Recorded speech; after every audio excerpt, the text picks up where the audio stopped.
The Roadshow concept is very simply to bring the benefits of education and networking to different regions around the world. And we felt last year that we should basically take this thing to a whole new audience. So through the help of our generous sponsors, that's exactly what we are doing now, both live. This will be recorded into a download and made available for staff and for posterity. So this is the first virtual roadshow live from Kuwait. There will be more both from Kuwait and other locations around the world, the UK next year for one. Who knows where we're going to end up, but you can be sitting in the luxury of your own living room. And just for those of you in the audience, there are people that are sitting naked right now watching this, and in their pajamas, and at home in Australia. You know, just, it's a scary image to think about when you really do.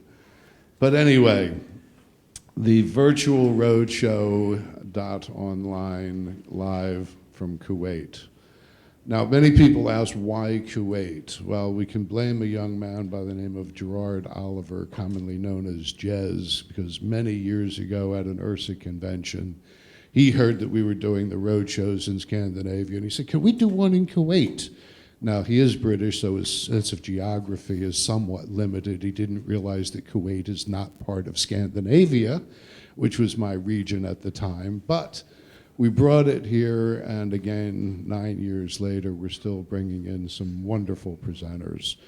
And so today, those of you sitting at home, wherever you are, those of you here with us in the room, and those of you that watch this in the future, welcome. So, with that in mind, one of the other beneficiaries of this event is an old friend of mine by the name of Augie Nieto. For those of you that don't know Augie, I had the pleasure of meeting him at the second URSA convention in Las Vegas 35 years ago. He was the founder of Life Fitness and the pioneer in the industry with the original Life Cycle, which in my mind revolutionized our industry, created the whole cardiovascular centers that all of our equipment and people have on their product lines. The first computerized bicycle that people dealt with. But anyway, Augie created that company, and after he had sold it to Brunswick a couple of years later, after he and his lovely wife Lynn discovered that he had been afflicted with something called ALS, and I'm not going to attempt to pronounce, also called Lou Gehrig's disease in America. Basically, you're trapped inside your body. Your brain functions 100%, but your body kind of dies around you. But so over 11 years ago, he was diagnosed and given 3 to 5 years to live. He's still alive, and he has what is called Augie's Quest. And Augie's Quest is to find a cure for this disease before he realizes for himself there's nothing can be done, but part of his next legacy is to make sure no one else has to go through what he has. So all of the proceeds of the online aspect of this conference will be donated to Augie's Quest. So please support my friend Augie. And if it wasn't for him, we wouldn't be sitting in this room, in my opinion. So let's pay back a little bit, or pay it forward, I guess is the way Augie would probably say it. Let's make sure that the quest is fulfilled and no one else has to suffer.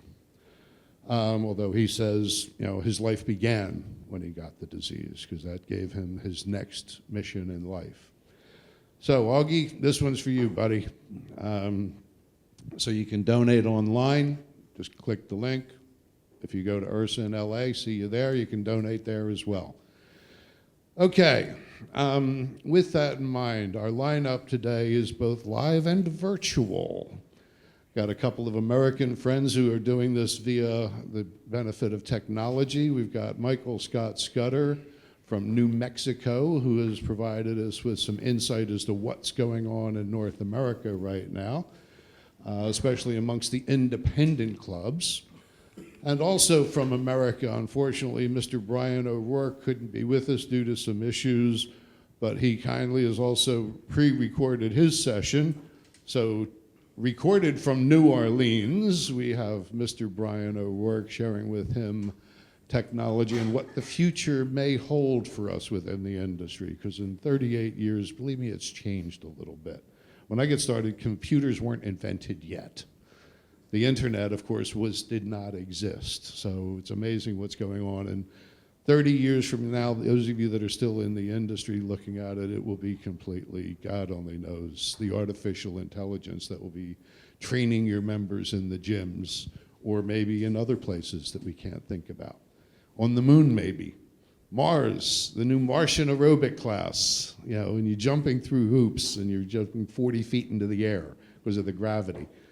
Anyway, enough speculation about the future. What I'm going to introduce right now is an old friend of mine, not old, a young friend of mine, who is about a year after me getting started in the industry from a different continent, and started his career in the gym and then became involved in the YMCA in the United Kingdom. Now owns a company with his partner Denise called AdLib Training, based in the beautiful Great Britain. Mr. Robin Gargrave will be our host and MC for the remainder of the day, because as they say, I've got a face for radio. Here we go, Mr. Robin Gargrave. Good morning, thank you. Thank you very much indeed. I'd like to add my warm words of welcome to Doug's. Thank you very much for taking the time and trouble to come from basically all over the world to attend the Virtual Roadshow online today. And also, where's camera? A very warm welcome to everyone who is online. Those of you that are interested in following us on social media, we got a little hashtag for you, hashtag Virtual Roadshow. You can follow this on social media as well. So we've got a really packed program today. You've all got a program list in front of you. We'll try to stick to this as much as possible. And I'm going to have to sort of herd you around a bit and tell you when to come to lunch and bring you back from the breaks and things like that. So I hope you don't mind. We've got a lot to fit in. A big thank you to all the sponsors. You will be hearing from the sponsors today. During the breaks, we will be running videos of the work of the sponsors, and I would like everyone to support that. When you've grabbed your tea or your coffee, come back in, check out the sponsors' videos. They're very high quality and very interesting as well. So a big, big thank you to all of our sponsors. We've got, as I say, an action-packed program today, and my job is to bring on some of the terrific speakers that we've got. So without further ado, I'd like to, first of all, welcome our first speaker. His name's Alan Leach. He's the General Manager and Director of Sales of Marketing at the Westwood Club. This is in Dublin, with 3 locations, over 23,000 members. Now, since his appointment in 2006, Alan increased the membership sales by 62%, revenue by 42%, and overall membership by over a third. And this was at a time of a devastating economic recession in Ireland. He's an internationally renowned, award-winning speaker and lecturer. Today, he's going to share his insights into the art of fitness marketing. And if there was ever a presenter who can walk the talk in that particular regard, it is he. Please welcome Mr. Alan Leach.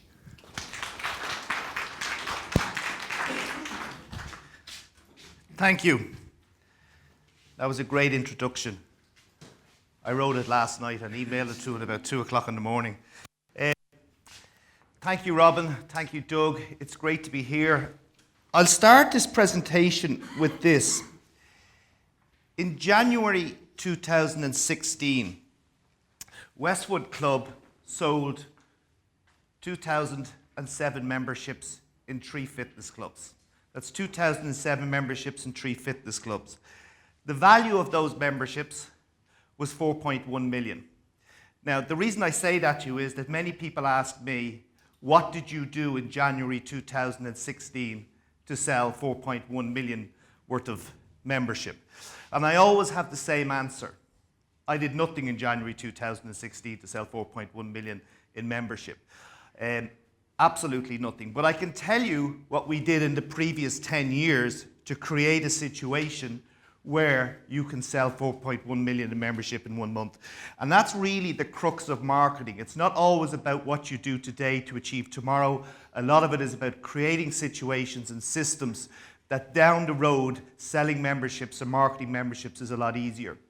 The other thing I should tell you about that 10-year journey, and I'll go through it very quickly, is that for anybody that's been to Dublin, it is one of the most competitive cities in the world in the fitness industry. Dublin only has 1 million people, and there's a lot of different types of competition, similar to what you get in other countries as well. I mean, we've had arrival, like everybody else, of the budget clubs. I should tell you, by the way, we're one of the most expensive clubs in Ireland, but we've had the arrival of the budget clubs, selling memberships in Ireland for, if we do a conversion, about $20, $25 a month. We also have in Ireland budget clubs that also include swimming pools, which is quite rare around the world, but in Ireland we have them. We've had chains of the mid-price clubs come and go.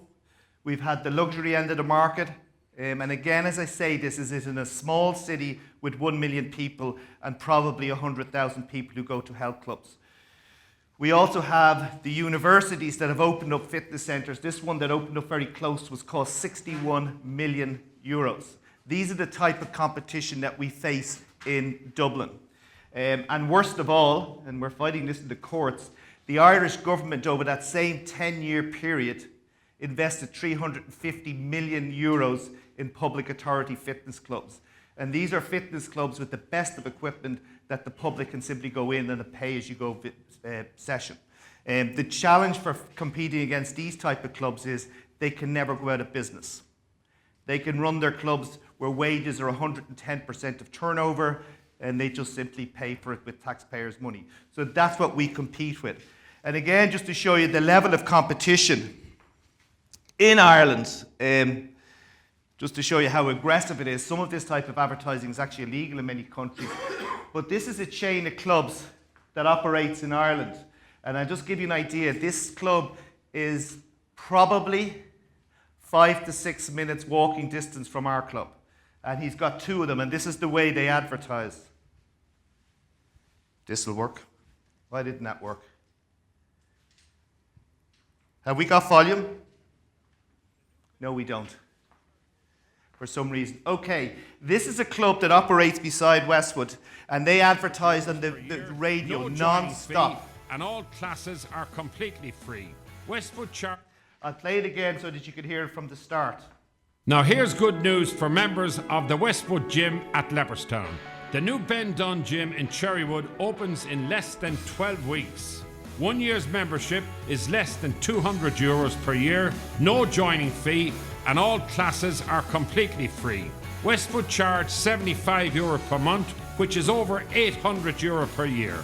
Ben Dunn Gyms, leading the way in price and quality in South Dublin. Terms and conditions apply. Would you like that beside you? And that's what we listen to all day, every day in our offices at our clubs. This is the way he advertises. He's a good enough operator. It's the budget end of the market, and they definitely compete on price. So that's just to give you a very quick view of the competitive landscape in Dublin. Regarding about what we did in those 10 years to compete, I'll take you back to 2006 very, very quickly. One thing I will say about this marketing presentation, you can do a degree in marketing, you could do a master's degree in marketing, and you could do a PhD in marketing. We're going to try and get as much of that as possible into 60 minutes, and that's a challenge. And one way to try and approach that challenge is to ask the question, what impact, if any, does the implementation of professional marketing have for a fitness business? And that's an important question, because if it doesn't have an impact, why do it? And the second question then is, what are the most profitable marketing strategies for a fitness business? I'm going to share with you what we do. That doesn't mean that they are the best, but it's the best for us. But just to give you an idea with regard to Westwood, in January 2006, Ireland was in the middle of the Celtic Tiger, which was a 13-year period of unprecedented economic growth in Ireland. It had seen Ireland go from being one of the poorest countries in Europe to one of the richest countries in Europe. Unfortunately for Westwood, they were not enjoying the benefits of that economic boom. And that can happen, because with an economic boom, you get new players in the market, and some of these players are cash rich, and they can arrive in the country with 100 million and open up fitness clubs beside you, and that's what happened. Now, just to give you an idea what 2006 was like, and this is when I was brought in to look at the sales and marketing and see could we put in a sales and marketing system. Very, very quickly, Westwood was not in a good position at the time. They were losing members hand over fist. They were selling about 7,200 memberships per year, but losing about 8,000. One competitor had opened up in 2003 beside one of their clubs, and literally over 90 days, they lost nearly 3,000 members. And that's a drop of 3,000 members. And it was simply because they didn't have the systems in place. So in 2006, we were faced with the challenge that Westwood was the second most expensive club in Dublin. All the others were right down to $14 or $15 a month.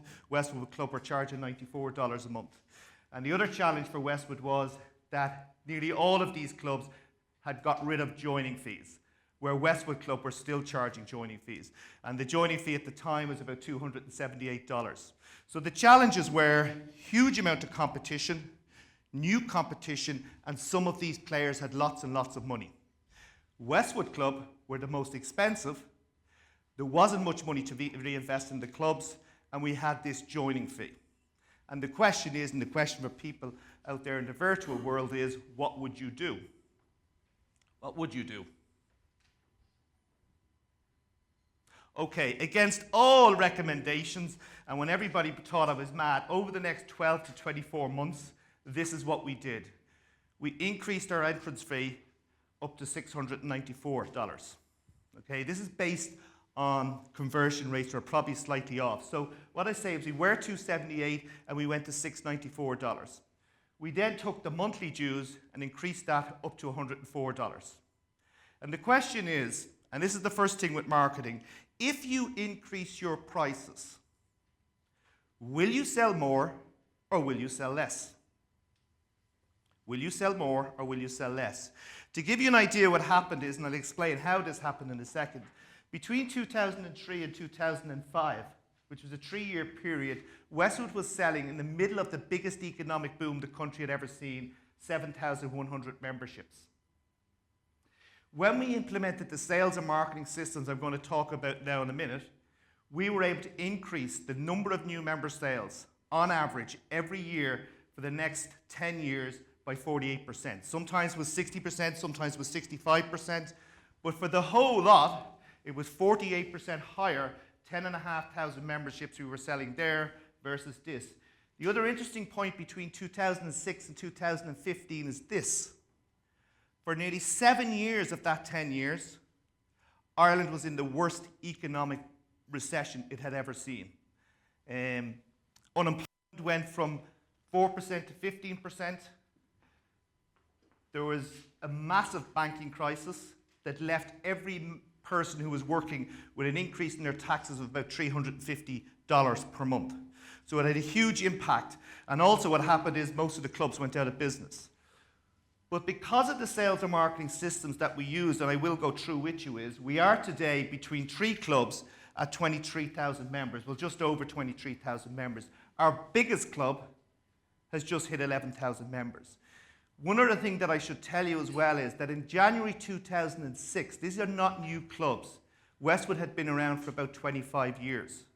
So most people would think that you're at your peak after 25 years, or to see a sudden growth was very difficult. Just regard some of the other statistics that might be of interest to you. They will make sense in a second why they are important. Is we also put through about 39,000 visits through group fitness a month. 39,000 visits, and I'll explain in a second why that's important.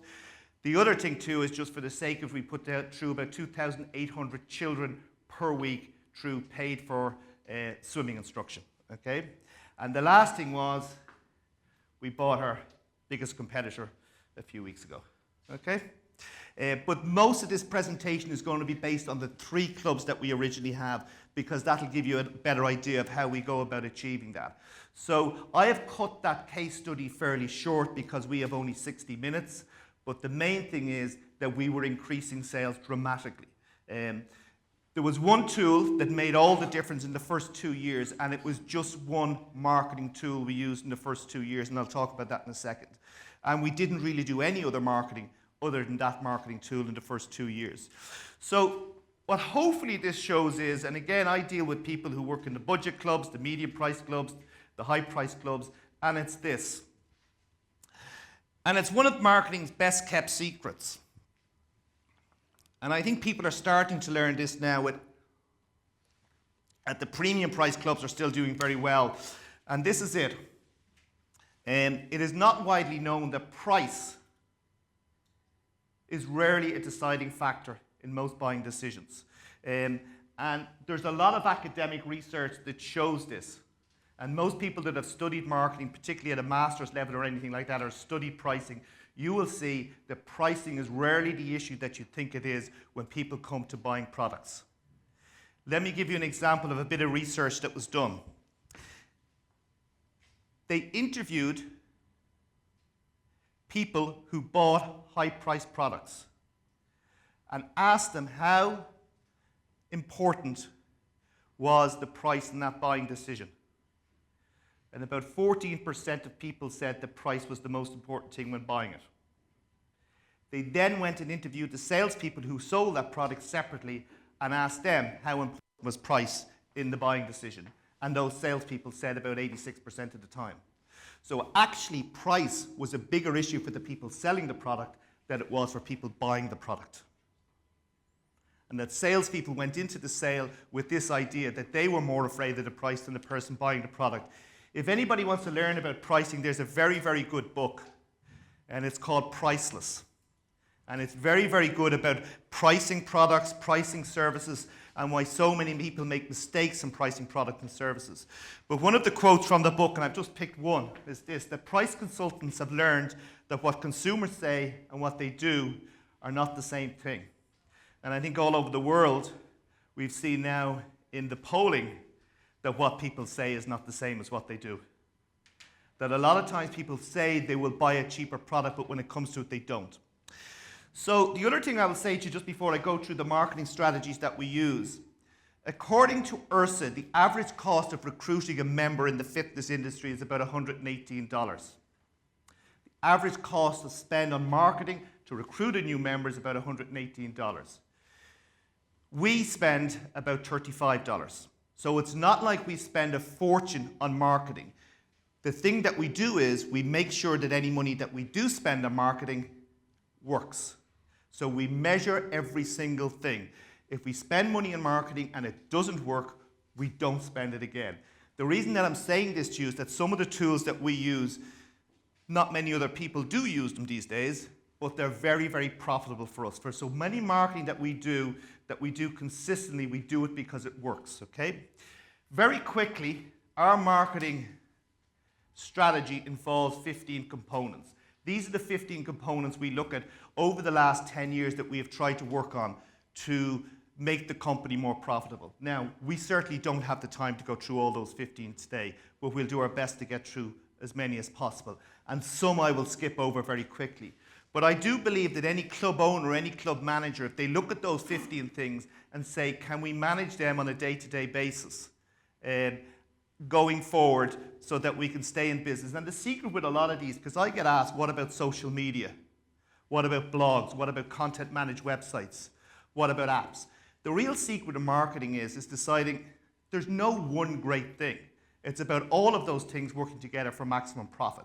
And there's no point in just doing something because everybody else is doing it or it's the latest thing. They call that the shiny object syndrome, where marketeers jump on the latest tool as if it's going to change everything. And that's not always the case. What you need to look at is, will something achieve the objectives that you have, and it all working together for maximum profit, and knowing that some are more profitable than the others. Okay, if anybody wants this presentation, by the way, you can email me. That'll save you taking photographs. And anybody out there in the virtual world who wants the presentation, email me and I'll send it on. That's alan.leach@westwood.ie. So very quickly, and that was a quick introduction about what happened at Westwood and everything else. Well, how did we actually do it? The first thing, and I think that anybody that's been in this industry a long time, or anybody that's involved in trying to change a club, when you look at all of those 15, and I say this consistently, the vast majority of these will not work if you don't have the right culture in the company. It is culture that determines the success of most of the marketing campaigns that you do. There's a great quote from a famous marketeer from the last century, and he said, all marketing is dependent on the support of the internal structures. And the success of most marketing campaigns are depending on the internal structures. I like this quote. If you haven't seen this publication, it's called How to Prevail in Competitive Markets. It's written by John McCarthy and Ursa. And I love this quote, and we nearly live or die by this at Westwood. One thing I will say about Westwood Clubs is we are very much a sales and marketing company, and we make no excuses for being a sales and marketing company, and we're very aggressive in our sales and marketing. And that sales and marketing covers everything, just as much as marketing retention. But I like this quote, and it says, make no mistake about it, clubs without a strong retail sales culture, and this is it, cannot and will not succeed in this business. Now that's coming from John McCarthy, who's very well respected in the fitness industry. And you don't expect he's such a kind of mild-mannered man to say something as aggressive as that clubs without a retail sales culture cannot and will not succeed in this business. So the first challenge for us at Westwood Clubs is, and it's still today, is to ingrain that sales and marketing culture across the company. Because once everybody's behind sales and marketing, it makes implementing a lot of sales and marketing strategies a lot easier. Now, that might sound like common sense, but I've seen many sales staff sabotaged by general managers. I've seen many marketing campaigns sabotaged by internal employees. It is a lot easier when everybody's behind that. The important thing about culture is who determines the culture at any company? It is the person with the most power. Not always the owner or the manager, it's the person with the most power. So you need to be very careful of what type of culture you have at a company. Is it operational? Is it, health and safety? Is it just the fitness side? Or is it a company where it's run like a normal professional company geared toward generating revenues and profits for future investment? The second thing is, very quickly, and I'm not going to spend too much time on this, is that ideally we knew that we would have to think strategically about our marketing. When I was at college for 5 years, it took me till the end of year 5 to figure out the difference between strategic marketing and tactical marketing. Really what strategic marketing is, your long-term marketing goals. That's what it is. And you'll hear some fancy terms out there. I'll fly through them very quickly. Differentiation. How is your fitness club or your fitness business different than the competitors? Not necessarily better, but how is it different? The other thing, this can apply to anybody in the fitness industry. If you're a personal trainer working on your own, how are you different than another personal trainer? So whether it's a small ladies only gym, a personal trainer, a personal training studio, a big chain of clubs, how are you different than your competitors? And the ideal differentiation is a differentiation that enough people want that they'll come and pay for it. The other thing is, and I think this is the answer to a lot of the problems in the fitness industry, retention and sales, is to segment your market. I think too many times we look for one thing that's going to suit everybody, and that's not the case. You need to think about what segments of the market are you going to go after, and even with retention, segment your membership into, your swimming members, your gym members, and your class members, and come up with programs for those people. And then there's some other things like how do you target those people, those segments, and finally, which is one I'm going to talk about for a second, is positioning. And again, then I'll get on to the more tactical stuff. Positioning is extremely important for long-term success, and we knew that at Westwood. What is positioning? It's basically how you are positioned in the market compared to your competitors. And the ideal way to think about positioning is you need to be number one in a certain category. You're the number one bodybuilding gym, the number one ladies-only gym, the number one family gym, or whatever the case may be. And that's what positioning is, that you identify yourself in the market as the number one in that category. Unfortunately, here's the thing.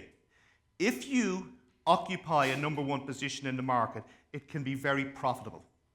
Whether it's selling equipment, selling memberships, selling fitness service, it can be very profitable. But who decides your position in the market? The public. That's the reality. And the reason that's very important before you start putting together marketing campaigns is this. And this is something that we discovered at Westwood. Well, I knew it, but we had to discover it. The best position is the one you already have. The best position is the one you already have. If you haven't read this book, so I've given you one book, Priceless. This was written about 25 years ago. It's an exceptional marketing book. It's called Positioning. It's written by Al Rees and Jack Trout. It's very easy to read. It's considered one of the great marketing books of the last 50 years. And one of the quotes he puts in, it's very important for advertising and marketing if you're going to spend money. You are far better to go into the market and find out what you're already good at.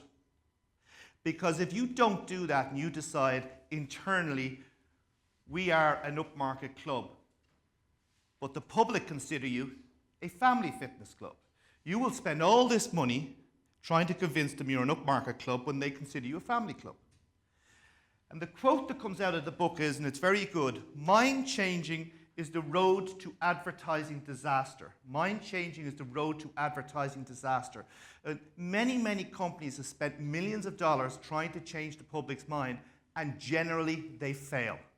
It is far better to go out into the public and try and find out what are we currently known for, and find the good things and exploit that. And the reason I show you that is that one of the things we did in 2006 and 2007 was a lot of market research to find out what was Westwood known for, because the image inside Westwood was that we were a yuppie, BMW, Mercedes type of club. And one of the things came back very quickly was that Westwood had a reputation for group fitness. We didn't really think that. It was just that we have group fitness instructors that were very good, and we became recognized as a club that was very good in group fitness. So that was the one thing that came out. The second thing that came out was that we were more than just a gym, we were a club. And here's the interesting about putting, branding together. When the public told us that we were known as more than just a gym, we were a club and we had lots of facilities, that's what we used. Westwood Club, more than just a gym.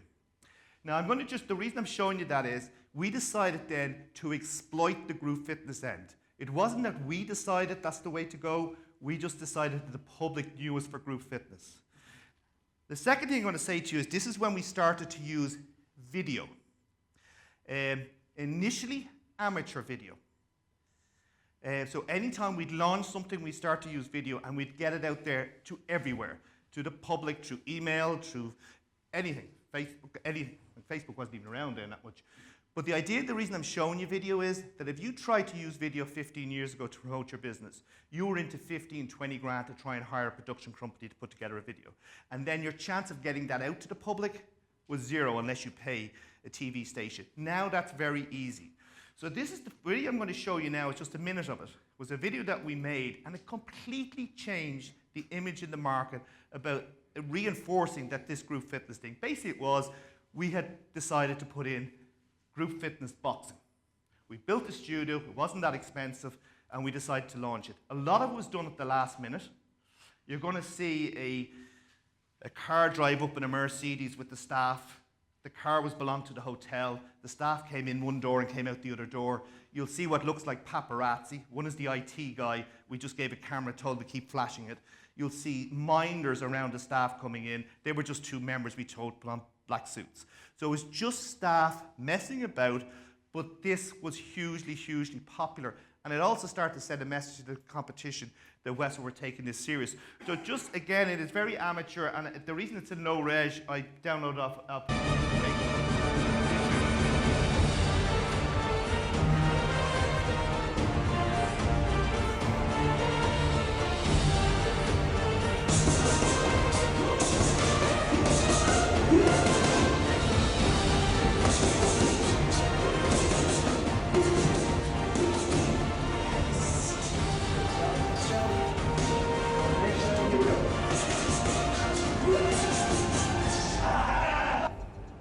Now, the reason I show you that, it was the first time that staff, the public, and competitors started to see that Westwood was coming back.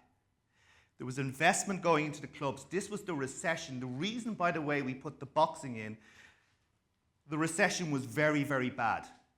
I mean, the country was nearly bankrupt. If you read about it, things were very bad. We couldn't be seen to spend money even. And putting this in was not that expensive. I mean, we put that in for the cost of 2 treadmills, to be honest with you. So it really started to get that out there. So that was the idea of positioning, knowing what we were known for.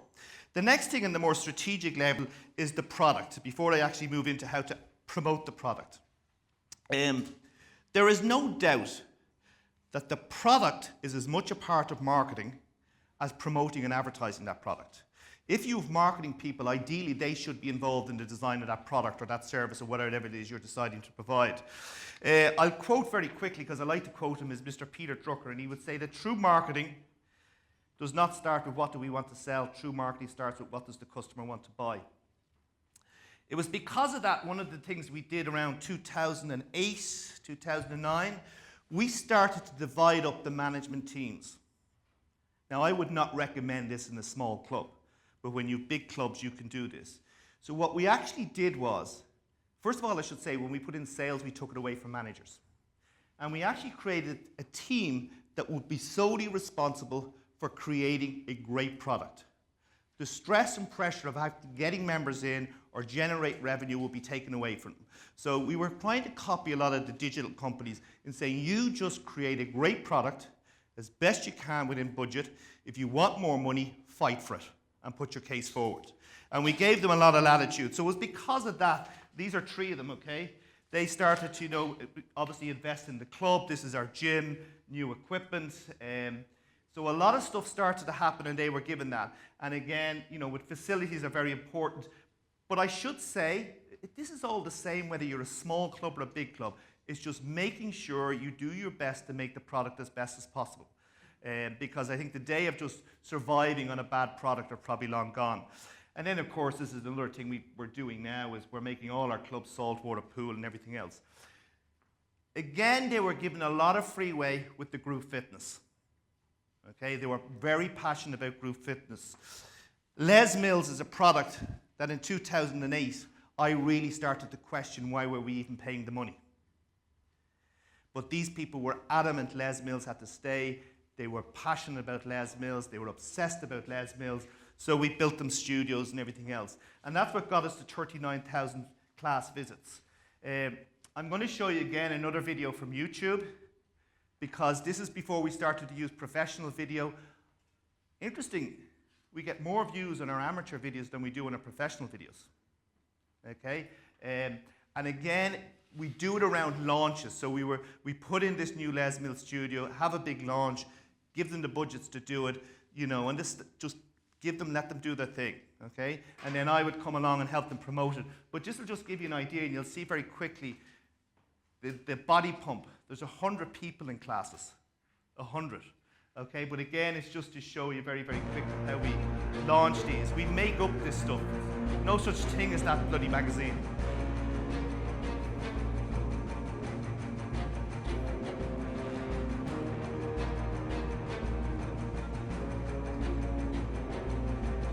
Again, a lot of this, and this is interesting about marketing and advertising.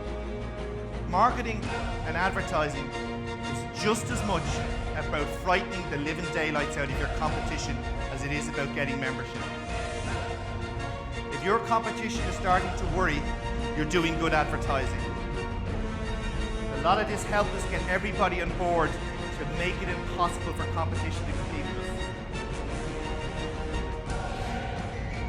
We also started to have a lot of meetings, everybody on board. Was it easy? No. But we started to get people thinking about sales and marketing and about making sales and marketing happen. And this idea of dividing the teams up and say, you create the product.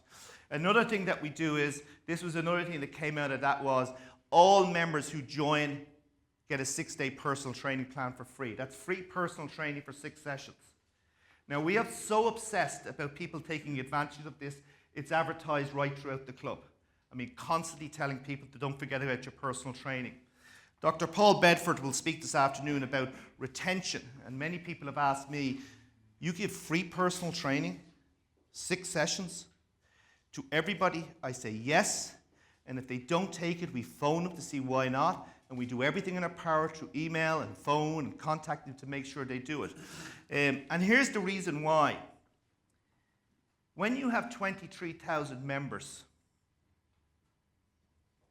and you can extend the average length of membership by 1 month, that's 1.9 million.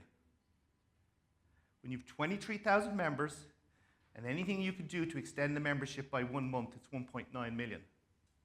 Now, I can tell you I wouldn't make 1.9 million charging for that personal training. And that's why we do it, is to get as many people as possible when they join to deliver on the promise of the product. And if we can extend it, obviously, by 2 months, we're heading towards 4 million. And that's been the goal of these product people, to extend the average length of membership, to deliver a great product and keep people there. The next thing that happens then is, but unfortunately is, no matter how good you make the product, no matter how great you make the facility, unfortunately in our industry, you've got to sell it. You've got to sell it. I can't stress that enough. You've got to sell it. Let me just give you an example with regard to sales. This here is our website. Our website, and it's done in a way that generates, on average, every single month, 990 new sales leads. 990 sales leads every single month our website generates for us. The problem with that is that 990 leads are worth nothing until somebody buys. They're just leads, that's all they are. What you have to do is convert those leads into tours so they'll come into your club. And then when they come into your club, you've got to convert those tours into members. And that's why the backbone of our marketing is probably the most important thing in our marketing, to be perfectly honest, is the sales system that we use. That sales system has been developed over about 31 years. And it's been developed by attending as many sales seminars, reading as many sales books, getting as many sales consultants, and getting it better and better all the time. To show you the impact, and I cannot stress this enough when people ask me about marketing. I have an academic background in marketing and obviously a day-to-day working in clubs background, is you cannot talk about fitness marketing in a health club without talking about the impact that a professional sales system can have. You simply can't. I'm going to show you some startling figures in a second. But just to give you an idea, we get 990 leads per month through our website. So last year, that was 11,880 leads we got in 2015 directly into the website. Worth nothing until somebody buys. The advertising and the marketing's been done. Nothing happens until they buy. They buy because of who they speak to. Now, generally what we work for is about 50%. But last year we got 49% of those leads to visit the club. We still haven't made any money. They've just visited the club. And that gave us about 5,821 tours. We sell about 69% of those. Now, one thing I'll tell you about sales closing rates, be very careful of what you're told. Do you know what sales closing rates are? I'll tell you why. In Dublin, I send people out to mystery shop the competition. And I'd say in every 100 times, in 99% of the cases, nobody took their name and address. So on any closing sheet, they never existed. I have phoned 65 clubs in Dublin. I don't know how many times. And do you know how many times anybody's ever taken my name and address? Never. And I'm sure that's typical all over the world. And then people tell you closing rates. So we closed 69% last year. That gave us nearly 4,000 members, 3,992. The average length of membership at Westwood is between 21 and 27 months. The reason we get those averages slightly different is we do it based on cancellations. So when people cancel, how long were they a member for? Now, obviously, when you've been around 25 years, you're going to have longer averages, okay? But on average, it's about 24 months. So we average, when a person buys membership, we're going to get about $2,000, $2,050. So it's the lifetime value of that membership. And that means that that salespeople got us 8.1 million. The marketing got us the leads. It's the salespeople that generate the revenue. Their ability to be able to get people to come and visit the club, and their ability then to get those people to join. And I'm going to show you some startling figures about closing rates and everything else in a second. The second thing then that we have to do is, and this is what we do, is we live or die by our sales training. We live or die by our sales training. Just to kind of give you an idea, people that work in our sales offices, this is typical sales training, they don't even talk to a potential member until they've gone through 5 days of sales training. They do 5 days before they start. If we're short-staffed, we will stay short-staffed until the training goes ahead. We will stay short-staffed. And then they go through 5 days of sales training, and let's say there's 3 people starting. People do that regularly. Some of the people have been through the training 15, 20 times. And the idea is that they will become future sales managers. And many of them have moved on to other companies and become sales managers and managers those clubs, but they constantly go through that sales training. Now, I'm going to show you how bad can a sales closing ratio be. Okay? Here we go. 3 different scenarios. On the left is Mr. Owen McCormick, the middle is Mr. Will Togue, and on the right is reception. At our clubs, you can get away with anything. But if you do not record a prospect who walks in, you can be dismissed immediately. But everybody's fine with that. They know when they work there, you get caught not recording a prospect, you can be gone. You might get away with it once, but they just don't do it. They know it's the one thing we don't accept. It's the only way you can really measure sales. And because of that, if a salesperson is busy, they still have to be recorded at reception. Now, this is something that happened over about 6 weeks that we didn't know about. A sales manager was on holidays, sales staff were away, or whatever it was, but it was very busy and they were short-staffed. And over that 5 or 6 week period, sales staff couldn't deal with everybody, and reception and operations managers dealt with 114 tours. These were people that walked in, came in looking for information. Whether it was a good tour, a bad tour, a good sale, a bad sale, they dealt with them. Here it is. Owen McCormick, out of that 174 tours, sold 121. Will, who's our best salesperson, out of 162, sold 123. How many did reception sell out of 114 tours? At those in the virtual world can just shout it to themselves. People here can shout it to me. How many do you think they sold? How many? 5? 20? Same club, same price, same classes, same car park, same decor. Boom, 0. And every single time we have situations where we are short-staffed, the closing rate among managers and salespeople or those reception can be down as low as 5%, and it's rarely ever above 10%. The reason I'm showing you that is we don't blame them. They haven't been trained, and it doesn't happen that often. But it shows you what can be happening in clubs, particularly when you're charging a very high fee of $104. It needs to be sold, okay? And that's where we work at that is that costs us nearly $200,000 in 6 weeks in lost sales. And every time we do it, we see it. The next thing then is, so good, strong sales culture. Think strategically about the marketing. Try and position yourself well. Create a great product, and then realize you're going to have to sell it. The club that we bought, which was Crunch Fitness, was one of the most beautiful clubs you'll ever see in Dublin.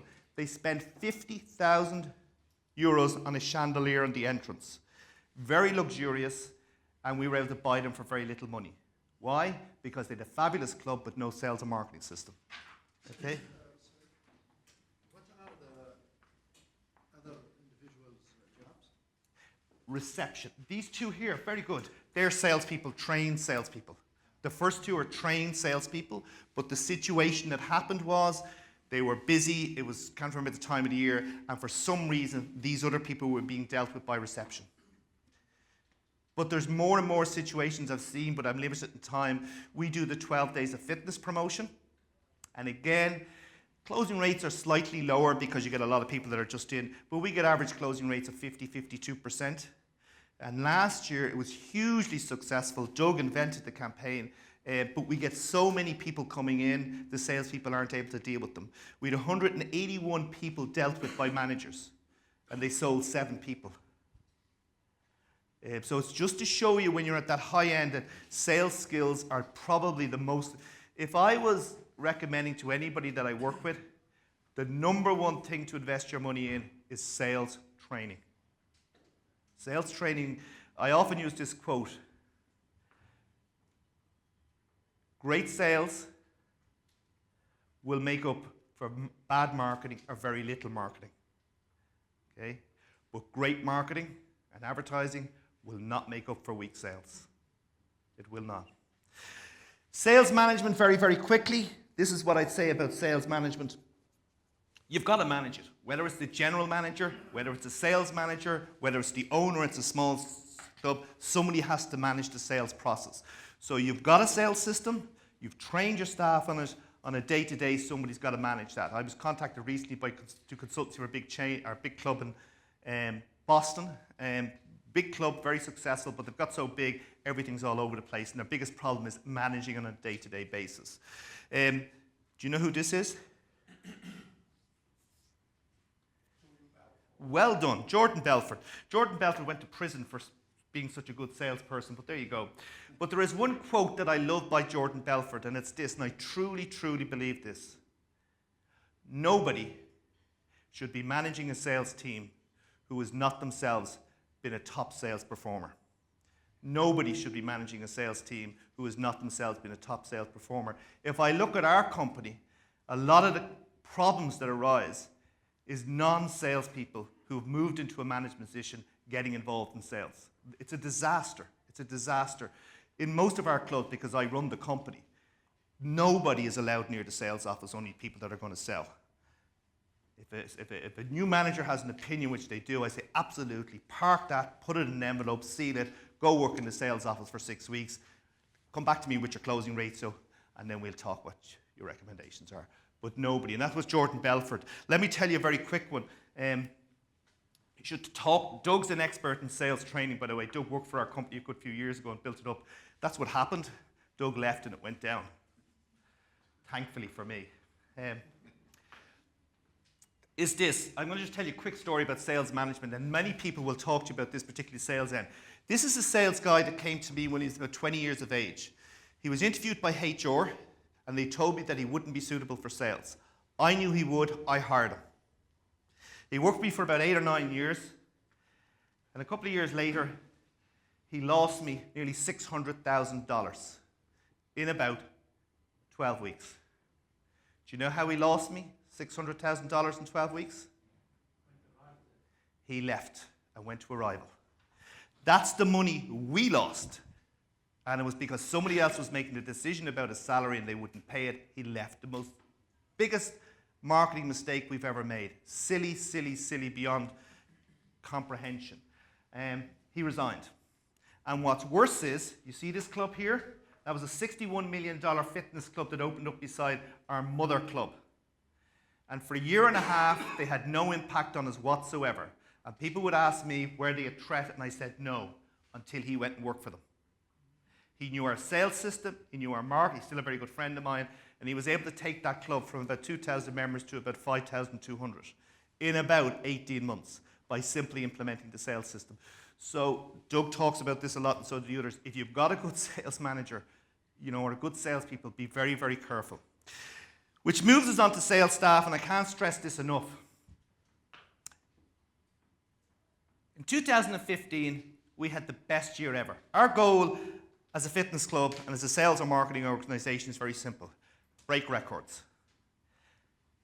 Increase retention, reduce attrition, increase average length of membership, sell more than we did last year, have more members, grow membership, do better than we did last year. I don't even like targets. I just say to salespeople, what did you do last year? Did you beat it? Or how are you doing? And it gives them a lot more leeway to try and do that. In 2015, we had the best year ever after about 30 years in business, and we sold 11,780 memberships. 24 million was the value of those memberships. And I don't make any bones about it when I talk to managers and clubs. They were sold by these guys. And in a lot of companies, in sales, market, fitness companies, and it's terrible, they sometimes are the lowest paid, which is crazy. Yes, some of that would have been sold anyway, but it's these people that drive the money in and make the till ring. It is these people that do it. So they get away with a lot. If they're late, they're late. If they go early, they go early. If they take a long lunch, they take a long lunch. We do let them away with murder. I should tell you, by the way, I run the company, and we've managers for everything. We've managers for group fitness managers, and studio coordinators, and gym managers, and personal training managers, and car park managers, and everything. Okay? And we've 440 employees. These are the only people that skip every level of manager and report directly to me. And it's this idea is that as soon as non-sales people get involved, it dies a death, okay? There's our sales team anyway, all good people. What do I look for in salespeople when I'm hiring them? Very simple. One, they have to have very good fitness knowledge. I don't hire non-fitness people. Now, they don't have to be qualified. Bodybuilders can be very good, but people that can talk about fitness. Because how can you sell it if you can't talk about it? It's just, I could never understand that. And the second thing is a commitment to learning the system. If you study Brian Tracy, Zig Ziglar, Tom Hopkins, or any of the great sales trainers, they will tell you it is about learning the system, become very good at it. So if I think they're prepared to give it a year to learn that system and they've good fitness knowledge, then we've got the right people. Okay, we're doing okay in time. So that's sales. The next thing to move on as far as what we do in marketing is direct marketing. What is direct marketing? If you don't know what direct marketing is, mass marketing or mass advertising is where you advertise in the radio, the TV, newspapers, billboards, flyers, or whatever.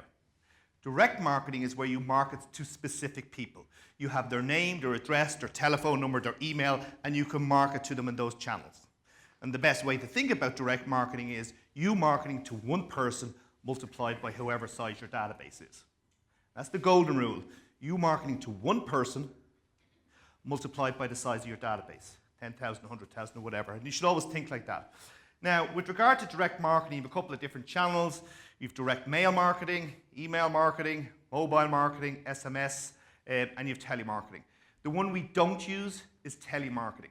We don't have the resources to ring the size of our database. We definitely use direct mail, email, and mobile.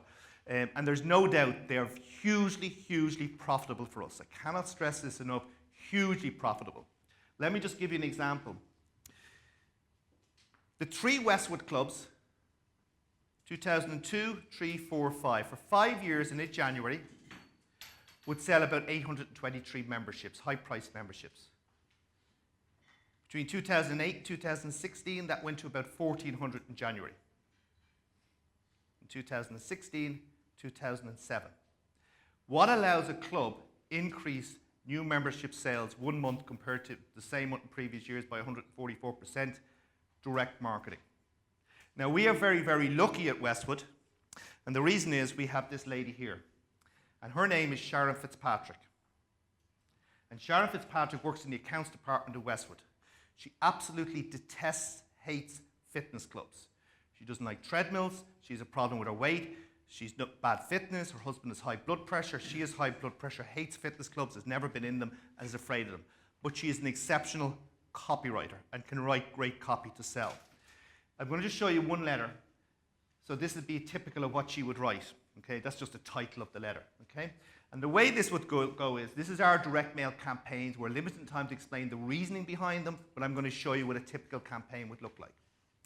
We have a letter that's written on both sides. Included in the envelope is a flyer or a brochure for the club. We include then what's called a testimonial card, which is about 40 to 50 testimonials from members talking about how great our club is. And then they go into an envelope. So we don't use postcards that you see in a lot of direct marketing. We use direct mail. To give you an idea on that, that's the letter. That was mailed in the post to 133,000 people. That's just one letter. It cost $92,000 for the campaign. A lot of money, people might think. But remember, we only spend about 35 euros to get a member generally. So we're not overspending. We're just choosing the most profitable marketing campaigns. We always get about a 1% buy rate. That's a buy rate, not a response rate. These people buy membership. It can be a little less, a little over, but 1%. It's, again, the title of this was Proven and Profitable Marketing Strategies. These proved to work every single time. On that campaign there, we would have got just under 1,200 members buy after getting the letter. The average length of membership is slightly lower than the 24. It can be slightly lower because it's an impulse buy, but we generate about 2.9 million in revenue from most of those campaigns. Okay? Now that's just one campaign. To give you an idea, I'll show you this. Oh yeah, the income there is, this will just, if it goes on, takes a second to go. Her 15 letters over since 2007, 2008 have generated about 32 million. Now, I don't have the time now to go through how those letters work, but what I'm saying to you is the direct mail strategies and tactics and systems that we use are not invented by us. They're based on the best copywriting practices from some of the best copywriters in America. The other thing I should say is there's what happens. On that, it's about $59 we pay to recruit a new member. That's the expensive campaign. For about every $1, we get about $44 back. The other thing I should tell you is, do you know who Sharon is? Me. There is no Sharon. I'm Sharon. And this is the whole idea about persona marketing. We created a person who would identify with the person who is most afraid of going to the gym. And she writes personally to them. I am Sharon. I'm going to show you some of the things that we would do. The secret of making direct mail work, and this is very important if you are going to attempt direct mail, okay? And it's this. The number one marketing tool today, the people in virtual world, I can't hear you, but you can just get thinking about it. What do you think the number one marketing tool is today? Shout. Social media is usually the one you get. Word of mouth is usually top the list too. Recommendation. Here's an interesting one about social media, by the way. I've been doing this stuff for years. Social media only started. And the amount of people that thought that social media was going to save their life and they were going to sell millions of memberships. I keep asking the question at every seminar I get. Has anybody sold 1,000 memberships? No hand. 100 memberships, 10 memberships. Social media for us, unless we're doing it very badly, doesn't sell much of anything for us. Builds our brand, keeps people aware of what's happening at the club. We can use it, but as far as sales, unless of course you're paying for advertising, but then it's just an advertising medium to people who happen to be using Facebook. The number one marketing tool today, and it's in very short supply, and the people making this video discuss this, is the pen. Because more than ever, social media, content managed websites, blogs, direct mail, email marketing, all depend on the written word. And when you go to do these things, you're stuck when you try and find someone to write persuasive sales copy. That's the challenge for a lot of people, being able to write persuasive sales copy. So that's the number one thing, is you've got to find someone that can do that. Like if you look at some of our letters here, like you would rarely see this from a fitness club. Dear Barry, wouldn't it be great if losing weight was really easy? And if she spends, well, I'm forgetting who I am now, I'm Sharon. To write one of these letters sometimes takes 8 weeks. Every single word is thought through meticulously. I've been writing copy for about 25 years about what goes into them. Again, we use both sides of the page. For anybody that questions, is there too much copy? Who thinks in marketing, long copy or short copy? Which is better? Well done, first time I ever got that. Long copy. And I'll give you a quote from Mr. David Ogilvy. Only amateurs use short copy. Now, it does depend on the medium, of course. If you're doing billboard advertising, you're lucky to get 3 words on it. But generally with direct mail, long copy. The reason sometimes people do short copy is they say, people won't read that. Absolutely they won't. The people that are not interested won't read it, because forget about them, they're not going to buy your product anyway. It's the people that are interested that you write for. Okay? This is the trick we use. We have a very high joining fee of €499, which is about $600 or whatever I said it was. This is the trick. We have a high joining fee. I'll do it in euros, it might be a bit easier. We have a high joining fee of €499, not to get €499, to get about €100. So in any discounting we do, it's on the joining fee and never on the monthly fee. So we're able to do an offers like this. You see here, €400 a check. We always make sure it's addressed to that person personally. We sign it off from Sharon, and we have an expiry date on it. So all the principles of direct marketing, urgency, personalization, value, is all built into that letter. A very inexpensive way to do it is with the check. That's the reason we do it, that the check is just paper. The printer can do it at the same time. It is less likely to be thrown in the bin. Now, I know people say people don't use checks these days, but a lot of it's subconscious. They hold on to the check. I would say that anybody that does try to do it, duplicate a real check. Do not let the designer make it fancy. We've done them with plastic cards as well, gift cards, but these are kind of inexpensive to print, and it's easier to do. The other thing is we include videos and all in our direct mail, links to videos. So again, this is getting videos out, and this is some of the more professional videos you'll see here, so people can see them.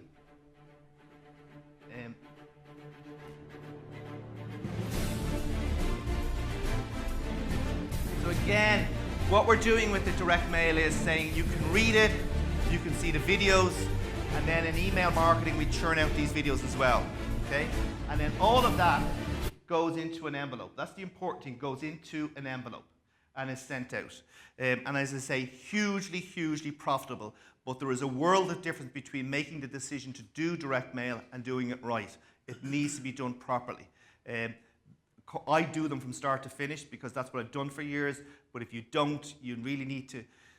A lot of this can be done over the internet. There's some very good copywriters in America. A lot of them have come out of retirement now who are writing this sort of stuff because obviously the internet requires copy. Now, email marketing. What I will say to you this is you can look up the statistics. Everybody thought email would take over from direct mail. It didn't. It did for a while. The likelihood of getting your email open these days is become less and less and less. And the reason is anybody can send you an email. For the email sender, it's getting more and more difficult to get into an inbox because if you use Google, there are 3 inboxes now. There's the ordinary one, the social one, and the promotional one. And you've got to try and get in there, and it's getting more and more difficult.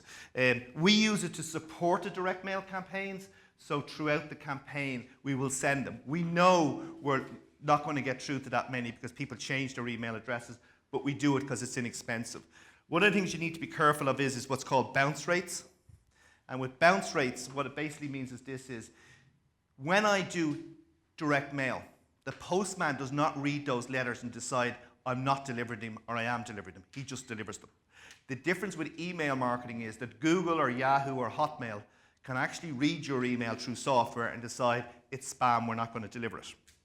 And here's the difficulty with email marketing. You need to be very careful, particularly if you haven't done it before.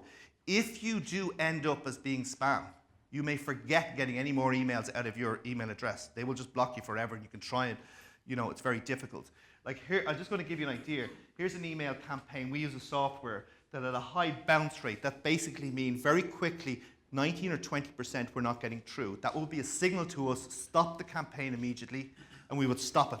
Bang. And then we would look at it, why is it not getting through? And here's the thing, this was the email, so there was nothing wrong with the subject line. And then we go, can anybody guess why that was blocked? And it's very important for the fitness industry. At home, why do you think this was blocked by Google? Believe it or not, free is not always blocked as much as people think it is. Very relevant for the fitness industry. Lose weight. We cannot put lose weight in the mass email going out. It will be blocked. It will be blocked. The minute you put lose weight into an email, I can tell you it will be blocked. You've got to put lose fat or reduce pounds or reduce body fat. Most of the times you use the word lose weight. We cannot use it. It will get blocked. Let me give you an example about the importance of the words lose weight. We have a very productive website. We spend about 100 grand a year on AdWords with Google. One day we came in and everything was closed down. Couldn't understand email, nothing would work. We got onto Google and it was this. Randomly, they go through different industries. And on our website, they had lose weight, and we will guarantee you will lose weight. You cannot put that on your website. You can get away with it until they discover it. And we had testimonials on our website. And what happened is, Google will say to you, you've got to put a disclaimer on your testimonials and say, this is not typical of the results that people get at our club. That's what we had to use that wording. And we have to be careful of the word lose weight. Facebook. If you pay for an advertisement on Facebook and you choose the demographic and it's under 18 and it's to do with weight loss, they won't use it. Won't put your ad up no matter how much they pay them. So it's a crazy situation, and a lot of it's to do with the pills that are being sold for weight loss. How long have I got? About 8 minutes. I'm going to skip ahead there. Oh yeah, this is another thing I would say to you about email marketing, and it's very important. If you use email marketing, and particularly for the equipment suppliers, by the way, and you're allowed people use the templates in your email software, Be very, very careful. And I see so many people do this. Here's an email that came to me, okay, from a very good company with a special offer. What they didn't know when they sent that email is this. This is what it looks like when it comes into me. And that is what most of those promotional emails look like. I have never gone to my mouse, clicked my right thing, and downloaded the photographs.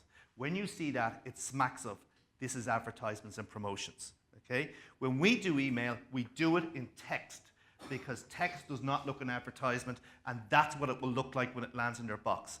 Also, the person that receives that, it looks more like a text from an email than somebody I know. So be careful of putting the photographs and all that into emails, because it smacks of promotional, and most time people have pictures turned off on their inbox. They won't see them. Another thing too is we put all our videos in. I'll show you another little, so we put our videos in, so again, if people do get those emails, they can see the videos of our club and what's going on. But they just click on it if they choose to click on it. Another little trick, by the way, I love, for mass email. This goes out to 60,000, sent from my iPhone. Just type it at the bottom. That's all you do, send from my iPhone. We've sent emails out to 70,000 people from Sharon Fitzpatrick, and it starts with, "Hi Jane, apologies, I know I meant to get back to you yesterday, but I'm at the airport, I'm about to board a plane, and the reason I got on to you, I just got a call that I don't think you got the 4-day pass we sent out, and it's expired today, and I wanted to make sure you got it. I'm just getting onto the plane in 10 minutes, so if you can't get back to me, I apologise." She's not, that's me in an office sending it to 65,000 people. We've sent out stuff where Sharon has said, "Apologies, I was meant to tell you the offer finished next Saturday, but I've been at home, my sister had a baby, and I'm looking after her, and I've been out of work," and put it in. And we never get complaints on our email. SMS marketing, anybody using that? Very powerful, very easy to do, and very cheap. If there's one marketing tool, and you know what's amazing about SMS marketing? Nobody's using it. I'll go back to my computer today and there's probably 40 spam emails in my inbox. I get about one SMS message every 2 months from marketing. Our sales staff love SMS. They love it so much we don't allow them to use it because they can overuse it. Okay, so the way we would tend to do our direct marketing campaigns is this. At the start of January or of September, a direct mail letter about 25 days before expiry date, because you've got to have it going out. Of course, people can forget. We follow up with emails about 5 days, 6 days before the end of the campaign. We know a lot of those emails are not going to get through. It's getting more difficult. But this is the big one. An SMS the day before to 100,000 people, and we do very well. The SMS is the clincher at the end. Short message, offer finishes tomorrow. Okay? The other thing then you have to think about, if you're going to be doing direct marketing, is who do you market to? And that's where database management comes in. Extremely important database management. And what I would say to you is at our clubs, we have 139,000 leads in our database. That's been collected over the last 10 years. You walk in looking for your dog, we'll get your name, address, and email. And that's why for our salespeople, and we train them, after closing sales, the number 2 job is data capture. After closing sales, the number 2 job is data capture. I'm running out of time, so I'm going to say this. That is why if you don't have your website connected to an internal database, does everybody have their website connected to an internal database? You are losing a fortune. I'm going to show you some of this in a second. Have your website connected to an internal database. The last thing I'll talk about is lead generation, okay, and web marketing. Now, I'm going to skip the lead generation, but I've deliberately done this for timing, is because lead generation for years, when Doug would have done it many years ago, you stood in the street and you begged for names. When someone joined and you were told by your manager, they joined, I know you got them to get money, ask them for another 3 names. I don't know any salesperson that really liked doing it, and most of them are making it up. I know a competitor of ours who goes out in the street and looks for names, and I know the people that work for him. And he says, "Alan, 85% of the names we make up. We're told to get names. You probably know the chain, UK chain, told to get the names, and they make them up." So the thing I will say to you is that internet marketing has revolutionized lead generation. Revolutionized lead generation. It's what we call lead generation and autopilot. And we'll do it as quick as we can in the next 5 to 6 minutes, but let me just share this with you. In every city that I've spoke over the last 6, 7 years, the US, Russia, Mexico, Brazil, everywhere I go, the night before I speak, I go online and see if Google can help me. And here's what I do. I type those search terms into the Google search engine. If I'm in Russia, it's Yandex. If I'm in China, I just make a phone call. But what I try and is type them into Google. I want to lose weight. I need to, lower my blood pressure. I want to reduce cholesterol. I want to get slim thighs. I want to do this. I want to do that. How many times do you think when I do that, any fitness club, health club, gym, personal training studio has ever appeared on page 1 of Google? Never. We are so far behind in the fit. Never. Never. So can Google help me find somebody who will help me do these things? Never. If you're in Dublin, and we copped onto this around 2007, we put a huge amount of time and effort into it, and you type in how to lose weight fast. I'm going to through them very quickly. Here's what will happen in Dublin. Boom. Westwood will be number 1. If you type in how to lower blood pressure, Westwood will be number 1. If you type in weight training for women, Westwood will be number 1. If you type in weight loss secrets, Westwood will be number 1. This is what you call exploring the power of multiplicity to target all your segments. Never before has any fitness club, personal trainer, anybody had the power to target so many different segments at the same time. Because before you did one ad. Now you can target all those segments. There is work involved, but once the work is done, that's it. It sits in the background and you just keep it updated. Let me just give you a few others just to show you the power of multiplicity. The best gym in Dublin, Westwood's on the, skip too fast, gym with swimming pool, we will be there. Now what happens in a lot of these is when we go and look at them, none of our competition is there. You can see there when I typed in gym with swimming pool, we're twice near the top of Google. If you type in weight loss advice, there we are near the top, okay? Skip the next one. The reason being is our competition is called Motivation Weight Loss. It is a weight loss clinic in Dublin that's quite successful. What they don't know, and that's why I wanted to take it out because this is virtual and they could be watching. If you type in weight loss, motivation weight loss, we come up number 1. And you'll see there that the actual headline in the ad is motivation to lose weight. There's a lot in this. Les Mills Classes Dublin, we don't appear on page 1. We own page 1. We own page 1. The question is, why is that so important? And I'm going to show you. I'm sure most of you know this at home and we're sitting here. This is page 1 of Google, and what you have is what's called organic listings. They are the listings that Google, through their algorithms and software, decide to put up. And that's where you want to be. Here are paid for listings. So you paid Google to appear there. Now there are other things involved as well. Now the reason this is so important on page 1 of Google, number 1 on the organic listings gets 36% of the clicks. Number 2, 12.5% of the clicks. Number 3, 9.5% of the clicks. Believe it or not, the AdWords, the Google's AdWords, get about 27% of the clicks. And this is the important one. If you murder your wife, if you kill your wife or you kill your husband or murder your husband, and you want to make sure that the body is never found, put them on page 2 of Google. They'll never be found. Nobody goes to page 2. So you need to be there. And it's that type of marketing that allows us to get 56,000 visits per month. Last year, 11,880 new leads. Let me just give you an idea of the way digital marketing is making things easier. This is January, okay? In January 2010, we were getting about 22,500 visits to our website. And around 2008, 2009, when we really started to take digital marketing seriously, And I will tell you, there's very few people out there that could do it. And we do a lot in-house. We're a real learning company. We want to be on top of everything. And you'll see over the next few years how the amount of visits to the website went up because of SEO and AdWords and writing great content. And you can see how it has gone massively up for us. So we have great sales teams to sell people.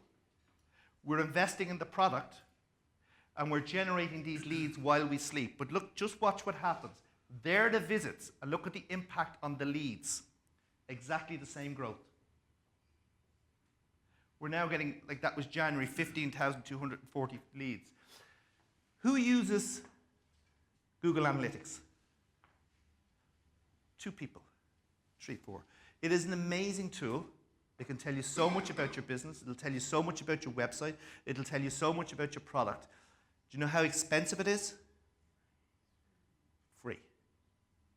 I've been in marketing. I did a master's degree, a primary degree in marketing, master's degree in marketing, and taught in marketing in colleges. And I can tell you, Google Analytics is one of the best marketing tools that come out in marketing in years. And it's unbelievable that it's free. I can tell you so much about the industry. Like there's tools that you can put in. And you can put in yoga, Pilates, Zumba, and basically what you see is you can see how to change. But just to show you where this, and we'll finish here. Google Analytics told me I got 63,817 visits. Google Analytics told me I got 1,534 leads because they converted. To be absolutely certain that I got 1,534 leads, I go to my internal database, and what do I have there? 1,534 leads. Directly into the database in 1 month. 30 seconds to finish. Ideally, this is the way your internet marketing should work. It's called marketing at the time of need. This lady has typed in ladies only gym. Westwood Club is not a ladies only gym. It's not a ladies only gym. But I want to be certain that all the women that are around my area typing in ladies only gym, they see my club. Watch this. We own the first page of Google for ladies only gym, and we're not a ladies only gym. And the idea then is the way you should design your model, business model, is that it will land on the ladies only gym page on our website. She sees a free 4-day trial.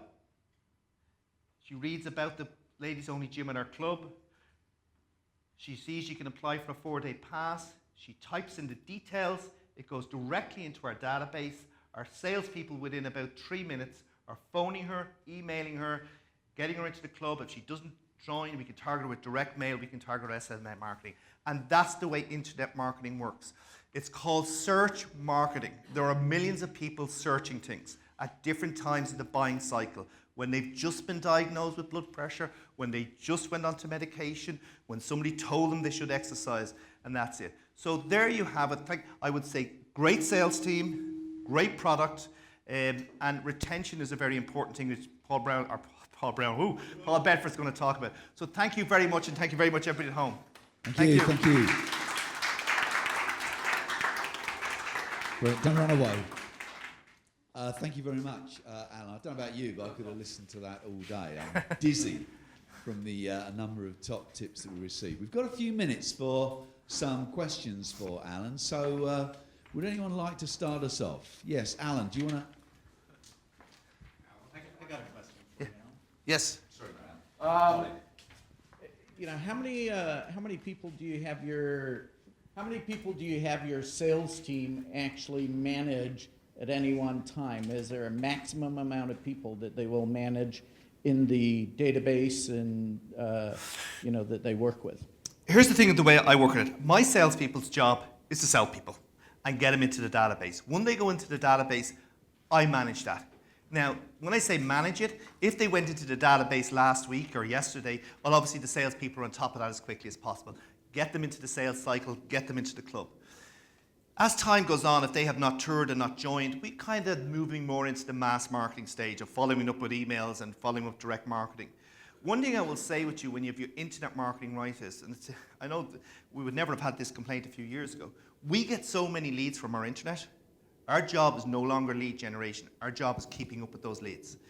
When you have good salespeople, which I love, they get onto them immediately. And that's not always the case. Sometimes salespeople are afraid to ring, but generally that database is so huge. That's why we don't do telemarketing. Most clubs might have 5,000 or 6,000 people in a database. But with the clubs that we just bought, I've put their 110,000 past members into our database. We've now got 250,000. Now some of them will be duplicates, people that we're going to target in January with direct mail. And really what we do with that direct marketing is, and this is important, is get ahead of the competition. We're going to get to those people before the competition even get to talk to them. So as far as the size of the database, no, they're just keeping on top of the ones that are coming in and scheduling their calls. But the idea that they've got 100, the whole thing is to get them into the database. Thanks very much. Anyone else got a question? Yeah. You mentioned that the salespeople report to you direct. Yes. How do you track them? Do you have a sales report on a weekly Yes. basis, monthly, Daily. or revenue? Daily. The reason, it's an interesting one. I've had situations in our clubs where, let's say it's a tennis manager, and suddenly somebody wants to bring in a report to measure their performance. And they will come and they'll say something, well, why is my performance? I have to do this report every month. And I use the same answer. Go join the sales department. Every single day, they have to send me who they talked to, how many joined. It's just a report, and I get it every day. Now, I get it from the salespeople every day directly to my email. Do I look at it every day? Not always, quick browse. The important thing about reports is the people that send the report know that I get it. But to be honest with you, a lot of my sales staff, I get them to stage, they're nearly self-managed. You know, it's a great department because I pick people that are going to get on with the other people there. They're very close. It's a team of 14 people. Well, it's nearly 20 now with the new clubs. But they work very closely together. They're on the phone. They help each other. And each of those clubs has a sales manager. Me personally, I've never recruited a sales manager externally, ever, in 30 years. They usually come up through the system. So you'll find someone's been a trainer for 2 or 3 years. Sales provides a career to make money. They learn the system, they're very good at it, they've been through the training 8, 9 times, and then it's time to move into management. And it's a great career path for them because they can nearly double their salary. So that aspiration of moving from a salesperson to a sales manager is very attractive. And they know the only way that they're going to get there is be a top performer. Hi. Please, I would like, why you choosing Sharon? Why female? Sharon? Yes. Well, actually what happened is, it's funny. I wrote direct mail for years, and I'm a copywriter for years. And I made the decision, and again, it's through a lot of the research that would come out of Urs and Paul's research, that the vast majority of people that come to your club are not bodybuilders or athletes. There's a huge market of people out there waiting to go to a club that they think they'll feel comfortable in. So it started with the idea of saying, you don't have to be in shape, and then the idea came to me, let's create a persona. And this person would be the person that would write to these people. It started as a once-off. And then we did it again. And then I started to use it in surveys. When we would do market research surveys and they say, listen, my name is Sharon, I'm just boarding a flight. And it really just gathered heels then. And then staff got behind it because people ring to speak to Sharon. And when a direct mail campaign's on, there's a great atmosphere because there's hundreds of people joining. There's a buzz in the staff. There's a buzz in reception. I meet everybody 2 weeks beforehand, big meetings, because not happening. And they'll pretend they're Sharon, or they'll say Sharon's upstairs, and it just created that atmosphere. But I just thought a woman was a better idea, and a woman that hated fitness. And sometimes she'll talk about her husband. Oh, by the way, my husband, I can't believe it. He had high blood pressure. It's right down ever since Gary told him to get onto the Westwood 6-day plan, and he loves it now. So it's just saying to people, you'll be fine. Thank you. We have time for one more question. Is there anyone else in the room? Yeah. Thank you, sir. Okay, I found that there's a lot of great fundamentals, of course, sales, marketing, the strategy. But we're talking about a club. Yes. Whereas I'm coming from a studio that's a little bit more detailed into personal training one-to-one. How can I subsidize your information to direct it at a particular, to a different level? How can I focus on Very, very, very important question. And usually when I start these presentations, you've got a bit more time, I say this.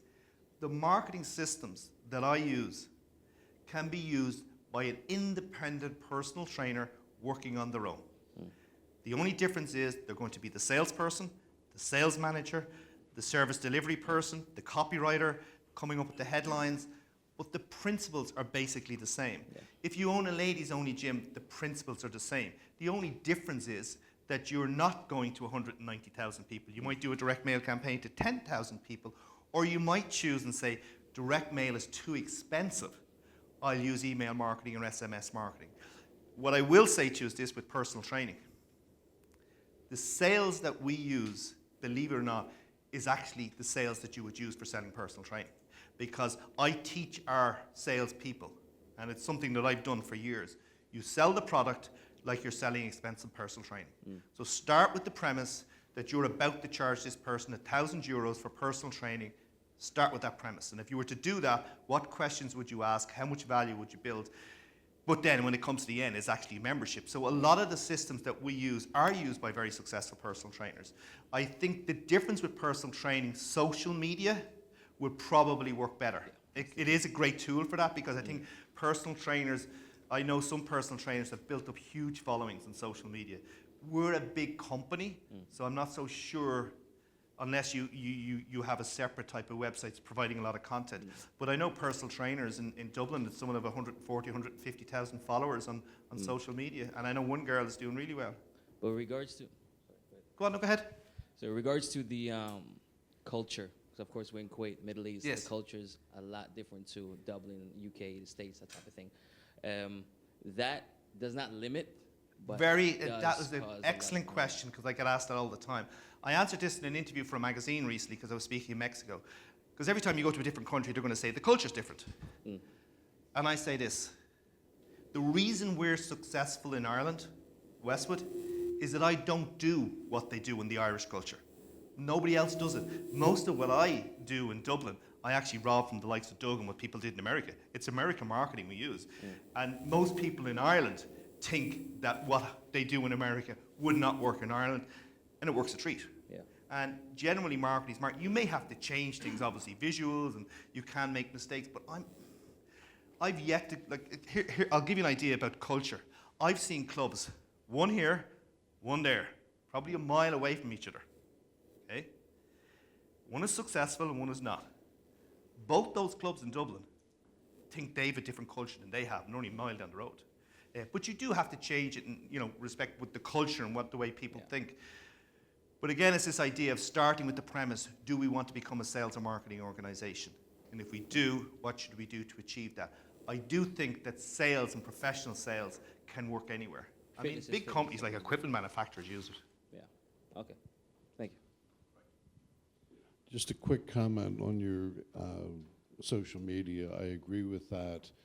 If you look at something like Instagram, when you get a new personal training client for your first session, tell them, don't forget to bring your camera.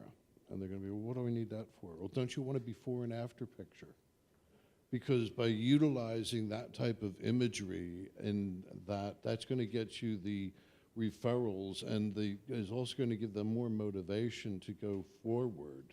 And your cultural comment, I've traveled the world as Alan, and you are wrong. The culture, the difference is people don't want to be sold, but they will buy. It's how you present your product, and it's your perception that's holding you back from accepting the sales component part of it.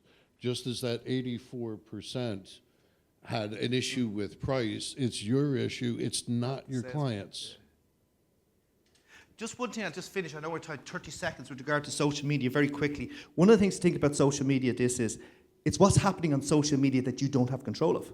A lot of damage can be done to your business by other people on social media as opposed to what you do. Quick example, we had a lady in one of our clubs walk by a creche and maintains that she saw a childcare worker swinging the child around by the arms or whatever. We checked the camera, it didn't happen. That person went on social media, and and this only happened recently, we had to take out a legal injunction against the person. It was just viral overnight. Negative social media that we didn't have control for. And I do believe that if you look after your customers, and hopefully they will put out good social, but personal training, social media does work for a lot of them. Lovely, thank you very much. I'm afraid we've run out of time for questions. We're going to go to coffee break now. Do remember we're going to run the sponsored videos during the coffee break, so do come back in and check those out. And then we're going to start again. We'll give you until 10 to. We've overrun very slightly, so 15 minutes. so that we can run all of the videos. But before you go, I'd just like just to say one more time, thank you very much, Unleash. Thank you. Fantastic presentation. Lovely. See you soon.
There's been a shift.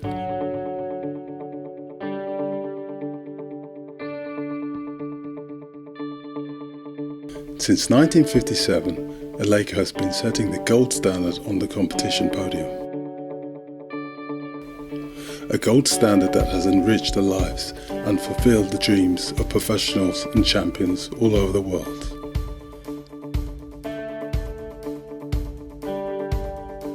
The focus has been broadened, and now we want to catch all the champions, all the prospects, and make sure they endure and love their injury-free training journey. We're all champions.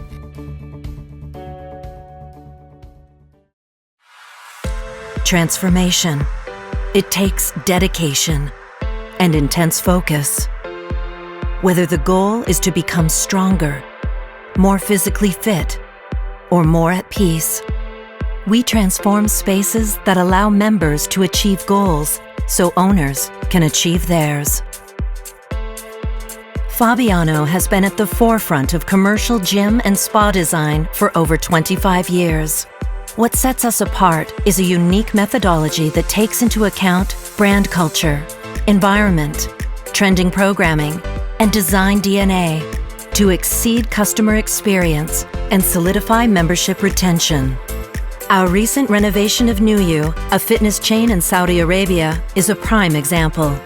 Once against the law, fitness centers for women in the Mideast are something completely new, and thus introducing them effectively required careful consideration of the unique cultural challenges of the area.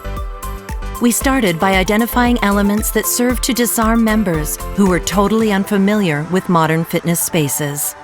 Like modesty features so women could comfortably remove traditional garments away from public sightlines, and playful elements that encourage social interaction between members. We then created a design language and wrote it into the Nuyu Graphic Standards book so local managers could create spaces that reflected consistency of brand and yet allowed the flexibility to accommodate differing spatial dimensions. It's this approach to branding and developing appropriate design strategies that has been the cornerstone of our success. The question now is, what's your DNA?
Okay, ladies and gentlemen, welcome back to the online roadshow. So thank you very much. I hope you enjoyed your coffee break. Little word, the sponsors' videos I said we're running are actually running for the online viewers and will be included in the recording that you will have access to once you get back to your places. So we're going to move on, and it's my great pleasure to welcome a speaker who I've seen before. I know that you're going to enjoy him. So this is Colin Milner. He's the Chief Executive Officer of the International Council for Active Aging, and he was the founder of the active aging industry for the whole of North America. He's been described by the World Economics Forum as one of the most innovative and influential minds in the world of aging-related topics. So no pressure today, Colin. He's an award-winning writer. Colin has had over 325 published articles and has hosted the age-friendly video series released in 2012 by the British Columbia Ministry of Health. He was awarded the prestigious Lifetime Achievement Award by the Canadian Fitness Professional Association. So speaking today about 9 ways to profit from the ageing population, and I have a special interest here, please welcome Mr. Colin Milner. Thank you, thank you. Well, thank you all for being here. I'm a loudspeaker, so if those speakers seem even louder, it's just going to be very exciting here. And for all of those folks at home, welcome.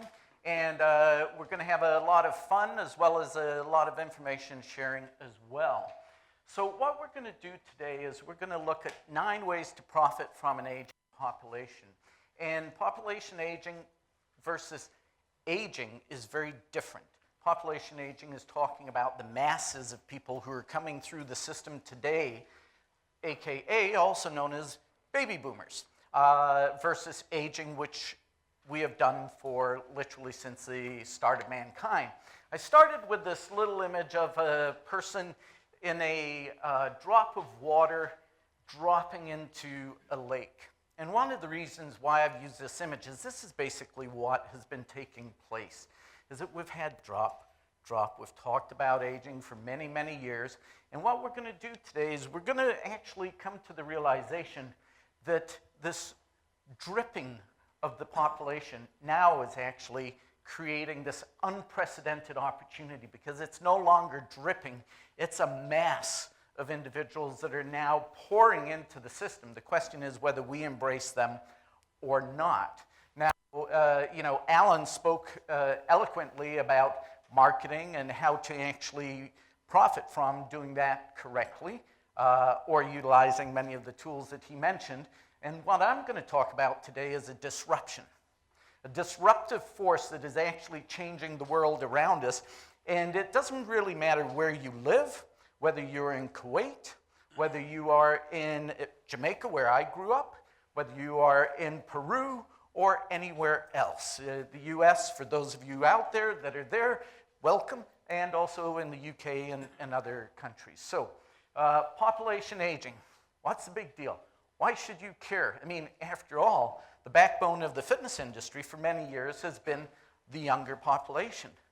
I always get a kick out of going to the trade shows and conferences now, and Doug and myself are, great representatives of who our segment of the market is and who is still working within the club industry. We have actually grown older with our clients. The question is, and the opportunity is, are we going to embrace them or turn our back on a whole generation that actually has immense potential for growing an industry that has been relatively flat, depending on what country you're in, as far as memberships go. So with that said, here's what we're going to do. It's going to be real simple. Today, we're going to talk about 9 principles of active aging. This is basically a framework for you to work from, and I'll get into that a little bit later. And then how those dovetail into the 7 dimensions of wellness, taking us beyond fitness. I'm not sure if that was the right verbiage there, beyond fitness, to address our clients' functional abilities so that we can actually be relevant to them. As Alan had mentioned, marketing, it's all about your customer. And how do you remain relevant for your customer and not you? And if you're dealing with a baby boomer population, That is a very key message to keep in mind. So with that said, if we're going to talk about the 9 principles of active aging, we should actually first define what active aging is. And if you remember nothing else but 3-4 words, helping your customers to become more fully engaged in life. It's a little bit of a different message than many of the traditional approaches that we use on the club end. And as we dive into this, you'll see why a different approach is needed. To be frank, most clubs do very poorly with the older population, okay? And one of the reasons is we keep using the same approaches for a very different mindset and different life stage as well. So with that said, let's move forward. Now, we have 60 minutes to change the world. Or at least your business. Or at least your sales. And at least the opportunity, depending on how open-minded you want to be. What we're going to do today is we're going to look at a framework, 9 principles. And as you outline the principles, start putting down what you can do under each of these principles. Because if you miss some of these principles, your success is diminished, as you will see as we go through. So let's get there. You guys ready to get started? Oh, come on. We need a little more excitement in here. Okay. All right. All right. You scare the heck out of me. And for those of you at home, let's get going. Okay. Very first principle in active aging is perceptions. When you hear the word old, what do you think? Anyone? Smelly? Smelly people. I can tell you. I've been doing this a long time and I've never heard smelly, so, you know. I don't know how to respond to smelly. What do you do? Doug, you were going to say. I just look in a mirror. You just look in a mirror. Anyone else? Wisdom. Weak. Ill. Lonely. Oh, that's a good one. Anyone else? Yes. Need support. Yes. Anyone else? Isolated. Lonely. Isolated. We're getting a really kind of negative picture going on here. Yes. And that is, unfortunately, that is what traditionally a lot of people in society think about aging. Experience. Absolutely. Wisdom, experience. So what we see happening here is that this has been the traditional way of looking at older people, okay? And that is that disability, disabled, retirement is actually your wrap-up party. It's a time of life where you slow down, all of that. That was basically the old way of thinking. And if you are still running your models around that old thinking, you're going to get the same old results as you always have with this group, and that is poor at best. However, we have a new way of thinking today. This is, I may pronounce the name incorrect, so forgive me. This is 100-year-old Fajut Singh. Okay? He celebrated his 100th birthday at the Toronto Marathon was that correctly pronounced? No? Yes? No? He celebrated his 100th birthday at the Toronto Marathon a few years ago, okay, by completing the marathon. He's still running, but at that time, the World Health Organization Director General came out and said, our perceptions of aging have been so entrenched, it's time that we actually start looking at how we change them, because we know today we have the human potential within us. It's whether we embrace that potential or not, which leads us to, if we are actually going to be successful with this group, we too need to embrace that human potential and the potential of the marketplace. So we need to change our lens from the old, diminished, disabled, fear of aging, all of the things that are terms that traditionally come up when I ask that question, to this, a new way of thinking. And the new way of thinking is around one word, potential. So what you have in this room, we always talk about as fitness, and I completely disagree. And I'll tell you why. I think we have the opportunity to be priceless because we actually have the opportunity to help people realize their potential. And if they realize their potential, transforms their whole life, and joining a club like Westwood is nothing when it comes to the money, that we would invest in something that can transform our lives. We spend it all on drugs anyway. The question is, are we spending it in that area, or are we spending it in the lifestyle choices that we know today work?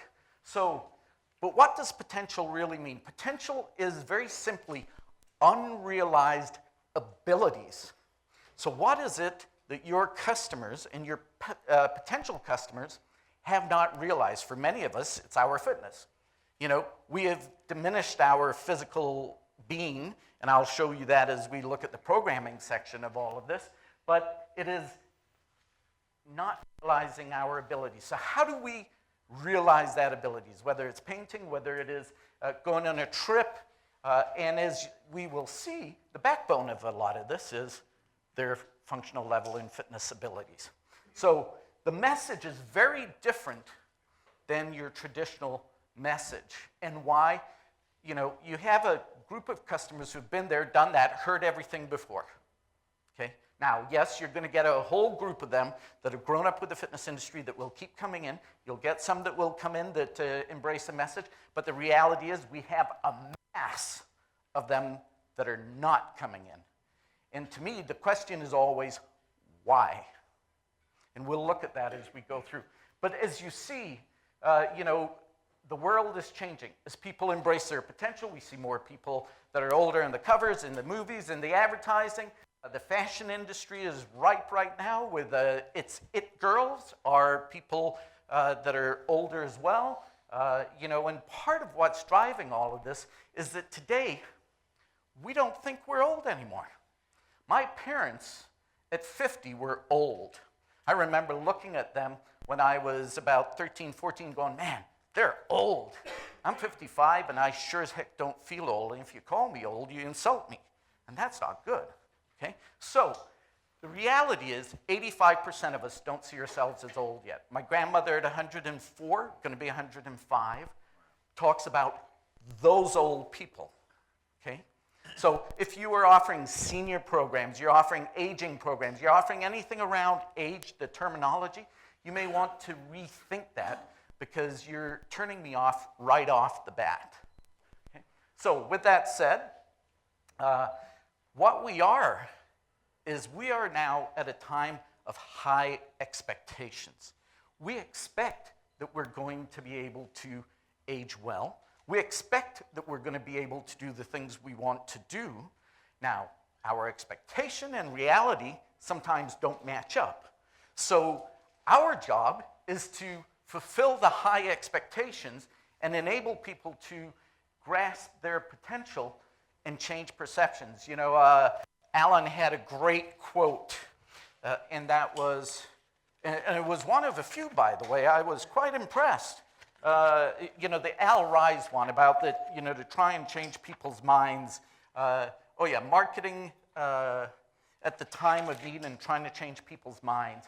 People, the representation that we have of older people will change people's minds. If we have positive role models, it will change people's minds. Changing words are just the start of that journey.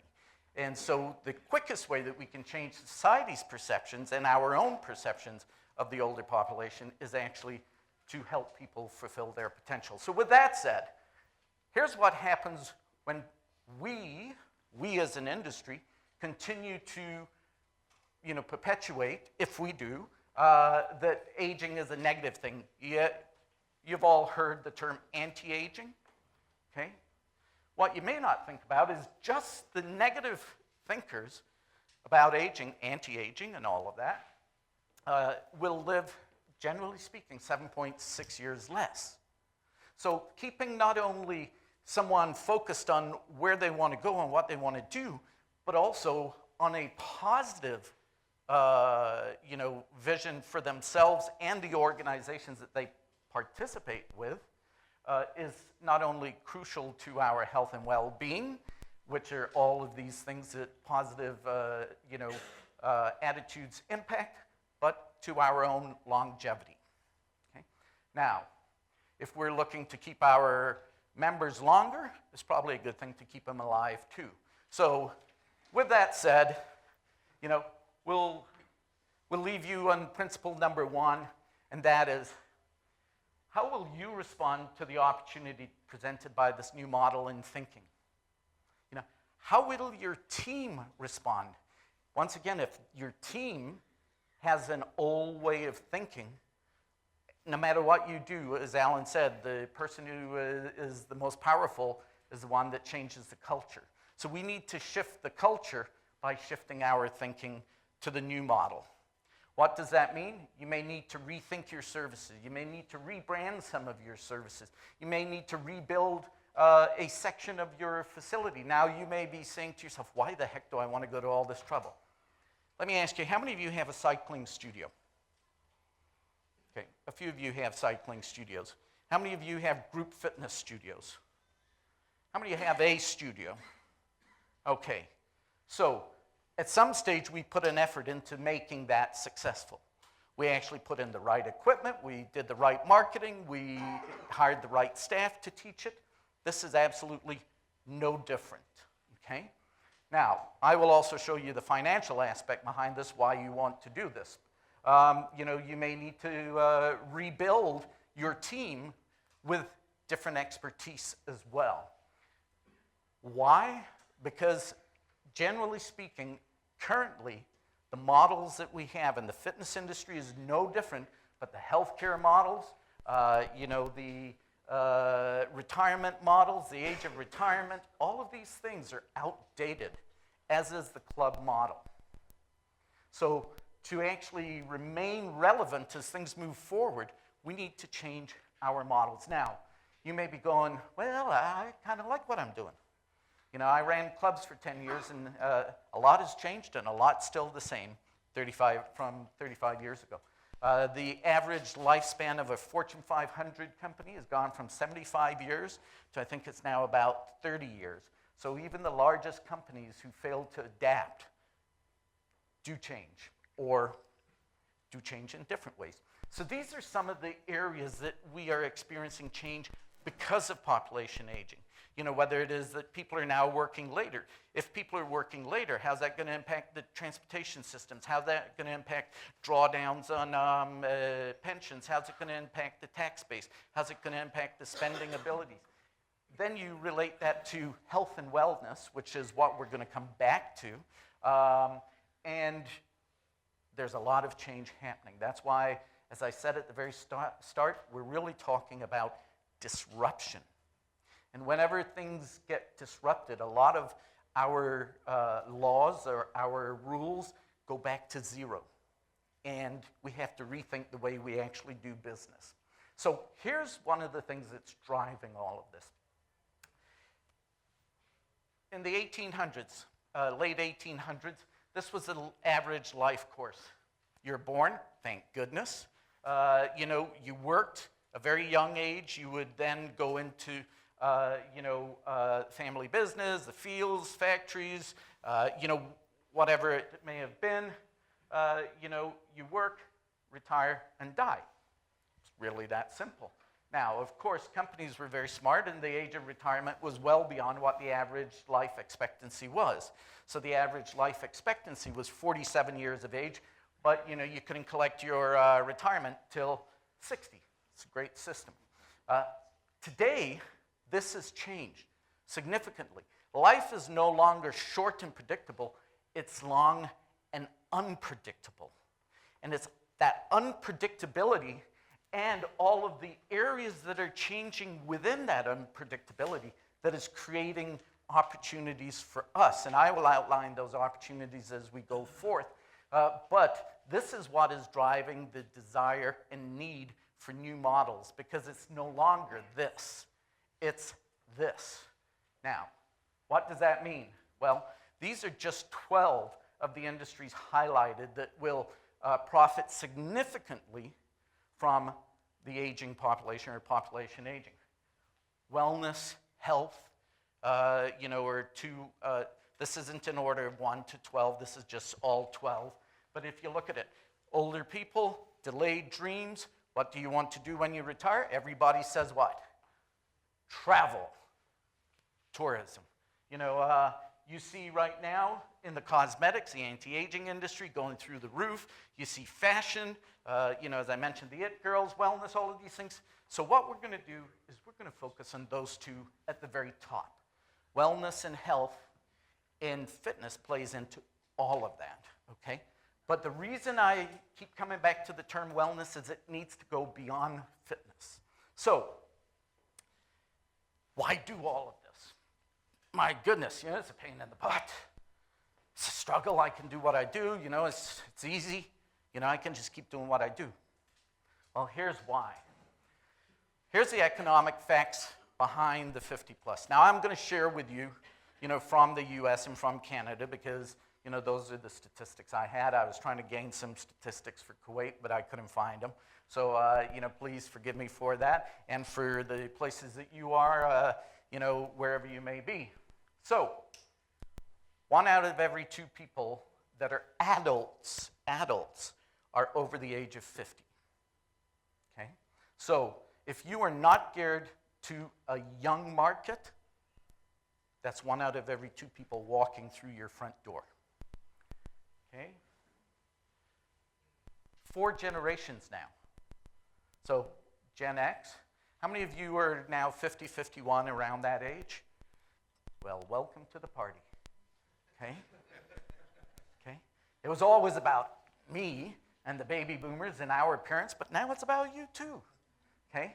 So, there are 4 generations now over the age of 50, which even makes it more interesting and complex, and we'll get to that as we dive into all of this.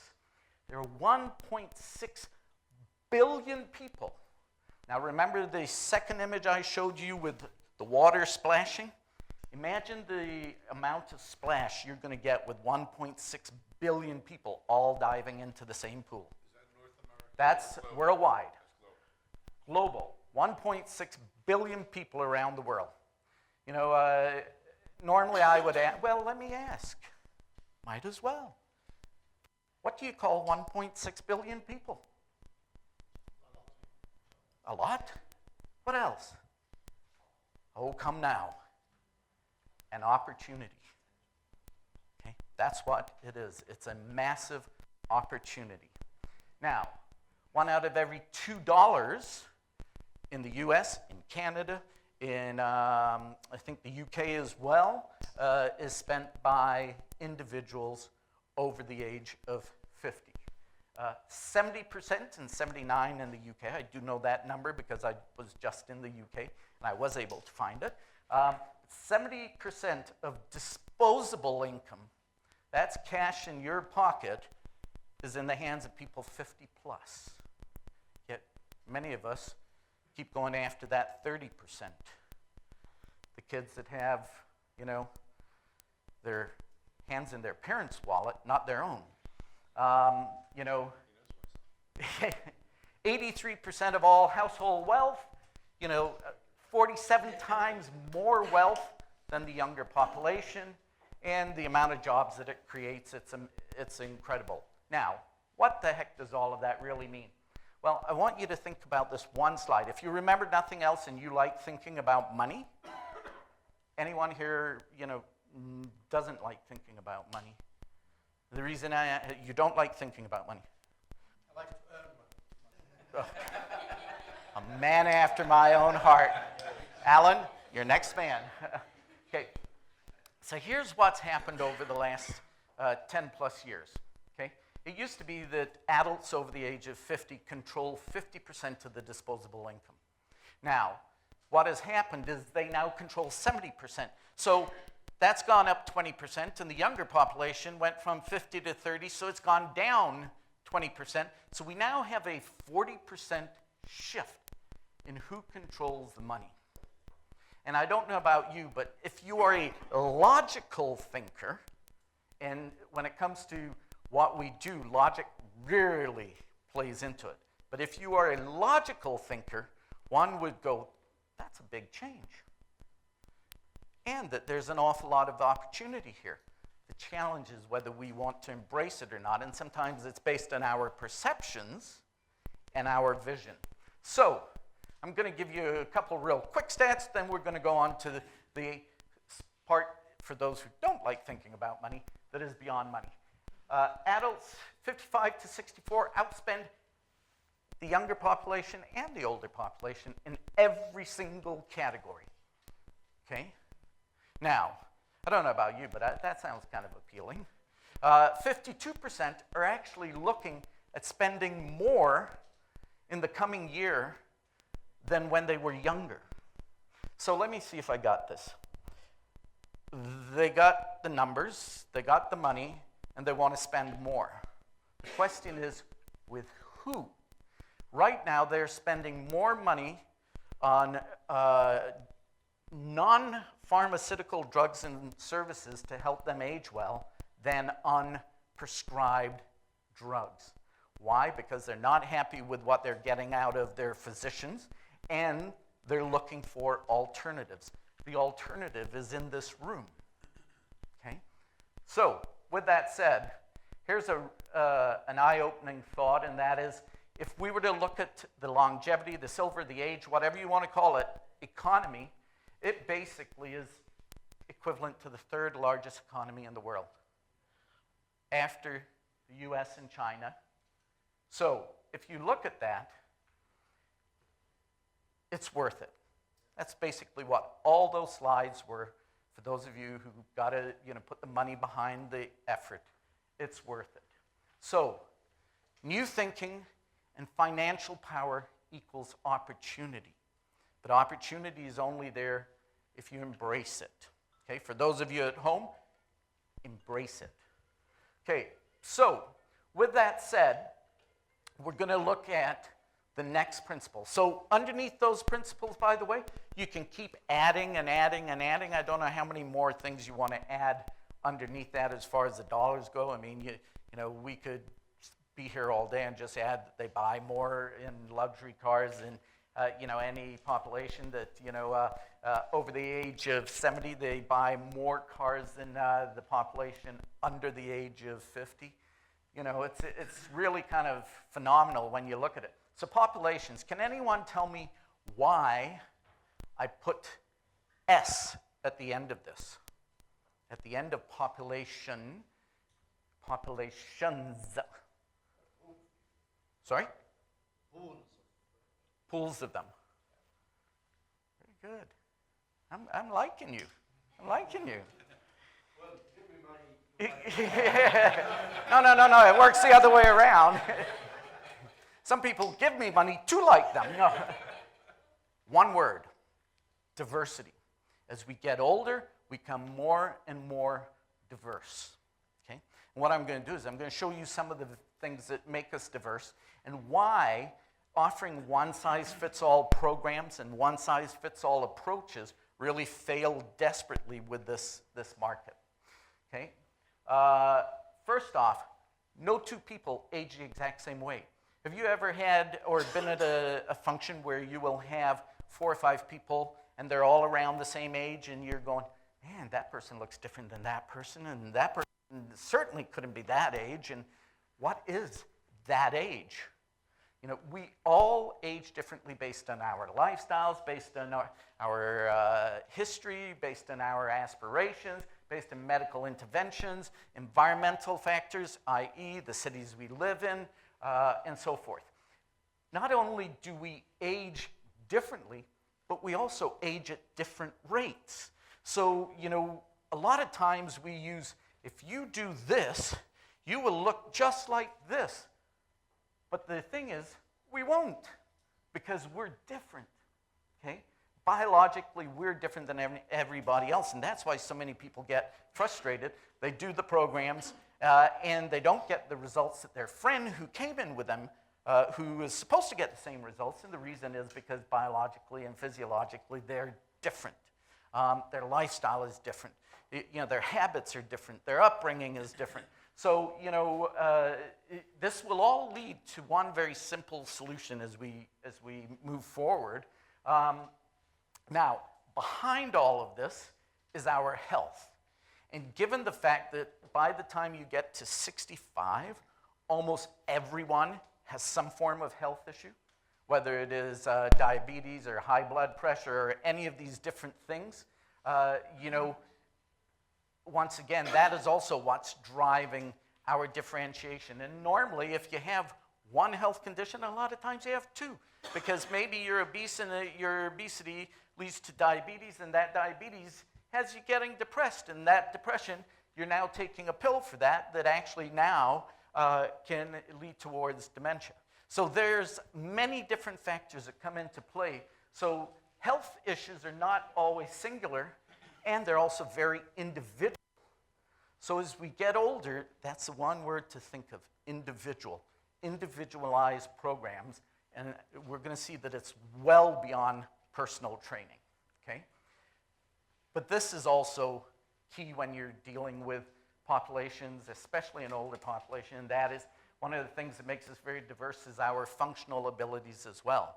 You know, I would challenge the health club industry that most of our clients fall in the fit and athletic category, with some in the independent category, but we have missed a lot of the folks that have been in the independent category. And our role in the health area is to prevent the decline and actually help people come back into this area. This is the area that we want to try and keep people. Now, remember this, and then I'll show you a little bit later. Somebody remind me, because I know you'll jump all over it and it will be really exciting. And that is, maintenance is progress. Just remember that. Maintenance is progress. Okay? Okay, with that said, so here's our challenge, is all of these different factors make it really an interesting situation when you come to deal with an older population. And one of the reasons why it's a terrific opportunity, because we know that things aren't working the same way for us as somebody else, and we need that personalized assistance, okay? This, by the way, also applies to marketing. Trying to pit everybody as one size fits all becomes very difficult. Do you think that marketing to this person is going to be the same as marketing to this person? Absolutely not, okay? So, with that said, a thought to ponder is the lack of diversity in your programs, your facilities, your staff's knowledge, your marketing capabilities, and so forth, costing you in lost business, costing you an opportunity. It's just something to think about. And for those of you that are in your pajamas at home, you know, you can think about it a little bit more leisurely. So, number 4. Remember, this is just a framework for you to start putting things in underneath in all these areas to better understand this consumer if you are not currently understanding it. People. Can you tell me what our challenge is when it comes to people? Anyone? They exist? No. That's just, here's our challenge. Lack of expertise. Many individuals that we just talked about, the diversity of the population, but we're missing the lack of, or the expertise to work within those different areas. There are people out there that have that expertise. We just simply need to go, like we did with, hiring a spinning instructor, and look for someone who has that expertise so that your programs are relevant to what somebody's looking for. You know, sometimes that may be an older staff member who is very knowledgeable, but not always, you know. Older people and younger people bond together. I would normally actually ask any of your potential staff, do you love your grandparents? And if they say no, well, they're probably not going to be your right staff member, okay? Do you like your, if it's the parent-in-laws, that might be different. A lack of understanding of what is needed is also, and training and expertise, it is still lacking out there. Poor attitudes, ageism, negative thinking, thinking the old way. These are some of the issues that we face when it comes to people. But probably the biggest issue we face is shortage. You know, whether it's physical therapists, whether it's geriatricians, whether it's home care aides, or whether it's personal trainers, people working with older people there are much fewer of them than what is actually currently needed. So, with that said, for those of you that do jump into it and are looking for opportunities, you know, some of the people that you may want to be hiring are life coaches. And one of the reasons is we do a really lousy job, unfortunately, of preparing for latter life, whether it's our finances, our health, all of these different areas, and we all can do with assistance. You know, longevity coaches, how to help people to age well over a longer period of life, dementia coaches, you know, or just simply training your staff on how to work with people who have dementia. By the way, 1 out of 2 people, by the time they get to 80, will have Alzheimer's. Okay? So if you don't think it's actually going to impact us, 3 people in my life right now it's impacting. So it impacts us. Now, there are some cultures that do have less than others. Okay? But understanding why your customer is actually asking you the same question 5 or 6 times, not because you aren't clear, but because they just can't remember what you said. It doesn't mean that they're not at a high physical functional level. It means that they are cognitively challenged, and their cognitive functional level is very different. And change management, helping people to manage change, to me is a massive, massive opportunity, especially if you can do that online. It's almost like a concierge management. You may think, but I'm a fitness club. No, you're not.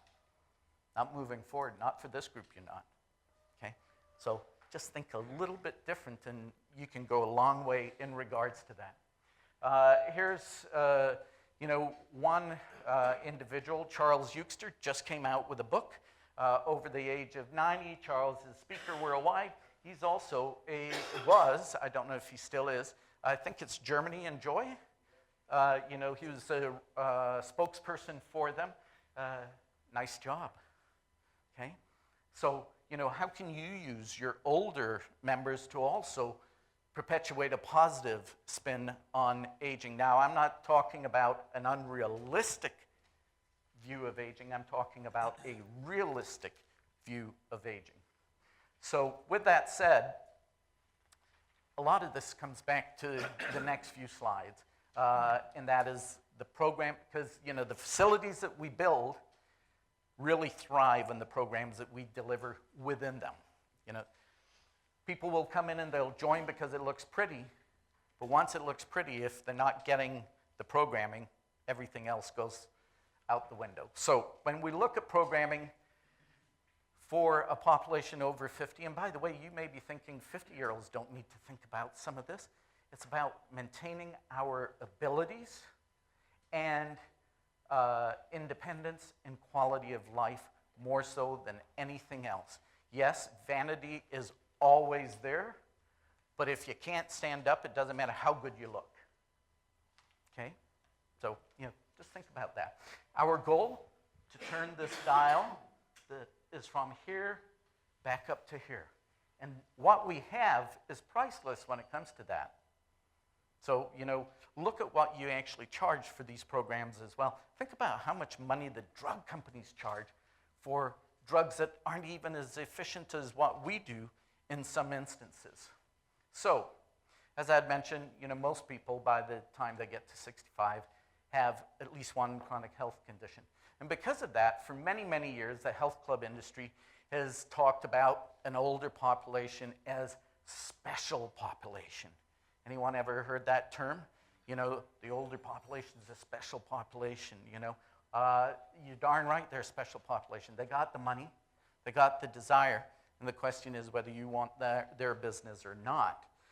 To do that, we need to move beyond providing just programs around health conditions, which is what a lot of people do when it comes to working with older people. Okay, we'll have an osteoarthritis program, or we'll have a heart disease program, or a diabetes program, or all of these other programs. We need to move beyond that, and I'll explain why as we move forward. And one of the reasons is because most of us today are thriving with these health conditions. I'm not saying don't offer those programs, absolutely offer them. but it's well beyond the medical way of looking at aging. That's the old way of thinking. If you're looking at today, only 27% of older adults say managing their health condition is of concern.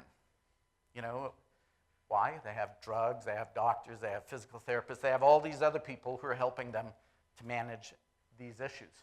Today, the new definition of healthy aging, according to the World Health Organization, is actually not the absence of disease, but the maintenance of functional abilities or the improvement of functional abilities, thus what we offer in this room.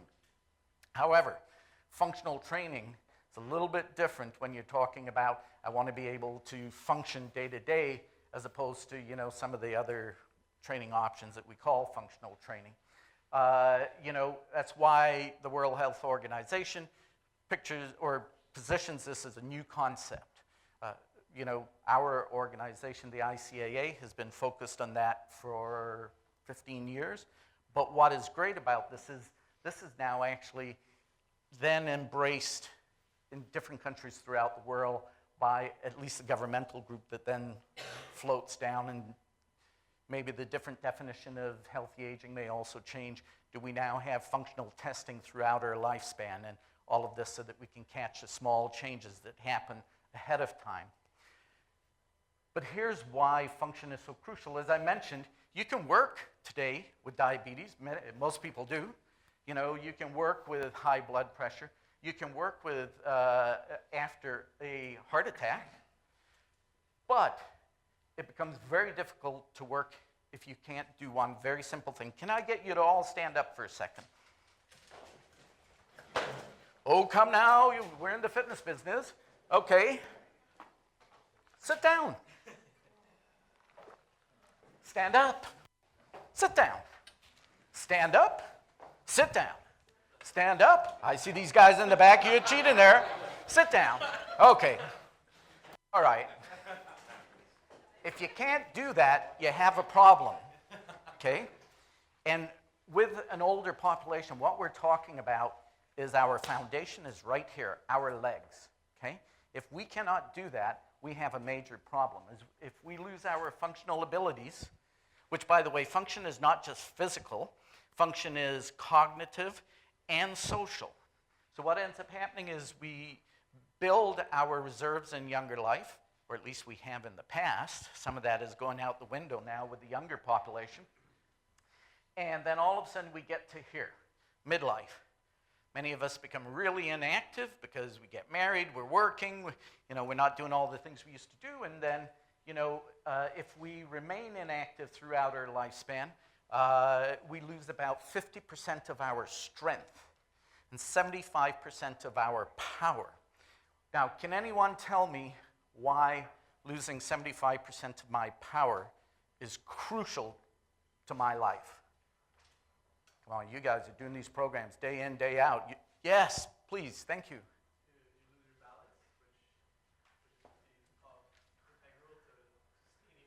Thank you very much. You know, he's exactly right. What happens is 1 out of 3 people over the age of 65 fall each year. 50% of them will fall again within a 12-month period.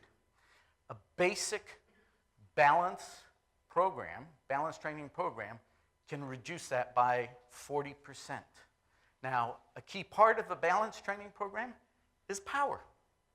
Because power is our ability to move quickly and to respond. So if I'm falling off a curve and I respond quickly, I don't fall. If I don't, I'm like, oh, you know, and I go face first. And Leonard Cohen, famous singer, you know, just died, and he died because of falls. Not because he was sick, not because he wasn't rich, not because of any of those other things that we all think keep us cranking. It's because he fell. So our goal is to try and prevent these things, and to do that, preventing functional loss is crucial, which brings me back to what was the saying I had said earlier to remind me of? Maintenance is progress. If I can just simply maintain my abilities at a high level, I'm in a progressive state compared to if I'm losing it, okay? So very, very significant impact that it has. I'll show you a real-life example of that. Tony, you've seen this one with Dennis, so let me show you. Can I steal you a sec? Yeah. So here's what it looks like in real life. Let's say Tony was strapping like I am, okay? I was going to use you, but you're a little bit bigger than I am, okay? So let's say Tony and I weigh the exact same amount, okay? Lucky for him, he doesn't. So I'm just going to get you, to hop up on my back. Oh, okay. Yeah. Okay, so just hop up. Okay, so let's say Tony is 200 pounds. Solid muscle, 200 pounds, but no. And I'm 200 pounds. And Tony has just hopped up on my back. What has happened? I've just lost about 50% of my strength. Okay, so is it any wonder that people begin to put their legs out wider and walk like this because they're trying to become more stable because they got Tony on their back? Okay, so is it any wonder that they're a little slower, can't go? Oh, you're shaking. Okay, all right. Let's on your power there. Yeah. Let's give Tony a hand. But is it any wonder that I can't play with my grandkids, that I can't run for the bus, that I can't do all these different things that I could have done if I just simply got Tony off my back? Okay? And that is what losing 50% of your strength looks like in real life. People like this because they just simply don't have the strength to move around and take for granted what we do each and every day. So when we talk about function, our goal, once again, is to try and keep people at least in the independent category, preferably in the fit category. And it only takes one instance at any time in our life, young or old, to push us over here. If you've ever broken your leg, you're over here, and then you have to work your way back. No difference. Cognitive, if you don't have brain fitness training right now, do.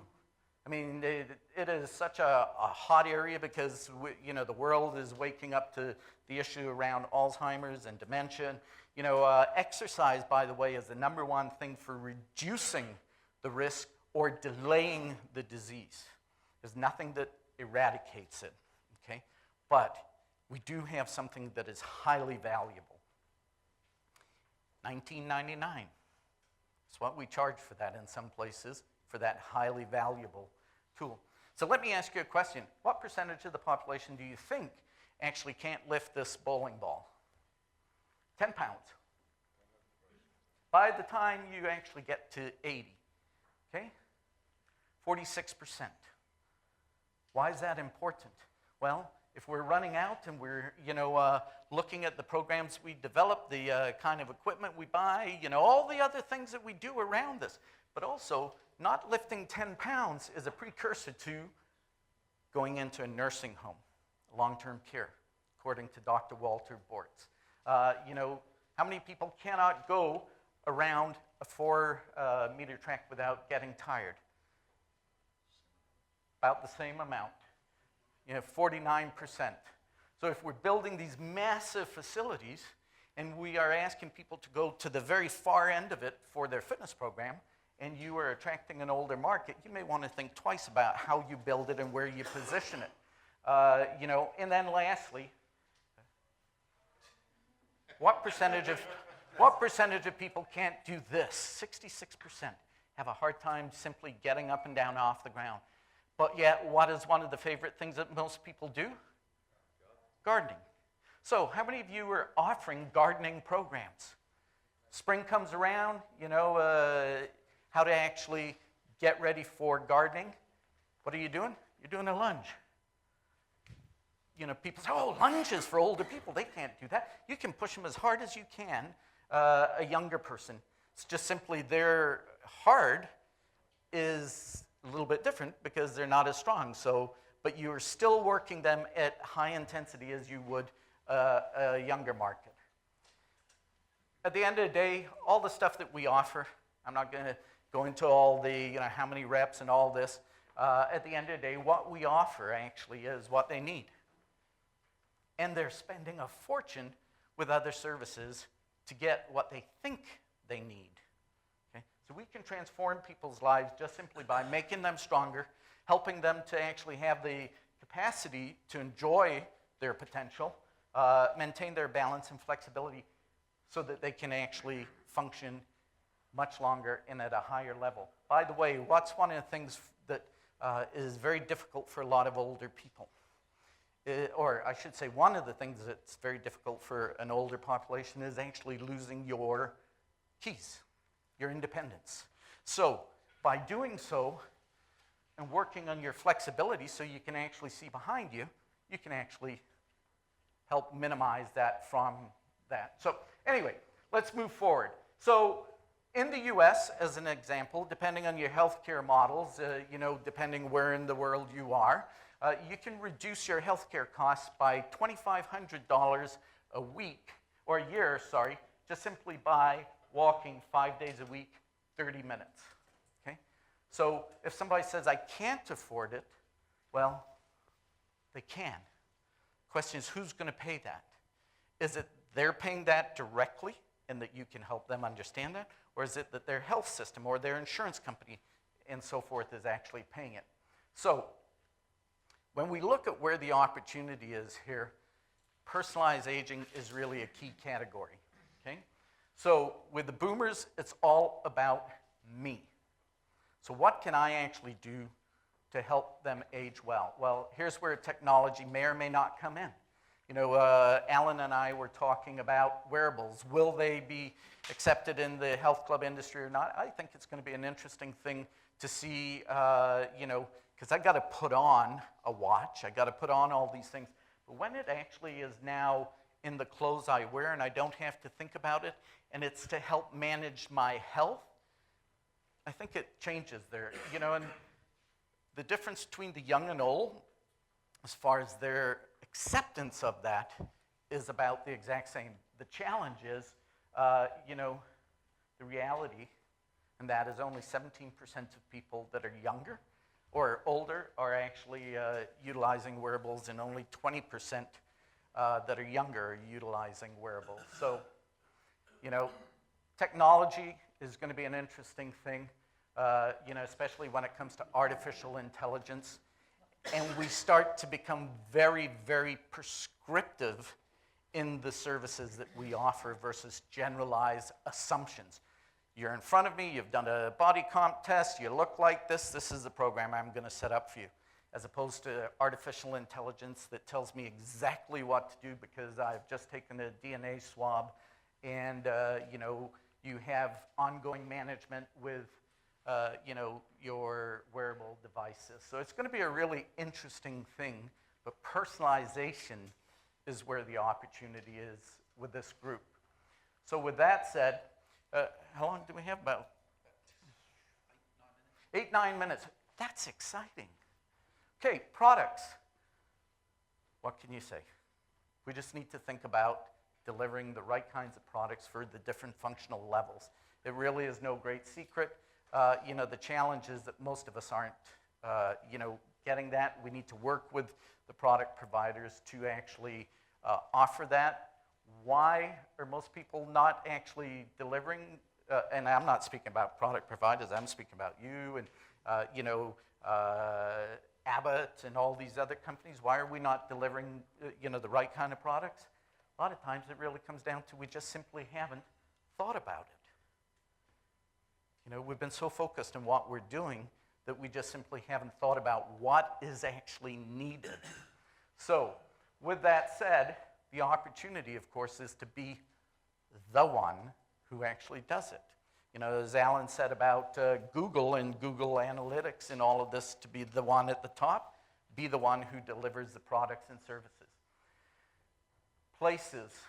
Well, to me, the center that we have is, once again, it's not a fitness center. This is just, my perspective of how I look at this segment, and that is it's a time for reinvention. And really what we have is we have a center for discovery. How can I discover what's next in my life? And at the root of that is that I need to be fit to be able to embrace that. So what would that look like? Would it look like, a health city that is being designed and built in, California? Would it look like a retirement community that is now being built for all? Or would it look like a health club that is fully inclusive and not exclusive? There's an old saying, if you build for the old, everybody can use it. If you build for the young, you exclude many who can't use it.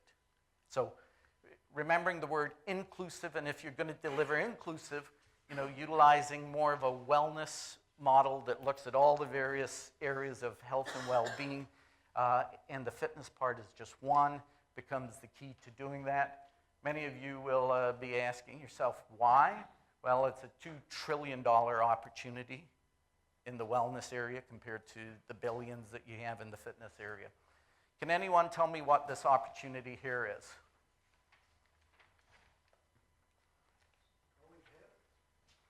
No? Sorry, I wasn't looking at you. Yes. Disappointment? No. It's depression. I know some of you may be depressed at the end of this, but okay, by the year 2020, that's only 3 years away, the second leading cause of premature death and disability is expected to be depression. What are you offering to address that? Exercise is, of course, one of them, but are we positioning it? Are we positioning balanced lifestyle programs? Are we positioning energy boosting programs? All of these different things that look at what's the issue and how do we address the issue. So with that said, I'm going to leave you with 3 slides. Okay? There's a massive opportunity right now on a global level. The World Health Organization has just come out after the World Health Assembly has passed a resolution that the year 2020 to 2030 will be the decade of healthy aging. So with all of this visibility that this is going to start bringing from a governmental standpoint, from a media standpoint, beyond what we're getting today, the question is, how can you build your policies and your programs and your facilities to embrace that opportunity? It will be, to me, it will be at the highest level during this time. That's one. And then the last thing, and Alan went through that very eloquently, so I'm not going to spend a lot of time on the promotions side, especially seeing I have 4 minutes. But as society rethinks how we age and how we respond to aging, so must we. The question is, do we want to or not? Only you can make that choice. So with that said, here's part of the problem. A lot of times, advertisers think it's really cute to stereotype or patronize older adults. And that comes at a cost. It comes at a cost where they pay no attention to what you do. Over 70% of older adults just block out marketing now because it's patronizing for them. But the other part of that is that 95% of marketers and marketing dollars are focused on people below the age of 50. So if you're going to embrace this market, one of the opportunities is to be one of the groups that actually does embrace it and be visible thereforth. So I'm going to leave you with this, be real, and I'm going to move it to this. And I want you to just sit here, meditate on this for, no, don't do that. But ask yourself these 3 questions. How would the world be and your business if older people fully embrace their potential? Countries fully embrace the potential of their older population, and companies fully embrace the potential of their employees, their older employees. It'd be a very different world. We wouldn't have to think about ageism and negative thinking and so forth. So with that said, I want to thank you all very much for coming here today, and for those of you that are on the web and online virtually. And I want to thank Al Corniche for hosting this, and Doug for putting it on. Thank you.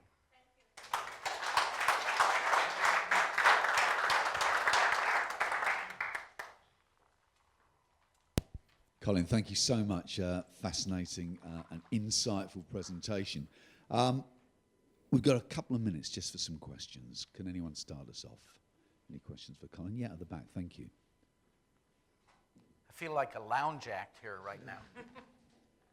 Hey, Colin, how's it going? Really good, thank you. good talk. I just had a quick question on screening and how maybe it could be used as promotionals to get those older people into your facilities. But maybe I know for sure, or I know as for a fact that as higher cognitive function declines, older people, it's like memory, older people tend to divert resources towards lower cognitive functions like gait and balance and things of that nature.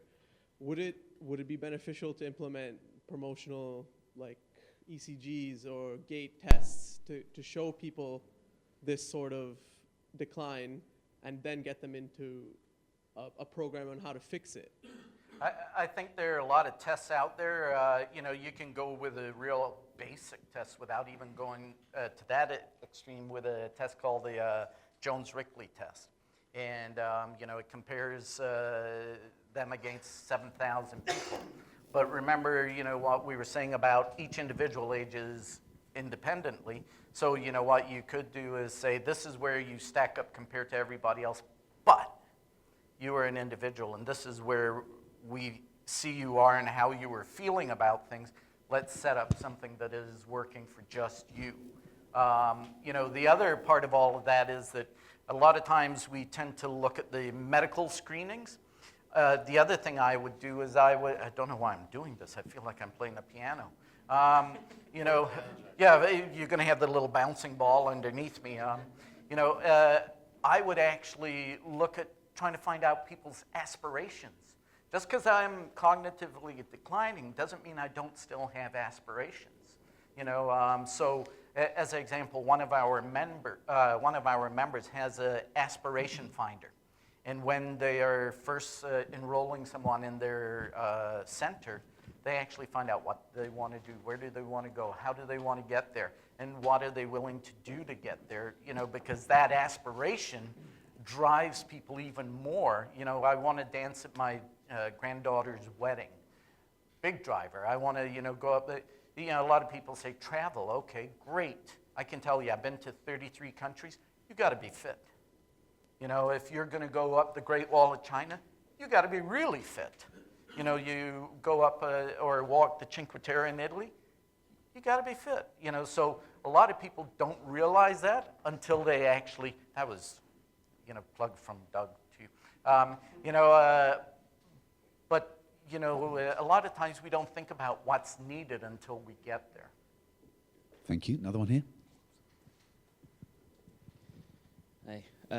I found what you said about the physical and the cognitive functioning pretty interesting, because regards to this pull, the splash, the generations, the generations are changing a lot. I would say potentially from your generation and the generation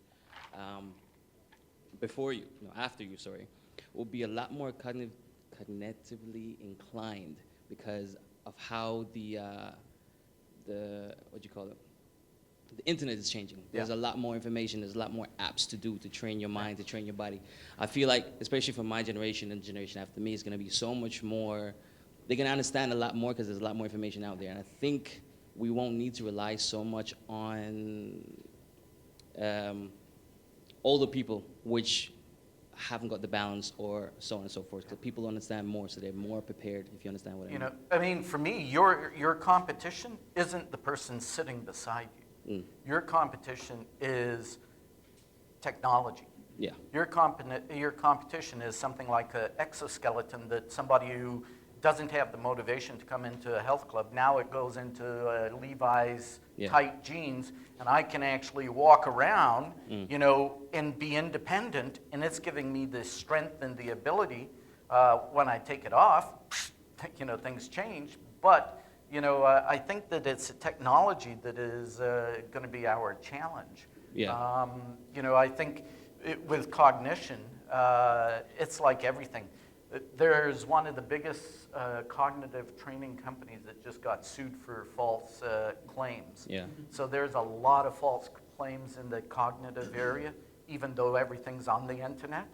So, you know, what you have the opportunity of becoming is the authority on what actually works and what doesn't. Because there's a lot of false claims out there. You know, I don't think people ever, people will never dismiss the personal aspect that you'll have.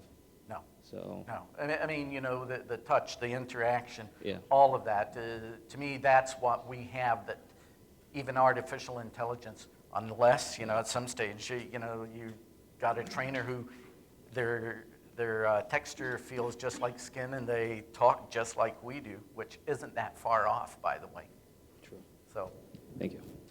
By the way, in Japan and around the world now, they have a robotic seal that they use for people who are in dementia care.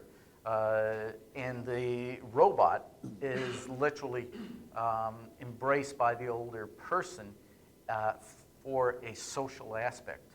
So, you know, you think how long before we actually have a person instead of a seal. And, you know, if there's one major thing that we have in this industry that we haven't talked about because we have limited time is the social aspect.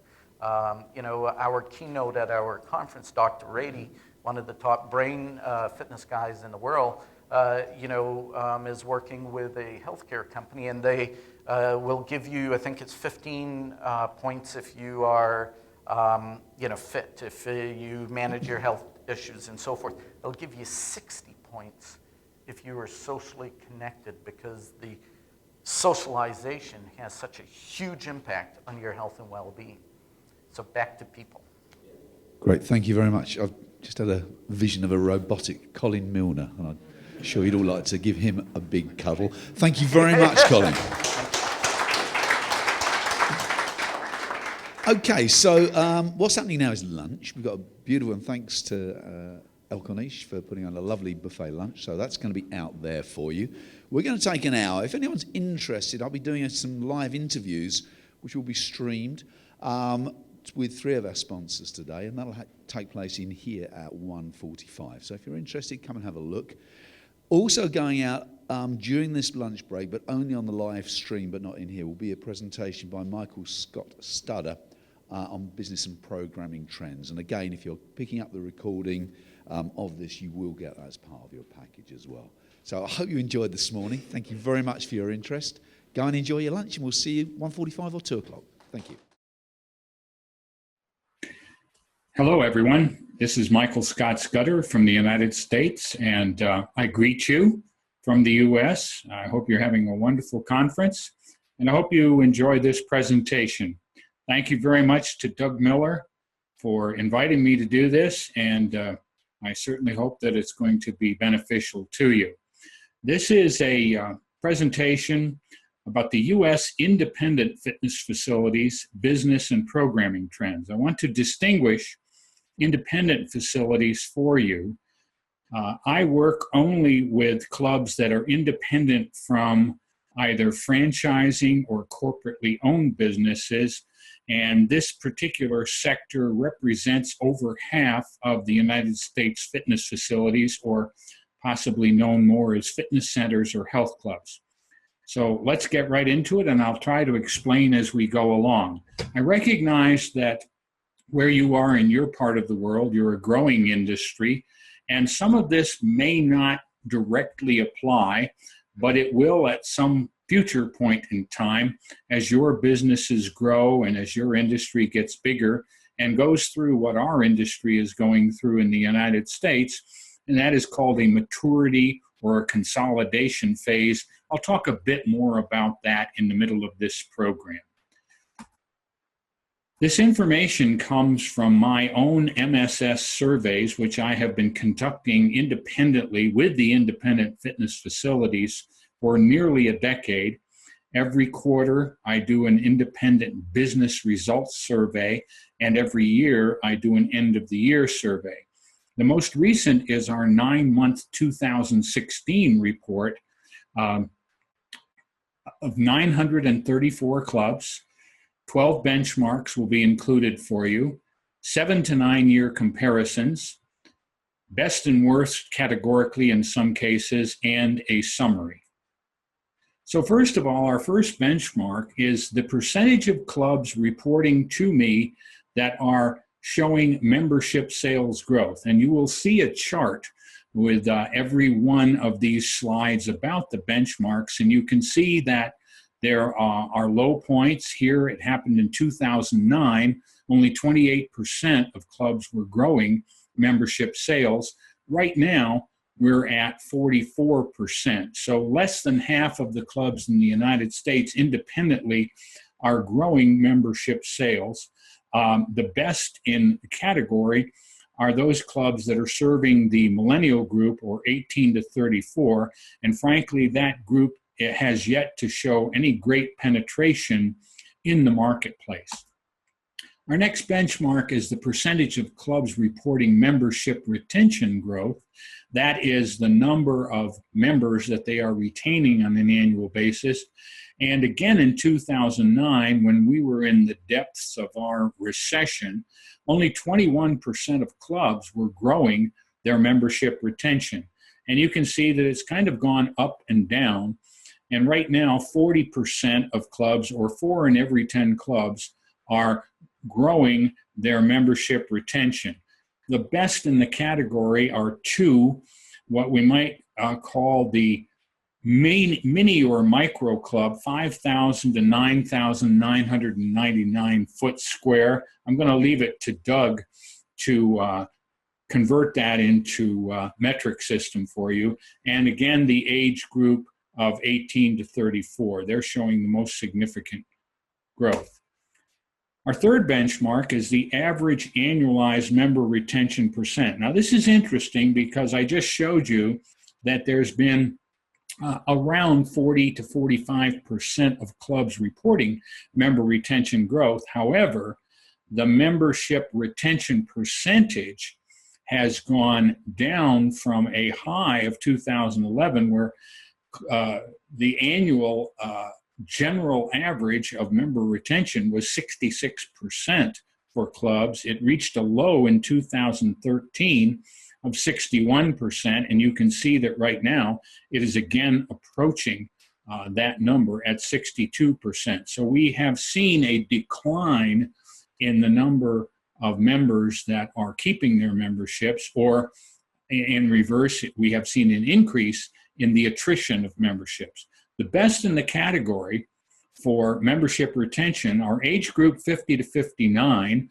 or what we might call the late boomer segment. 66% of members retain in that category. And again, the micro or mini clubs, 65%.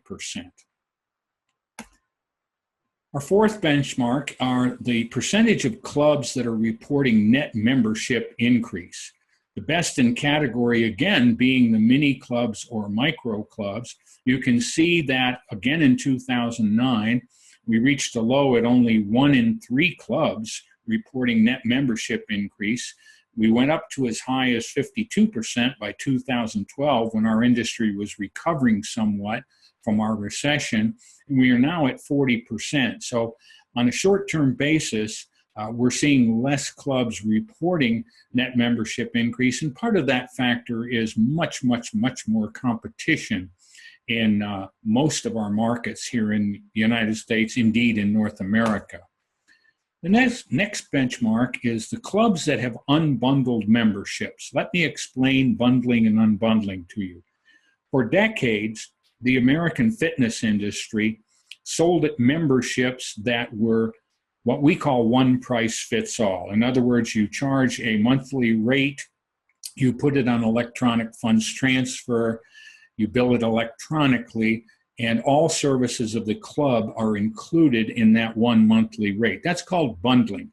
Well, when the low price players started really hitting our market in the first decade of the 21st century, we began to see clubs unbundling memberships. In other words, dropping their prices, selling a fitness-only membership, and in many cases hoping to upsell to other services that would be higher monthly dues. It has proved successful in some cases. It has proved unsuccessful in many other cases. You can see that the highest unbundling was in 2011, when 37% of clubs were unbundled, and we are now right back just about at that level. So what we can say is that over the course of the last decade, better than 1/3 of American independent clubs have unbundled.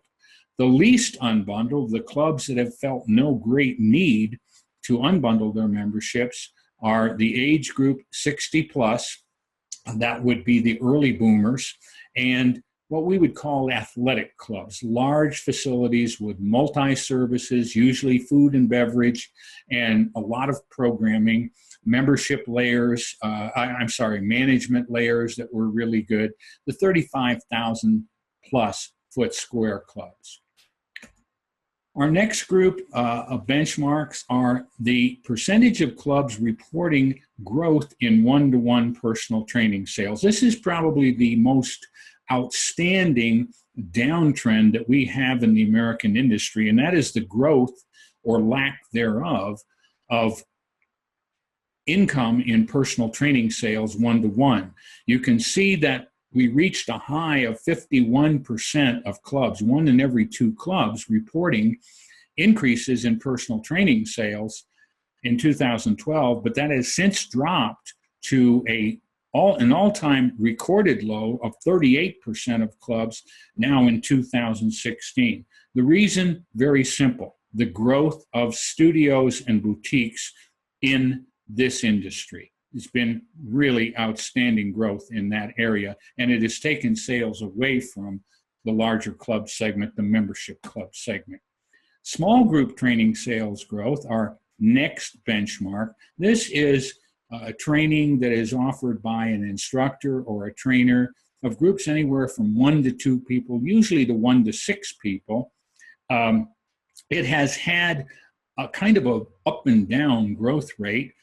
We saw the highest growth in 2012, 55% of clubs reporting, and the lowest growth, 40% of clubs reporting so far this year. So while we think as an industry that small group training is going to be a big factor in clubs' income in coming years, there isn't a lot of statistical evidence right now to support that. Again, some of that small group training is going to boutiques and studios. For example, to name a couple, Orange Theory Fitness, Soul Cycle, Cycle Plus. They are taking some of the small group training dollars away from standard or what we might call institutional or traditional health clubs. The best in category in growth of small group training sales, again, the micro clubs, and many of them fit into that boutique category. Clubs reporting group fitness classes attendance. This is your larger group exercise classes, we once called them here. Prior to that, we called them aerobics classes. We're now relabeling that as group fitness, and it's had a kind of a checkered, sketchy existence over the last 5 or 6 years, 7 years. We reached a high of 60%, 61% of clubs reporting growth in attendance in group fitness classes. We reached a low a few years later at 39%, and we're now at 42%. So we're not seeing the growth in group fitness class attendance that we once saw, perhaps again because some of the boutiques are taking away that business. It also could be that there's a maturity in group fitness classes right now. We anticipate that that will grow, but there's some work that needs to be done internally in clubs to make that grow at a better than 50 or 60% rate. However, the best in category are the not-for-profit facilities. Some of you might know them as YMCAs, Jewish community centers, community recreation centers. That's where the best growth in group fitness class attendance is coming right now. Average ancillary sales. Ancillary sales are all sales that a club creates other than direct dues or initiation fees or deposits on membership alone. And I'm happy to say that this is one of the best areas that we've seen as far as growth over the last decade. In 2008, when I first started measuring this, clubs were only showing 16% of their total revenues per year in ancillary sales, or 16 cents on every dollar. And that number reached a high in 2015 of 27%. It is down slightly this year to 25%.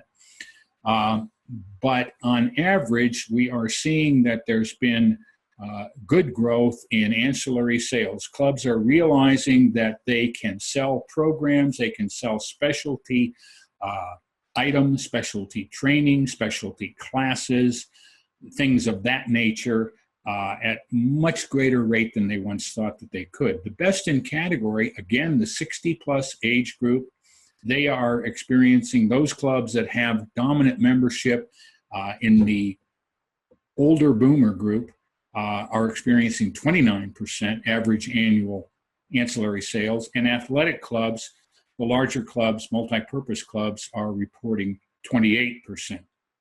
Hang with me because I know that numbers can drive some of us crazy. We're going to get into some other stuff that should interest you a little bit more and keep you involved very shortly. The percentage of clubs reporting total increases in revenues, again, has jumped back and forth, reaching a high of 59% just last year. We were seeing some very good revenue increases with almost 6 in 10 clubs. But interestingly enough, this year, we've seen only 45% of clubs reporting total revenue increases. And a lot of that has to do with ancillary sales and things of that nature.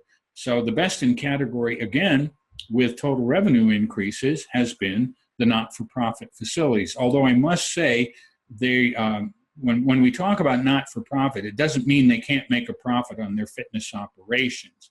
It means that they are registered with the federal government and with their local and state governments as intending to make no profits overall in their operations. Again, think YMCA, think Jewish Community Center, etc. And the percentage of clubs reporting net profit increase. Now, this is not to be confused with EBITDA, earnings before interest, taxes, depreciation, and amortization. This is pure profit. Total revenues minus total expenses. We saw the highest last year. 59% of clubs were reporting that their profits were going up. We'll talk a little bit more about this in a slide coming up. The lowest was obviously 2009. Again, we're in the depths of our recession. Only 1 in 3 clubs was reporting net profit increases, and we've slipped back to 47% of clubs reporting net profit increases. The best in category are the 35,000 square foot large athletic clubs. And interestingly enough, the worst in category are what we would call the mid-size, mid-price clubs between roughly 10,000 and 19,999 foot square. This is often called the mom and pop category here in the United States. And finally, the average annual net profit percent. Now I want to go back just to this slide. There are anywhere between a low of 33% of clubs and a high of 59% of clubs reporting increases in profits. However, since 2012, when the average across the independent industry was 11.2% pre-tax profit, it has dropped to a low, since I have been measuring for nearly 10 years, of 7.1%. So what we're seeing is more clubs reporting increases in net profits, but net profits going down. I'll explain that to you in a slide that's coming up. The best in category in net profits has been the personal training and studio market at 10.3%, and clubs that are small, micro clubs in the less than 5,000 square foot range that do not sell memberships. They sell only programs, also 10.3%. The worst in category, the age group of 60 plus, only 4.1%, and the not-for-profit facilities at 4.4%. So that gives you a look, and let's make a couple of quick comparisons, and then we'll get into some more things as we go along. The best performing dues group are obviously the higher priced clubs, $75 per month, single monthly dues plus. In other words, $900 or more annual single member dues. The worst performing dues group, again, the mid-size, mid-price between $30 and $49 a month, single monthly dues. The best overall ranking by size and type, clearly the large athletic clubs. The worst overall ranking by size and type are the 10 to 19.9 fitness onlys, which I've just described to you as kind of the mid-price, mid-size, very often pricing in this range here of 30 to 49, and fitness plus classes club. They're just not doing all that well when we look at a ranking based on these 12 benchmarks as compared to averages. And overall, I can tell you this, not very good news for our industry here in the US. Overall, the independent club's average performance in terms of revenue, net profits, et cetera, when we grade all of these things and average them out, it's down over 4% this year compared to last year. And to give you some quick looks, average monthly dues are down about 10% this year.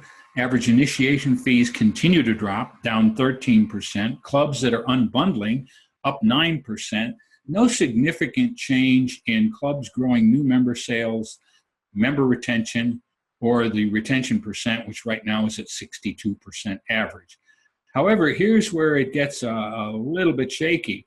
The clubs growing total sales versus last year at this time, down 24%. The clubs growing ancillary sales, down 26%.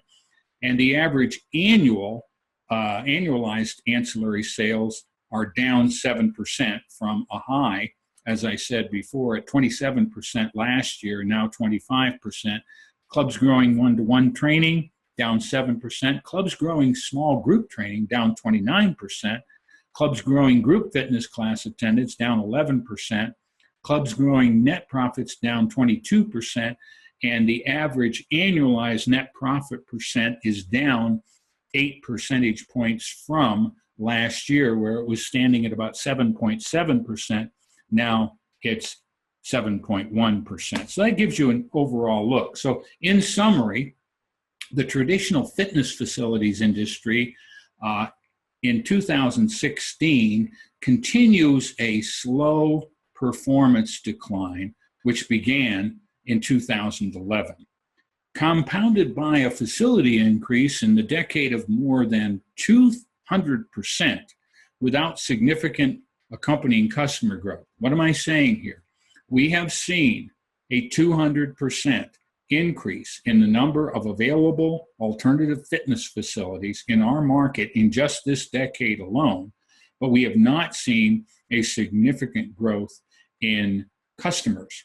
The growth in customers has only been 35%. So we have a real variance in the law of supply and demand right now. Some say it's being abrogated at a very rapid rate. So clubs in general have experienced lowering net memberships, decreasing membership prices, increasing membership attrition, and a steady outflow of personal training program dollars to studios, boutiques, and the disruptors. The mid-size, mid-price are by far the most negatively affected. They're the ones really being challenged, and that's where we're seeing the highest incidence now of clubs going out of business. And many of those clubs have been around for more than 2 decades. Here's an interesting statistic for you that probably won't affect you in your markets for a long time to come, but here it definitely has.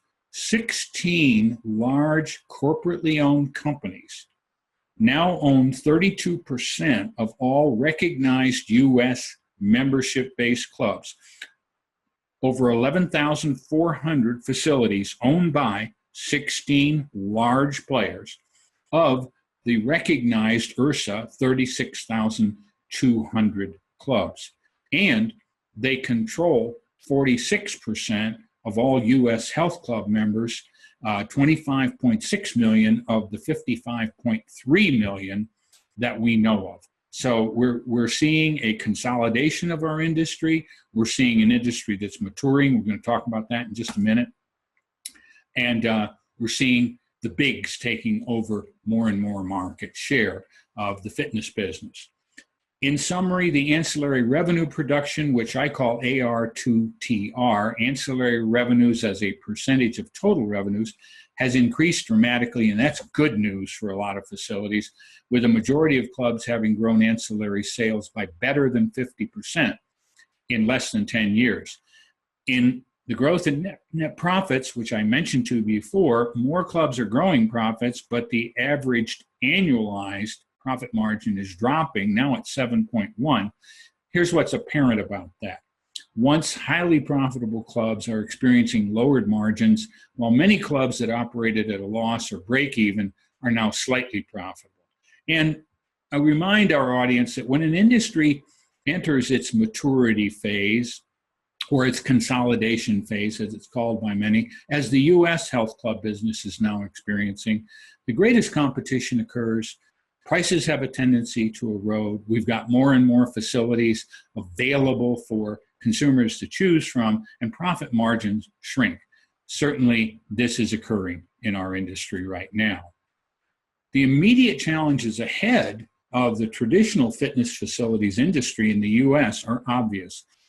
How to compete with the disruptors, in other words, the big players, the Planet Fitnesses, the LA Fitnesses, the 24-hour Fitnesses, the Lifetime Fitnesses, including the studios, boutiques, the high-value, low-price players. How are independents going to compete with them moving forward?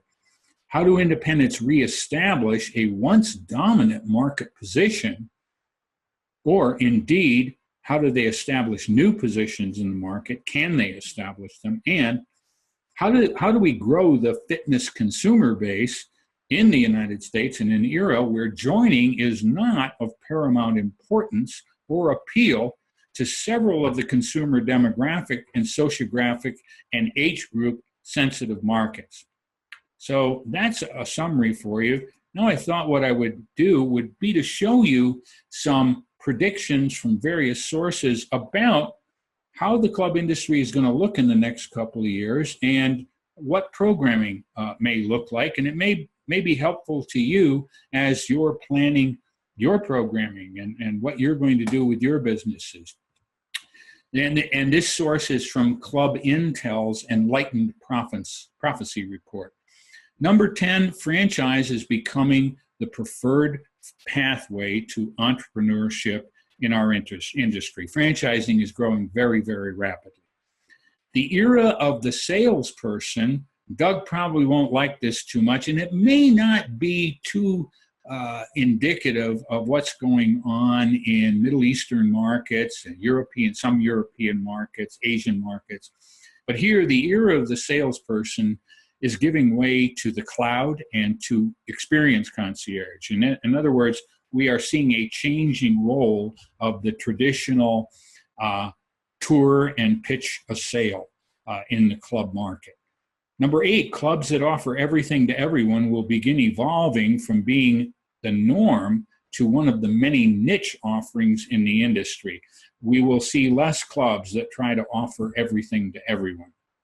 Traditional fitness equipment is predicted to continue to decline in usage. I would only say that I think the equipment manufacturers that are getting into open source program capabilities, transmitting data across the internet, and they may begin to see an increase in sales. But so far, we're seeing that traditional fitness equipment is declining in usage. Consumers' preferences for paying for what they want, how they want it, And when they want it, will have a profound influence on the industry's traditional approach to membership. Number 5, group fitness programming, traditional and non-traditional, will likely evolve as the primary way of delivering fitness experiences to consumers. And part of that reasoning has to do with actually getting better bang for the buck from payroll to both instructors and trainers. So I think we're going to see a growth in group fitness programming, including a growth in small group fitness programming very, very soon across the independent market here in the United States. Technology will emerge as an essential attribute of the fitness club value proposition. That one speaks for itself. If you're not plugged into an app, if you're not plugged into data aggregation and distribution, if you're not plugged into tracking of usage, type of usage, exercise results, you're going to be behind in our market. Digital middlemen will forever change the fitness industry, just like they have with lodging, ride sharing, restaurant going. I think Brian O'Rourke, who's with you, is teaching that. So I'm going to leave that to Brian, who, as far as I'm concerned, is the technology digital guru here in North America. Budget club wars are predicted to heat up. They're going to start going at each other. That'll be an interesting one. I don't have a prediction there. And boutique studios will continue to flourish and further alter our industry landscape. We're going to see more Orange Theory Fitnesses, Soul Cycles, Real Riders, Cycle Up, Cycle Plus, you name it. We're going to see a lot more of them before that particular trend begins to crest or flatten out. What I did for you is I took Athletic Businesses iClubs from just a few days ago and looked at a consensus top 20 program trends here in the US for 2017. And I've just made some notes, and I'll speak a little bit about some of them. I'm going to start from number 20 on down. Those of you who know about David Letterman know David Letterman's top 10 always starts with 10 and ends up with 1. Well, I'm doing 20 and ending up with 1. Flexibility and mobility roller. As our membership, as our constituency of consumers ages in the United States, mobility and flexibility are becoming much more important than they were 10 years ago. And we're going to see more and more of that even in standard clubs. Circuit training continues to be one of the top 20s. Outcome measurements, what we're looking at now is not just having people come in, work out, leave, come back again, but how can we help them to measure their results in the way of outcomes? I think Brian is probably talking about that too, or possibly Paul is talking about that. Smartphone exercise apps, I'm not sure about this one. Brian, I'm sorry, but we're kind of seeing a flattening out of this right now. I think that as smartphone apps become more intelligent, become easier to use across a broader range of age groupings, I know that older people do not use them very much because, for one thing, they can't read them well because of eyesight problems, et cetera. But I think as we see the evolution into the next generation of smartphone exercise apps, I think we'll see some incredible growth there. I would guess that's a couple years away, maybe even 3 years away. Worksite health promotion, that is particularly indigenous here to the United States in that corporations realize that they must have some type of health promotion efforts for their employees because employee sickness, employee injury is costing companies a lot of money. Wellness coaching, just beginning to grow, emerging, may be kind of put on a back burner now that we have a president-elect who has said that he will make sure that the Affordable Care Act, Obamacare, is abolished. We may see a kind of a back burner to wellness. Group personal training, I've already talked about. I think it's going to be big. Outdoor activities. How can clubs extend exercise beyond just inside their four walls? Many clubs are really looking at how can we reach out to our communities and create programming that people don't necessarily have to be inside our four walls to participate in, but can still be members of our facilities in different ways. Functional fitness, again, as America ages, functional fitness is going to take a much greater part in fitness programming on a daily basis. Fitness programs for older adults actually ties in with functional fitness. Exercise and weight loss, we've not done well with weight loss in the standard or traditional health club marketplace for over 35 years. I'm not sure that we're going to do that well with it. I personally would place this down near the bottom of the top 20 if I even had it in the top 20. Personal training, at one point was up in the top 3, is now dropping each year a couple of slots. Yoga tends to hold in. Exercise as medicine, which also works into wellness coaching and functional fitness and outcome measurement. We're going to see more of that, whether it's a national wellness movement or not. We may see a lot of clubs begin to really market and develop programs for exercise being medicine. Group training, I've spoken about. I think that small group training is on its way up. Strength training continues to be in the top 5. Educated, certified, and experienced fitness professionals, absolutely. And we're beginning to see more lifestyle certifications, active aging certifications, post-surgery, medical certifications. I think that we're going to see a lot of lifestyling certification and a growth in the professionalism of our instructor-trainer market as time goes along. High-intensity interval training, I'm not sure about this one being overall because of our aging membership market that really don't participate in HIIT as much as the younger markets, the millennials and 35 to 40-year-olds. But they say number 3, I'll go with it. Body weight training.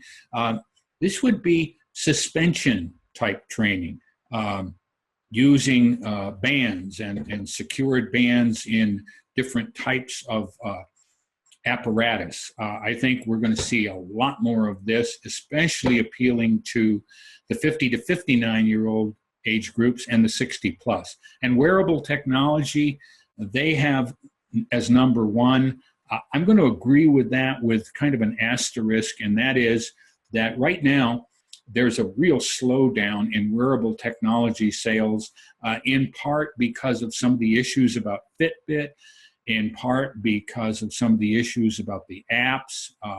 So far, the dismal failure of the Apple Watch having to do with exercise technology.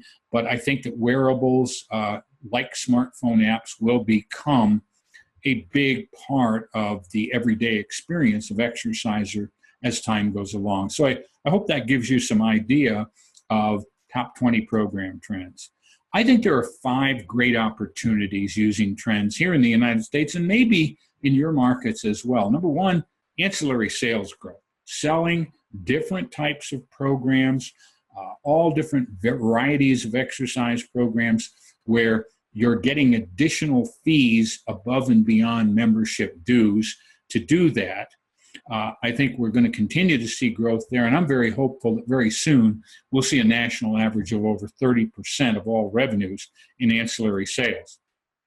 Breakouts in group fitness, you've heard me talk about that. I think we're really right on the edge of some real breakouts from the traditional group fitness offerings that we've had for years into more specialized programming that is also fee paid, or gets us higher membership dues on a monthly basis if they're included in regular programming. selling more than memberships. I think that what we're seeing here in the United States is a lot of consumers don't want to be ingratiated to or locked into a 12-month or 24-month contracted membership. That may not be true in your marketplace. I'm just pointing this out, that here in North America, we realize that we've got to make some program sales, make some short-term options available. And I don't mean short-term memberships, I mean short-term premium price programming. And Doug can talk about that, I'm sure. We're going to see a lot more effort in selling more than just memberships, because we're still at that 17% of the population being members of clubs. We've got double or triple the number of facilities that we had 10 to 15 years ago, and yet we're not growing the membership base nearly significantly enough to keep all facilities in profitable territory. Making small be big. I think this is going to be big in the United States, North America, and in other countries as well. Small, exclusive, boutique, specializing in one or two things and doing it incredibly well, incredibly professionally, and getting big dollars for it, or big revenues for it. I think small being big is going to be a big factor, a large factor in the rest of this decade here in North America. And finally, getting the ends of the market. We're not doing a good job yet with millennials, although there are some signs that millennials are starting to come to clubs. They're still going to studios. They're still going to boutiques. They're still using ClassPass and Fit Reserve. Brian, you can speak about that with the folks, what those venues are. But we're not getting the 18 to 34s in the numbers that we thought we would get. We've really got to rethink our marketing to, our programming to that market. And then on the other end, we're not getting the incredible boomer market and boomer plus, and even in people into their 70s, the active aging market. What's interesting is that here in North America, over 50% of all purchases made are made by the 55 plus market, but yet clubs in general only spend 10% or less of their advertising and marketing budgets to this market. So we've really got to look at getting the ends of the market. I hope this really quick, hard run through has been beneficial to you. Again, I thank Doug for the opportunity to do this. There is my information. You can reach out to me. I would love to talk to you. I thank you, and I hope this has been useful. So I'm going to sign out now. Thanks very much. Bye-bye.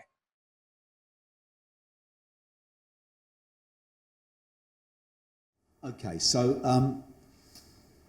I'm with Peter Webb, who works for Core Health and Fitness. Peter, you're very welcome. Thank you. Tell me a little bit about yourself and your job. So just give me a little bit of background about yourself, Peter. A little bit of background about myself. I've always been involved in health and fitness, from sports science degree to then working in operational health clubs, from fitness instructor through to managerial, sales and marketing, what Alan was talking about. And around about 13 years, I decided that I wanted to leave the operational side of the business and look at the manufacturing side. I was making a lot of purchasing decisions to buy equipment. Yes. And I started to work for the supplier at Star Trek at that time.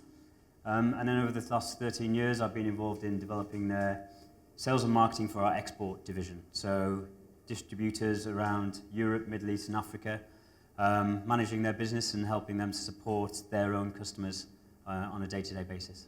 And for those of us that don't know too much about Core, tell us a little bit about the company and what it does. Core Health and Fitness it's been quite a pivotal year for us. Not many people will have heard of Core Health and Fitness prior to this year. The reason being, it is actually a mother company of 4 major brands within the industry. We're owned by a single owner, an independent owner, which is quite unique as well in the industry. Michael Bruno, who over the last 3 to 4 years has been acquiring very well-known brands in the industry. So Stairmaster, Star Trek, Schwinn and Nautilus are basically now under the mother company. And where they ran as individual companies with their own marketing, their own sales, etc.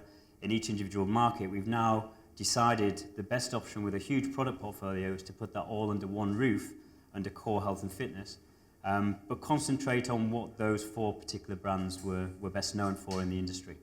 Sounds to me that that's quite an undertaking to incorporate those disparate brands under one roof.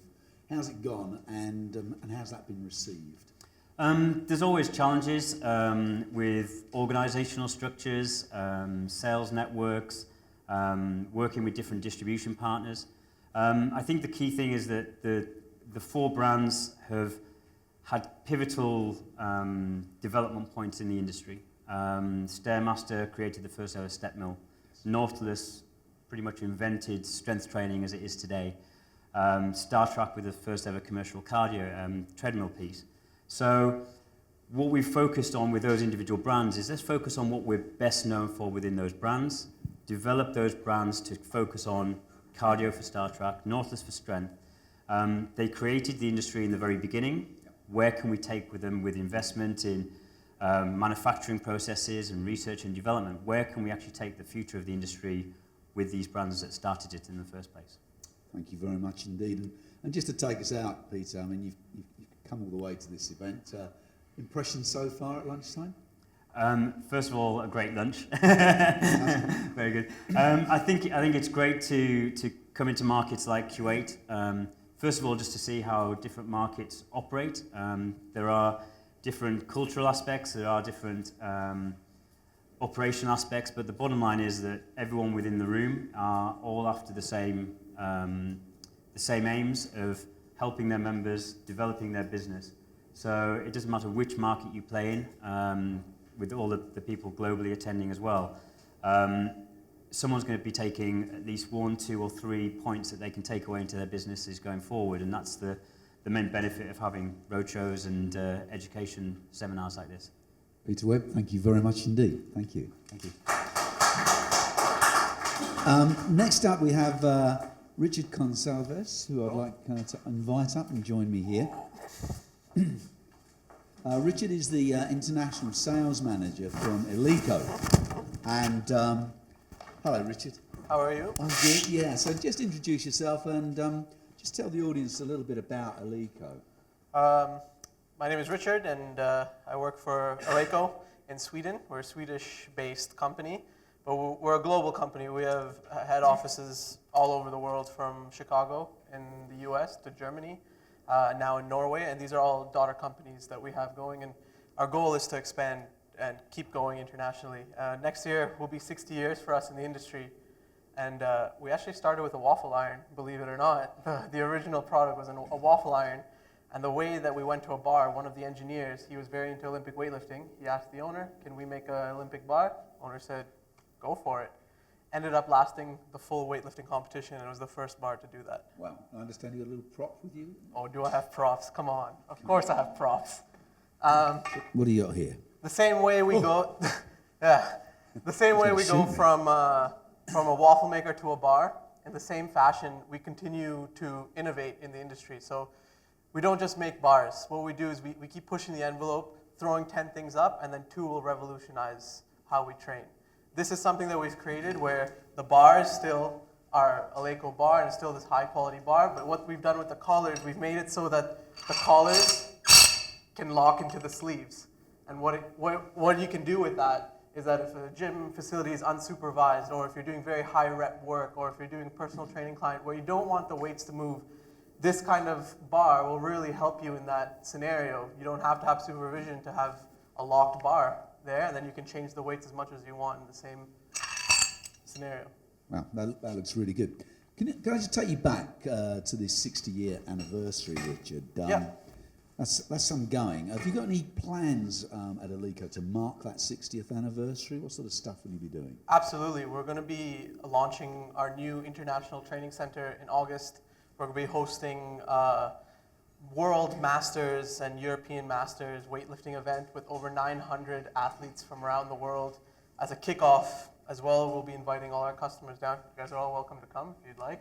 You have my personal invitation.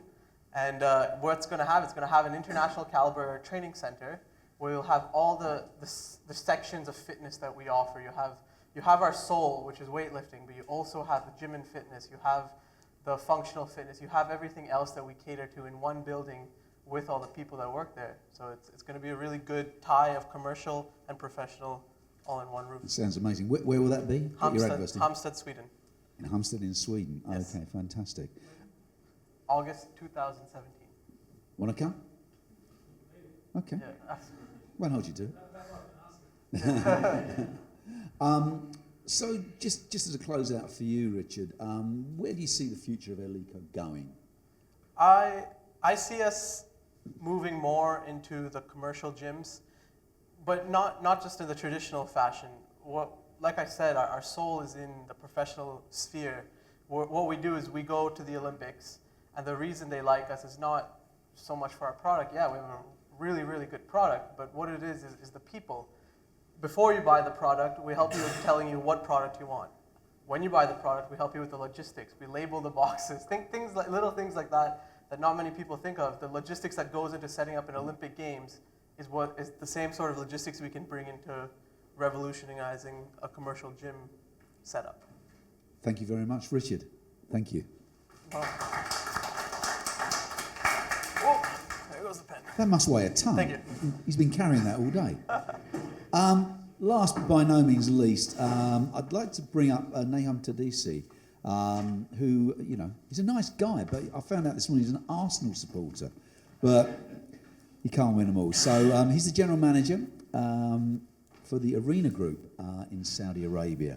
Nahum, you're very welcome. Have you been enjoying the day so far? Great so far. What's been the highlight for you? I've been following Alan for a while, and that was a highlight for me. I had to meet him today, and I had a quick catch up as well. That's good. So it was good. Excellent. Okay. So tell me a little bit about the Arena Group.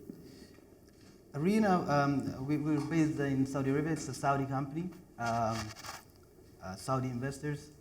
What we're trying to do is we're trying to break grounds in the mixed martial arts and fitness, functional fitness scene. We do kids as well. We have a women's gym as well. So we're trying to align ourselves with the government, with the 2030 vision. We have our own, we aspire to be the leaders in the market through the movement, mindset, nutrition, and recovery pillars that we have. So, yeah. We were talking earlier when I first met Nahum about some of the low levels of physical activity that are now being encountered within Saudi. What do you think is going on there? Why are the physical activity levels particularly low? I know you're trying to address this through your martial arts programs and stuff like that. Yes, we're trying to address, at the moment, the baseline is at 13%. At the beginning of this year, it was at 13%, where at the age of 15 and above, where people exercise once a week. The regionally is 35%, internationally it's about 73%. So by 2020, the government is pushing to do it, to make it to 20%. So that's a 7%. Physically active at least once a week. At least once a week, okay. Yes. Would you say there are any gender differences between physical activity levels between males and females in Saudi Arabia? Yes, because of the culture, there has been a restriction on females' gym, but I think the government has been working on it. I think we'll see big change in the next couple of years, where women's gym will be allowed. So we're working on that as well with the Olympic Committee. We're trying to work with them with the combat sports to represent Saudi Arabia in the Asian Games in 2018. Okay. So, yeah. Fantastic. And just as a closeout for you, you've talked about your contribution to raising physical activity levels in Saudi through your mixed martial arts. You mentioned something about a kids program earlier. Or yes. Can you just tell us a little bit about that? Our kids program starts from the age of 5 up to 16. Now, we're affiliated with the American top team when it comes to the martial arts. We are affiliated with CrossFit. We're affiliated with WCO, World Calisthenics Organization. We're affiliated with Parisi, Strength and Speed School. So we utilize all these activities with the kids program. So that's from the age of 5. That has been working for us very well, and we're looking to expand that brand. It's called Arena Heroes. You can check it on social media as well. It's been working very good for us. And we do have the support of the Olympic Committee. We do have the support of the government with the Vision 2030. So looking forward. Well, thank you very much, Nahum, and thank you very much to all the sponsors for today. God bless you all. Thank you. Okay, we're going to segue straight into... Oh, but by the way, at the end, there'll be 3 more interviews, which we're going to do more informally, out in the sunshine and in a very relaxed way. So we'll be talking to Pulse and other sponsors this afternoon. If you want to stick around at the end, there's an opportunity for you all to join in and ask questions and just have a chat about the day generally. I'll be there, Doug will be there, all the speakers will be there. So do feel free to join us at the end of the day. So now, it's my great pleasure, find me notes, to bring on Dr. Paul Bedford. I've had the pleasure of knowing and working with Paul Bedford for the last 20 years, both a colleague and a friend. I can clearly remember the time when he had a ponytail and he called me boss. As you can see, the ponytail's gone and now I call him boss. So, you know, times change. Paul has really developed himself and has become one of the world's leading experts on retention, attrition, and the customer experience in the fitness industry. Just 3 years ago, he started an annual event called the Retention Convention, and already it's become the go-to event for anyone who's wishing to improve their business by increasing retention and reducing attrition. Paul's research, his passion and intelligent insights light up the whole subject area. I'm delighted Paul is with us today to speak about retention. Not only is he one of the best communicators in terms of one-to-one, but he's an amazing public speaker. Paul is indeed the retention guru. Paul Bedford. Thank you very much. Good afternoon. It is normal for me to be the after-lunch speaker. I'm given that privilege at pretty almost every event I go to, so I'm not quite sure why, but I always know that I haven't got to worry about getting up early or the lights falling on me or other activities. Okay, so let me just see if I can get this to work. So this session is called Retention Fundamentals. It's a session that Doug asked me to do just because of the broad nature of the people in the room and the people watching. And I present and speak a lot. I travel all over the world. I speak at conferences and I work with lots of operators. And what I'm going to try and do in the next hour is cover all the things that we factually know about retention in health club environments. I'm often thinking that a lot of what I do is taking people's beliefs and turning them into behaviours. And a lot of the beliefs people have about what goes on in the fitness industry, we can now measure.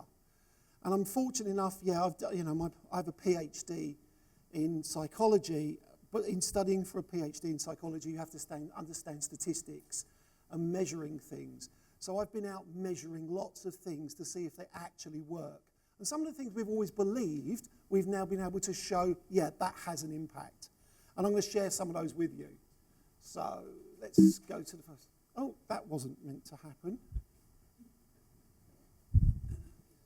I don't know why that happened. I'm going to switch. I know what I'm doing with this one. So the first few slides sort of describe some of the studies I've been involved in. And some of those studies are really, compared to what other people study in terms of numbers, the numbers are much bigger. So let me just click up to that. Let's get this going. Slideshow, presenter view. Okay. If you want to ask me questions, obviously we're going to do Q&A at the end, but if you want to email me questions and stuff after the fact, please do so. Okay.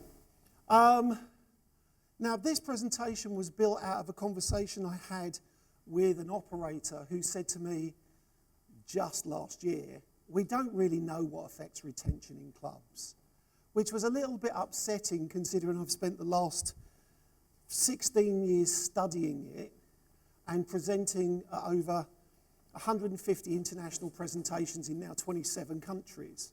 And I don't even count the presentations I do in the UK all the articles I write. And it sort of made me think, okay, well, maybe you haven't been listening. But let's see what information we can deliver.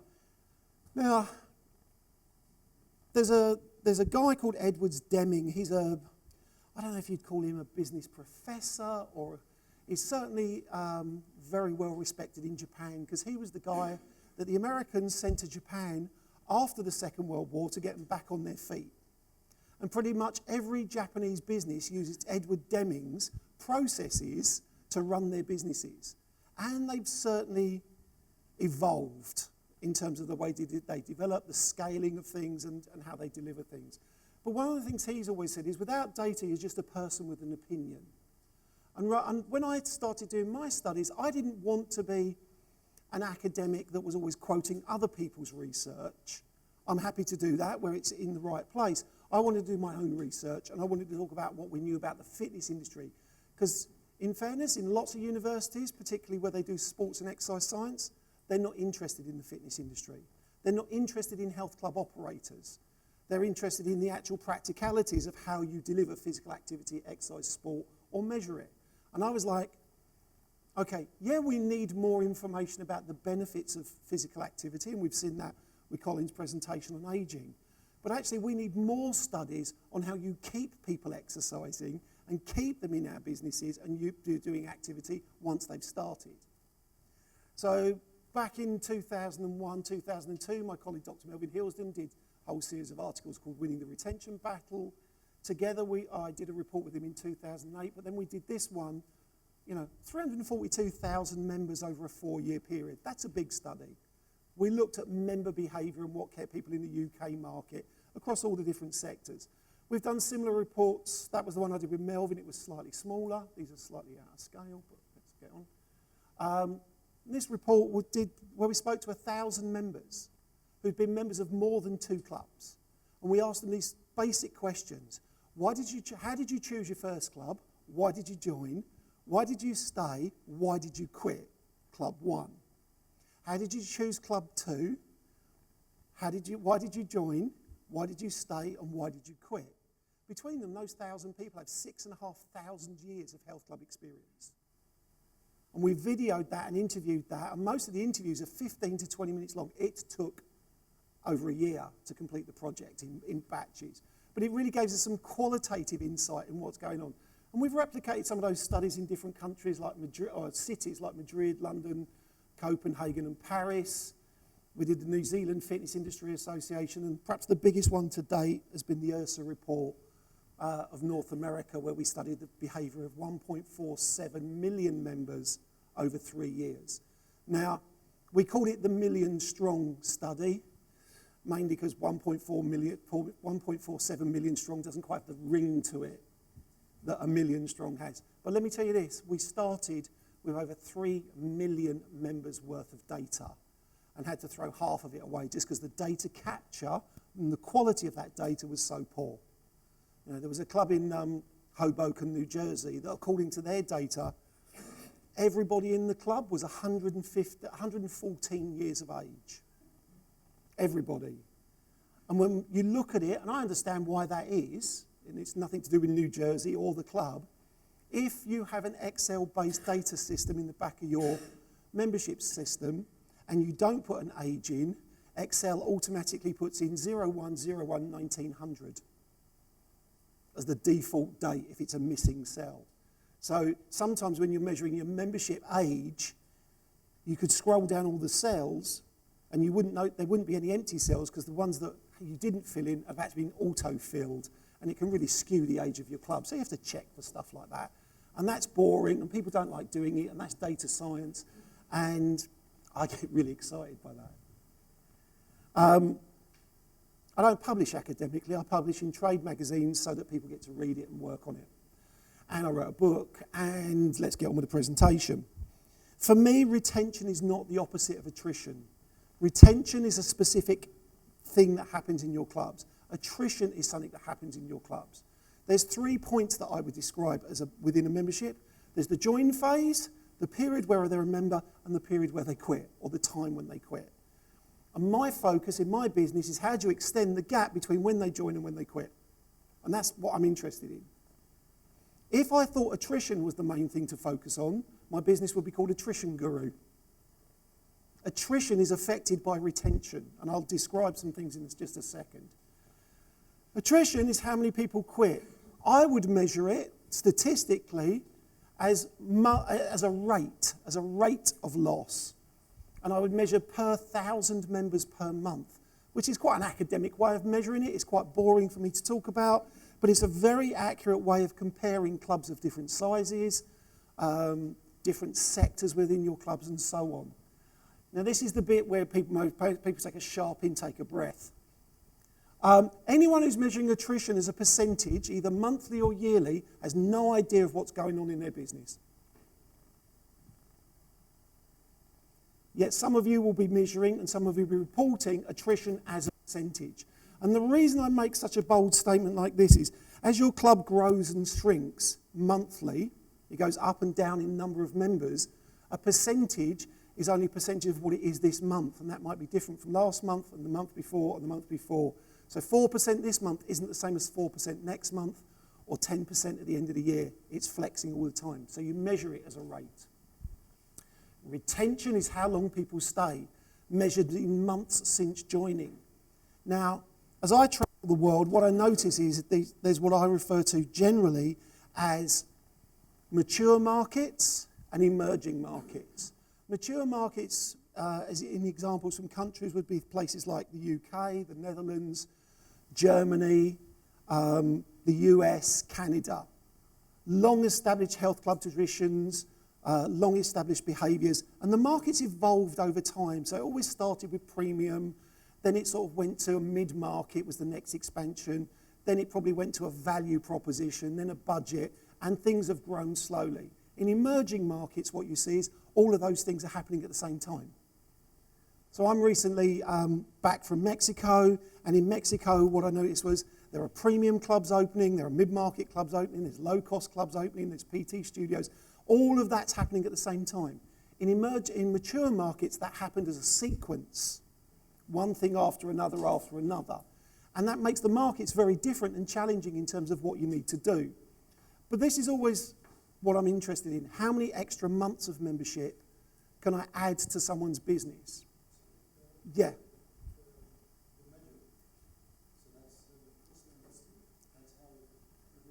No. That's how we measure it when we do national reports, like for IRSA, for the New Zealand fitness industry. We're doing one for Australia next year in the UK. When you come up to operator level, what I often find is operators, if they have investors, the investors say, we want to know this number, and all the operators do is create a report that produces the number they want. So they ask often, I've just been approached by one of the biggest investment companies that's currently investing in a big health club chain, huge health club chain, very, very valuable business. And they said, and these are venture capitalist guys, and they're going, we want to reduce attrition. And I go, okay, why have you chosen attrition as your target behaviour? And they look at me and they go, because that's what we measured in our last business. And I say, well, look, if attrition's, and I'll show you this in a second, but if attrition's 100 every month, but I keep them 5 months longer, which is more valuable to you? The number of extra months they stay, or the fact you've lost 100 people? And they're like, the value's actually in the months of membership. Because I work on the principle, at some point you will probably lose people. So it's not the same. And unfortunately, in lots of things the health club industry measures, like things like Net Promoter Score, which is a value score of customer loyalty and satisfaction, different companies report their number, but they all measure it, use a different way of actually collecting that data. Well, what you could do is yourself against a report. Because in the reports we publish how we do the maths. But if if you're saying, oh, in our club, it was a little bit like Alan's comment earlier, where they go, oh, our conversion rate is. If they're not actually collecting details from the people who came in, one conversion rate compared to another conversion rate isn't the same. So what we do in the report is we publish how we do the measurements so that then you can do the measurements and see how you stack up against the industry. But he might sit there and go, oh, no, we get 100 months out of people, of membership from people, and our attrition is only 1 a year. Yeah? But he might be measuring that in a different way to you. And that's the challenge. So when I go into operators, the first thing we do is measure everything. So we actually know what the problem is. Because what happens is people go, oh, Jez has just put in this program and he's holding on to his members longer than us, so we should put that program in. Well, you might not be suitable for that program. That program might not fit your target membership type, and it might not be the program that you've put in that's actually increased the length of membership. So we measure everything to understand what's going on in that business and then go, this is the thing you need to work on, which might be very different from what someone else is doing. So I'm sorry that's a really long answer, but it's difficult when you hear people around a room going, our retention is this, to actually have any faith against how you're measuring it. Retention is this, the gap between when they join and when they stay. So here's my question for you. Which one of these two clubs would you prefer to be the owner of? All right, so you're generating revenue. In this club, you join 1,000 members all in one go. Lucky you. They stay 3 months and then 1,000 people quit. In this club, you join 1,000 people. They stay 12 months and pay you for 12 months of membership, and then 1,000 people quit. Club A or Club B? Hands up if you want to own Club A. And you can only own one. Someone last week said to me, can I own that one and that one, and I'll see what I can do to improve this one? I was, no. Who thinks they'd rather have the income from Club B? I'm hoping you're saying B. So if 1,000 quit and 1,000 quit, and someone says, oh, we lost 1,000 members, and you go, oh, we lost 1,000, but they lost them after 3 months and you lost them after 12 months, yours is a much more successful business than theirs, even though the attrition is the same number.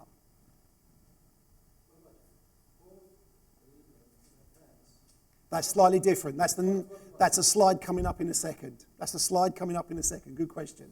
Because it's slightly different in different markets.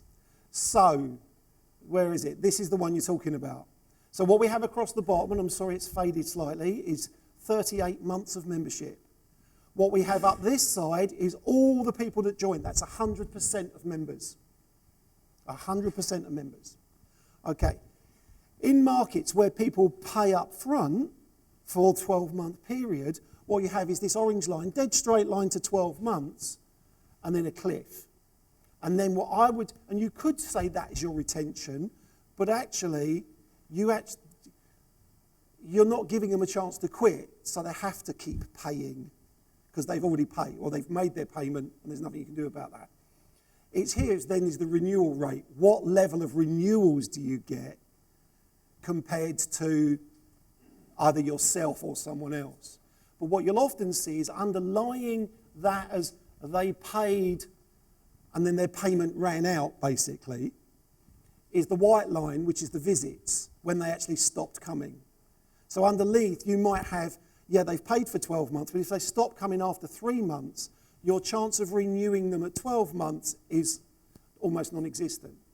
So in markets where you have that as a payment method, which I believe is fairly common here, it's also common in China. You can't do month by month in China. Everybody has to pay up front. It's the renewal rate. What can you do to get people close to the renewal position to keep their membership going? So sometimes you have to do different tactics in different markets just because of the fundamentals of the way people pay. Okay, let's speed this up. Does gender affect retention?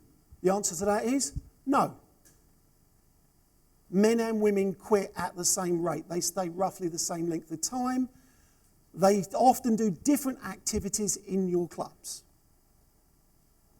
But Every time we've measured it, men and women pretty much stay the same amount of time. I've seen one exception, one club of part of what was called Elixir, which was a large health club chain in Norway. They had 50 sites. In one of their sites, the women stayed longer than the men. But across their whole business, 49 other of their clubs, no difference whatsoever. These are marginal differences, but really statistically not of any issue. So do men and women stay any differently at the time? No. And I've measured women's only clubs where you have no men to compare against, and they compare to the industry's averages. So last year we did some data in Saudi of a women's only club, and the data in that club looked exactly the same as every other club we'd looked at in terms of the shape of the curve. What about age? What about age? Older members always stay longer than younger members, always. And you thought you were upset earlier on. In the fitness industry, over 35 is old. The behaviour of people over the age of 35 is different from the behaviour of people under 35. That's got a few shares. What do you mean over 35 is old? All the ones like me are in their 50s are going, yeah, join the club. But what we see is in the youngest age groups, this is the age group and this is the average months of membership. So what we have here is 15 and a half months of membership. If we move through the age groups, as soon as we hit the 35 mark, you can see that compared to the youngest groups, we get 5 extra months if they're paying month by month. When we go up to the 45 to the 54, we get another extra 2. And that pretty much stabilises. Here's the really scary thing. Even when we've done a study of 1.47 million members, there aren't enough, really, to have a separate age group for 55 to 64, 65 to 74. They just become one big age group. Yet they're the ones that stay the longest. Hardest to get from a sales perspective, hardest to get from a marketing perspective, to get your marketing right, to get them to walk through the door. But when they walk through the door and make the decision, they pretty much stay. Why is that happening? Well, when we start interviewing people, particularly from 35, what we see is their life is more routine. They are more fixed in their jobs. They're more fixed in their weekly behaviours. Now, I know that in this room, and obviously those people watching, a lot of us are travelling or moving all the time. But if you think about the vast majority of our staff in clubs, they have set shift patterns or they have set days of the week they work. They travel from a location to work. They're fixed in their home, they're fixed in their work. There is also fixed in their behaviours throughout the week. So it's like Thursday night, there was a famous quote that I use from my Black report where a woman goes, Thursday night is Zumba night. And everybody in my house knows that Thursday night is Zumba night. So my husband comes home from work early and has to look after the kids and prepares the kids' meals. If he's working away, then he has to organise childcare. Because Thursday night is Zumba night and I'm not missing Zumba. People get like that in their routines. Yeah? There are people that train, it's like their training goes into their diary before their social events. The vast majority of the population, their work and their social life goes into their diary before their training.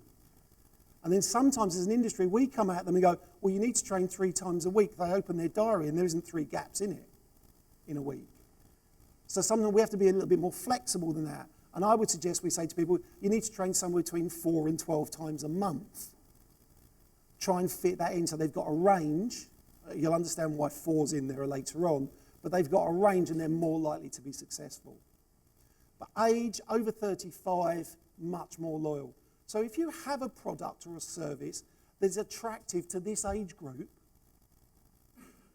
that's going to be of benefit and it's going to make your actual life a little bit easier. It might be that your club or the location of your club is in a population where there's a really young population. It's always going to be that much harder to retain them. The difference is there's probably going to be a lot of them that don't mind joining for a short period. So there is a balance to both. Now, in some of the ways that, I know Alan talks about the way he does sales, and I don't do sales. I'm at the other end of the spectrum. I'm like, he can sell them, I'll show you how to keep them, and we'll probably do something between the two of us, all right, and argue. But, now what was my point? I was so keen to bring Alan in on the example. Here's the point, don't move the screen. Here's the point.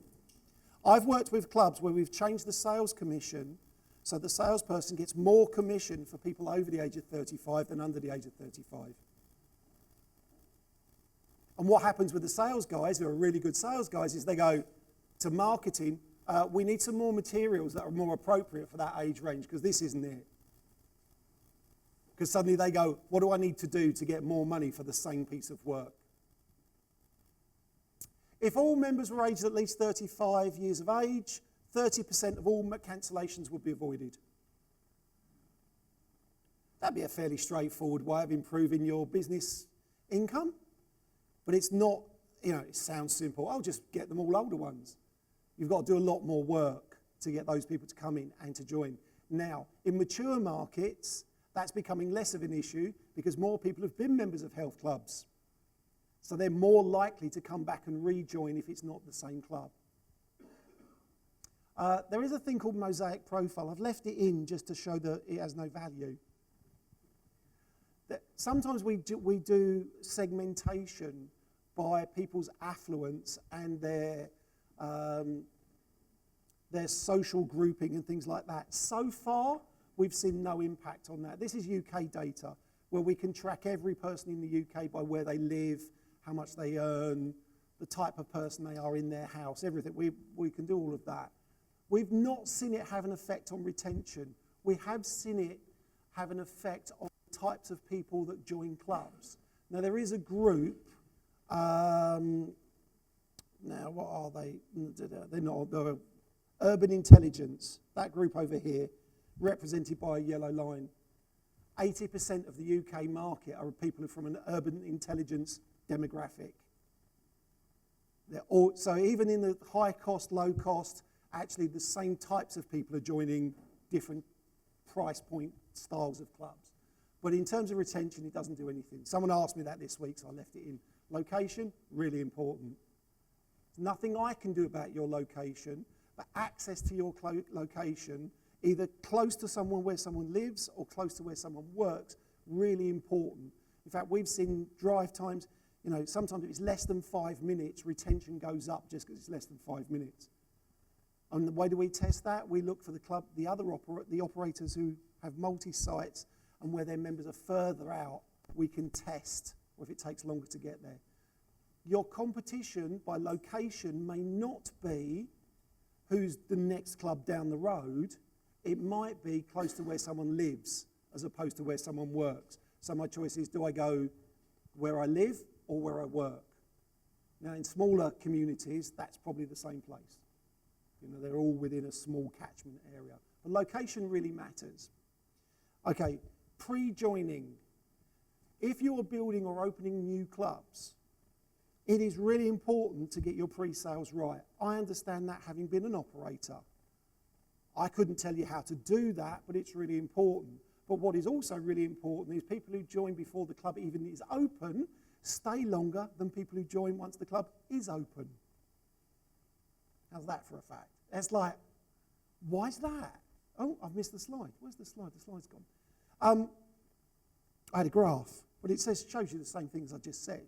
When we examine that in terms of interviewing people, what it appears to be is that if someone buys a membership before the club even exists, they're so heavily invested psychologically, they're like, yeah, I've made the right decision. And as long as you can deliver what you promised them, so your visual images of your club and what it's going to look like actually do look like the club, and the way you deliver your service, and the fact that perhaps if you've got towels and they're fluffy and they're all new, people really like that new join feel. So pre-joining is really important. The management of the joining week is the opening week is really important, because what we've seen recently with a lot of the low-cost operators in the UK, 5,000 people join online before they open, and another 5,000 people turn up in the first week to join because the club's open, and they can't manage all the visits. And the experience is so negative, they get a massive cancellation at the end of month 1 of all the people who joined online. Because what the images of the clubs never show is people in it. They show an empty club that looks beautiful, and when they turn up and there's 10,000 people trying to cram into a club, the experience is horrible. So you have to manage that pre-opening phase really carefully. Joining fee. Okay, simple as. Joining fee increases retention. Joining fee increases retention, if you can get it. If you're in a market where you can charge a joining fee, continue to charge it. What people will expect is a deal on their membership. So what I noticed this morning in Alan's presentation was, instead of doing the deal on the membership fee, he does a deal on the joining fee. So it's up there about $500. You know, join now, we'll reduce that joining fee to $100, but we're not going to play around with your monthly dues or the yield you'll get from the membership. But we know that joining fee will increase how long people stay. Now, when I did my event earlier this year and we asked operators, and we had over 100 operators in the room, we said, how many of you charge a joining fee? 50% put their hands up and said, we still charge a joining fee. And that was across all markets. Even the low-cost operators, the budget operators, they've all got joining fees. You know, so this idea that, oh, you can't charge a joining fee anymore, it's just not true. You choose not to have a joining fee, and I think that goes back to a comment that was made about staff being not as comfortable with the price and the joining fee as the customers are. But the customers, if they're paying one, they want a deal. They want, so they go, what do I get? If I'm paying that, what do I get? And as long as they get the sense that they got a deal, they feel like they've won that battle over the joining fee. Payment frequency. Now this is slightly different because in different parts of the world, people charge different frequencies. Now in most of Europe, frequency of payment is monthly and yearly, or monthly over a year, and sometimes up front. In the Southern Hemisphere, Australia and New Zealand, you might be paying weekly or bi-weekly for your membership. So when I'm out in Australia and I'm talking and they're saying, oh yeah, our membership's just $16, I'm thinking a month, they're talking a week. So when they talk about their low-cost market is nothing like the low-cost market in the UK. In fact, in the Australian market, it's much more bunched together from top to bottom. It's about somewhere between $50 and $120 a month. Does it make a difference? No. Makes no difference how frequently you charge someone. Annual, well, you've got all the money. So this would be, so you would have a dead straight line for annual and then a drop off or a renewal. Colin.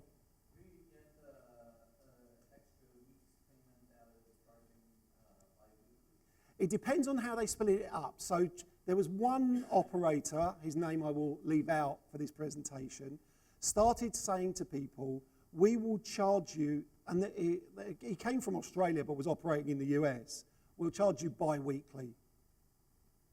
So instead of paying, you get paid once a month and we'll take it once a month. You'll get paid once a month, but we'll take it 2 weeks in and then another 2 weeks. And he did bi-weekly. When you do bi-weekly, you get 13 months a year, as opposed to 12 months. Just because it's 52 divided by 2, and you get a 2 week, how many 2 week periods going, you get more. I can't do it off the top of my head right now, but you get more. What you also get is if the banks are charging you for those transactions, you get a transactional charge every transaction.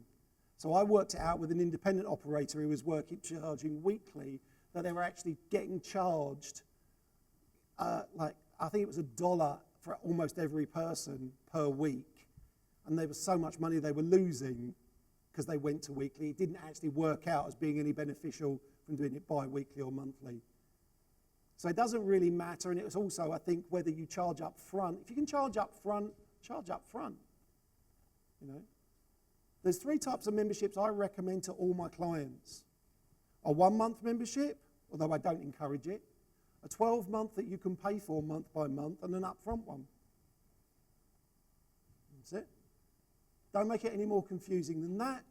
and only offer shorter periods if there's a special consideration. Payment amount, does payment amount affect how long people stay? Well, it doesn't. In the vast majority of cases, it does nothing. It only makes a real impact when you charge lots more. So when you are the highest in your market, the highest priced in your market, so we have clubs in the UK now in London that are still within the market range of like, they're $180 to $200 a month. Yeah? When you're charging that much, it impacts retention because no one's going to join a club at that much money and not use it. Now, there is an operator I work with or have worked with in the past who charge $7,500 to join and $7,500 for your first year. So $15,000 for your first year's membership. Well, at least you haven't got to pay the joining fee year 2, as long as you don't leave. But that's exceptional. And I'm really sure that a lot of the people who are joining there aren't joining because they think paying more will improve their retention. They're joining that club for other reasons. But pretty much, as the price goes up, we are now starting to see people staying longer. But actually, usually as the price goes up, they're more likely to be in some type of contract. They're not paying $200 a month, month by month by month, and they can leave every month. They're agreeing to a 12-month agreement where they'll make 12 $200 payments. Payment type doesn't really make a difference, whether it's off your credit card, debit. Some people are still doing cash in some facilities. Payment type has no impact. Contracts do. So the length of time someone's planning to stay in your club is affected. Now this is the URSA study. So this is a study of 1.47 million people. So it's a pretty big study over 3 years. We actually took 38 months worth of data so we could get the 3-year figure. What you see here in the white line is people who joined and are paying each month and can leave each month if they wish. What you see in the orange line is people who agree to a 12-month agreement in advance but then make payments every month for 12 months. 12 months, that's off the wall. 1, 90, 80, 70, 60. 60% of people in the US who are on month by month by month are making it through to 12 months. Those people who are paying agree to pay 12 months and make payments, 85, I think it's 86% of them make it through. So even when they've agreed to make 12 payments and stop, so you let them out of their contract, that's 26% more income if you can get them onto this. And in fact, what happened was we found that once you got them through the first year, they tended to just stay and stay and stay. So we're challenged statistically with this because we can't say what's the average length of stay here because average is at 50% and they never get anywhere near 50%. Now, what's going on here? Well, when you investigate what's going on in the background, what you find is savvy exercisers, people who've been exercisers, are more likely to join up to a 12-month agreement. Why? Because they know they're going to exercise. And usually a 12-month agreement gives them some sort of level of discount over a month by month by month. It's a cheaper deal. So they often get money off the joining fee and money off the monthly fee, but they already know they're going to be an exerciser. They know. So they'll go, we'll go for the deal and we'll sign up and we'll keep repeating. Something else we noticed was that these types of agreements, these 12-month agreements, were much more commonly sold in the big health club chains, the well-established health club chains where they have professional sales teams with systems and are much more confident about selling membership as a 12-month package. What we noticed with this was these were much more likely to be the independent, the single-site operators who are challenged by the changes in the market. And it's like the only way they seem to be able to encourage people is to say you can leave, which is bizarre. And in fact, do any of you, just out of interest, do any of you sell membership month by month by month so you can pay each month? Okay, yours might be slightly different because it's a PT studio, but the thing is, and it's just, I'll use yours as a point, is when you give them month by month, they get an opportunity to cancel. Yeah, depending on how you manage it. But when you sell them 12 months, the only time they really get a chance to cancel, unless something's gone wrong, is at the end of 12 months. So they get, in your model, they get 12 opportunities a year to cancel, where with some of these big operators, they only get one opportunity. So the actual risk of them cancelling is mitigated by the length of the contract or the shape of the contract. Yeah. Yeah. Yeah. Yeah. Yeah.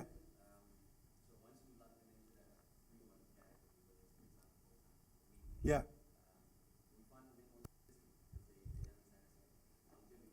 Yeah. Yeah.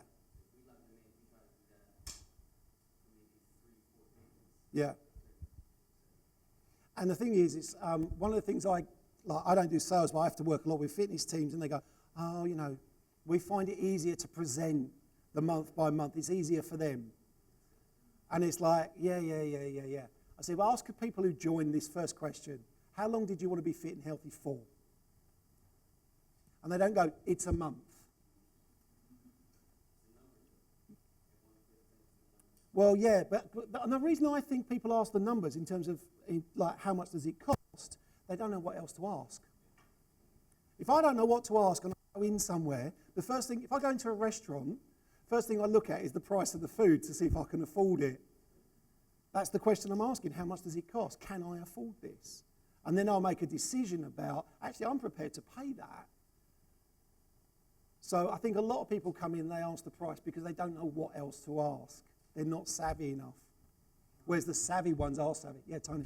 So are you proposing that better retention tool for gym is to essentially lock a customer up in for a year, but give them the option to pay as well? Yeah. Are you saying that? I question the data a little bit. I'll tell you why. Because obviously, if I'm locked in Yeah. for 12 months, I'm going to use it. Yeah. Because I feel I've paid Yeah. for it, right? If I can pay month on month and it's not working out, I'm going to leave. Yeah. Right? The reason I'm questioning it is I personally don't like being locked into it. Oh, no, that's fine. And I started in a different industry. Service contracts are very profitable. Everybody tried to lock people in. I went the opposite. I said, listen, if you don't get the value, Yeah. cancel it. And so the reason I'm questioning No, yeah. is what I see in our industry is people are not getting what they're signing up for. They're more focused on getting the member. Okay. Hopefully you'll quit after you pay for a year. Yeah. Yeah. Rather than focus on what the member wants. Yeah. Which is a result. Yeah. And if the guy gets a result, and you make it easier for him to Yeah. have to go 20 minutes like you showed on Yeah, your yeah. slide, make them close together. Yeah. Gets the result, you've got him for life. Yeah. You just said, you know, the people Yeah. are flat. Have you done any data asking these people? Oh, yeah. Why did you leave? Oh, yeah. Because you're not happy with the results. And they leave often because of their behaviour, right? They're not coming frequently enough to get the results, and they're not training hard enough to get the results. Hang on a second. But then what they do is rather than going, I'm lazy, I'm not doing enough, they go, what's wrong with your club that I can complain about? And they look for things in your club to use as an excuse for quitting. Now, our industry, and we've been doing this since 2002. We've seen exactly the same thing since 2002. Our industry has been successful without delivering what it's promised. Right. And for years and years and years, we could open clubs, and because there was a surplus of potential customers and a less amount of clubs, we didn't worry about whether we kept them or not, because if they leave, we get another one. And that's still true in emerging markets. You know, you go to China, they go, well, only 1% of the population are members of a health club. That's probably more than the population of Europe. But if you don't deliver, they won't stay. So one of the things, because they weren't joining because they weren't getting the results, because we were trying to tie them in, and some of the behaviours of some of the operators were like, if you don't make 12 payments, I'm coming round your house and I'm taking the TV. I'm getting my money. And we had, operators like that in the UK. That word gets out and it's like, how do you flip it? How do you do the opposite of what everybody else does? It's like, well, instead of locking you in, we'll make it really easy. Easy in, easy out. In fact, easy out means easy out. And the low-cost market was set up on the idea that if you made it low enough cost, they just keep paying even if they don't come. It's not true. I work with several low-cost operators. One's got more than 1 million members. Average length of stay is 3 months. I think the other thing too, Paul, is definitely in Europe, but it's probably the same in the States. Sorry, The 12-month contracts are to a large part psychological anyway, because nobody's suing anybody that leaves at 6 months in a 12-month contract. They're not tied in anyway. I mean, what we do is we give them a choice and say, look, if you want to do month to month, it's 120 euros a month. Yeah. If you want to do 12 months, it's 75. They're very clear. Yeah. I think the thing you're saying is, as a numbers game, there's a larger proportion stay when they sign that 12-month contract. Doesn't mean that they don't get out. They still get out. Some of them do. Yeah, they get out because that should be a dead straight line for 12 months. And in Europe now, anyway, with SEPA, you're telling them, even on a 12-month contract, they can walk into the bank, cancel it, and get 2 months back. Yeah.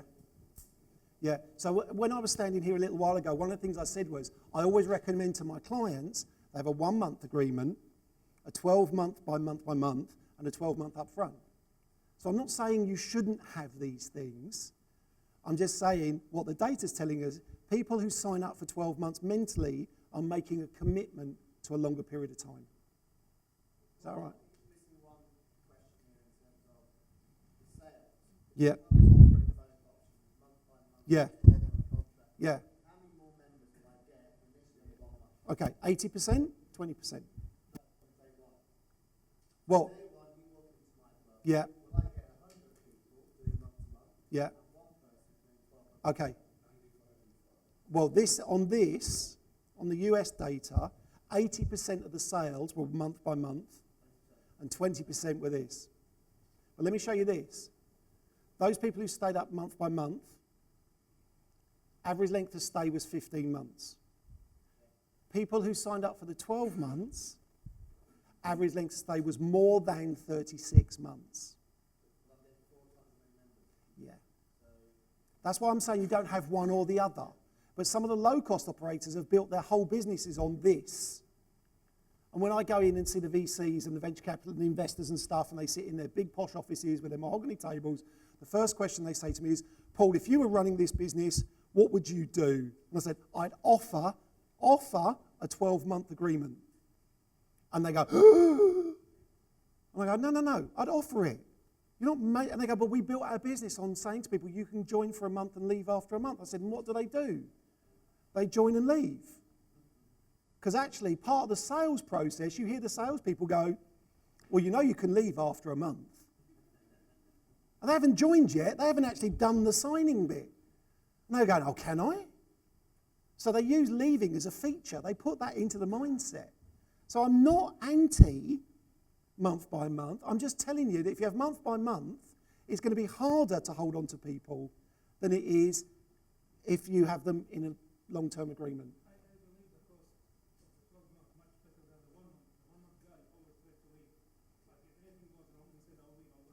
Yeah. Yeah. Yeah. Yeah. Yeah.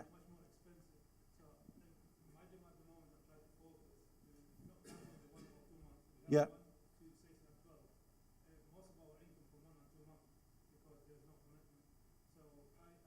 I'm trying now to transfer this big amount of percentage to the 12-month period by giving some, some extra stuff like free or lockers, towels, because the cost of them will be much lower. Okay, so while it comes to mind, while I think of it, if you give them 12 months and you decide to give them 3 months or a month, 3 months, add it on the end, because we've got data that shows that people who get 13 months for the price of 12 stay longer than those who get 12 months for the price of 11.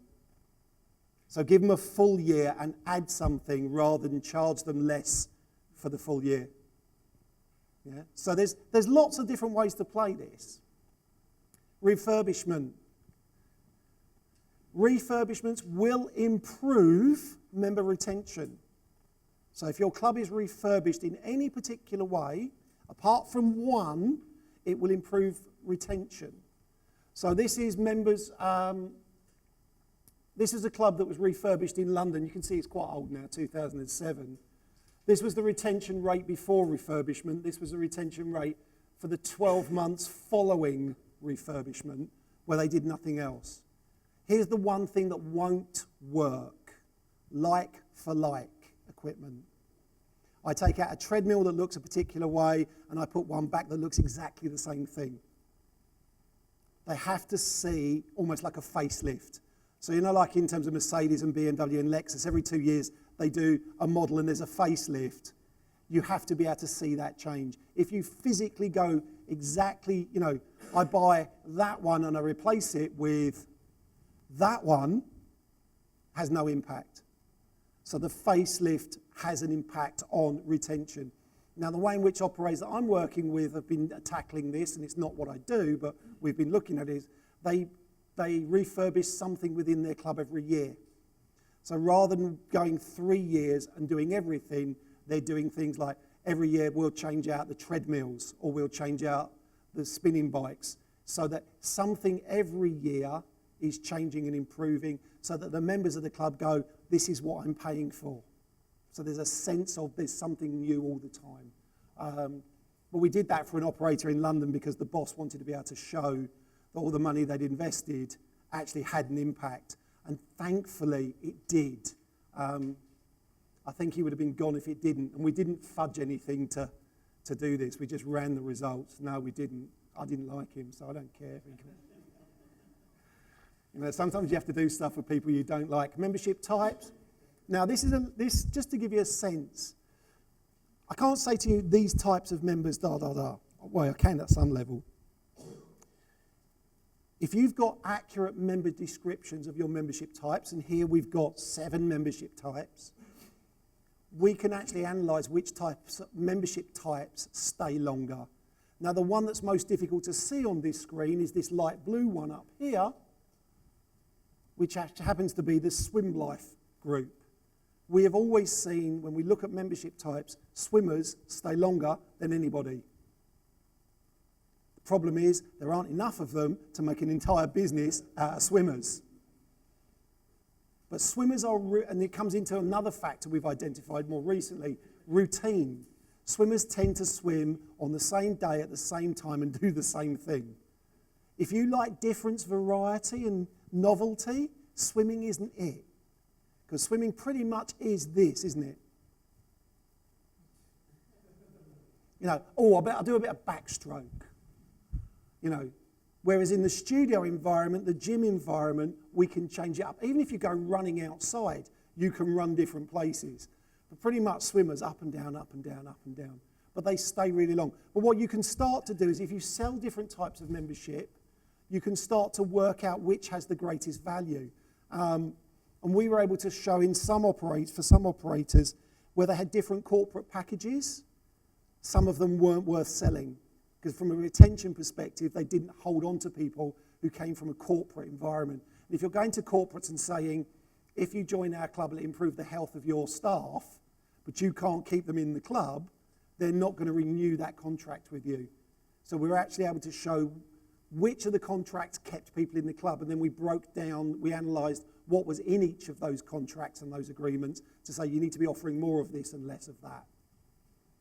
Visits. When I teach, I talk about visits, interactions and program. VIP. Visits are the most important thing in your business. If they don't visit, sorry, Colin, you had a question, sorry. Yeah. Yeah.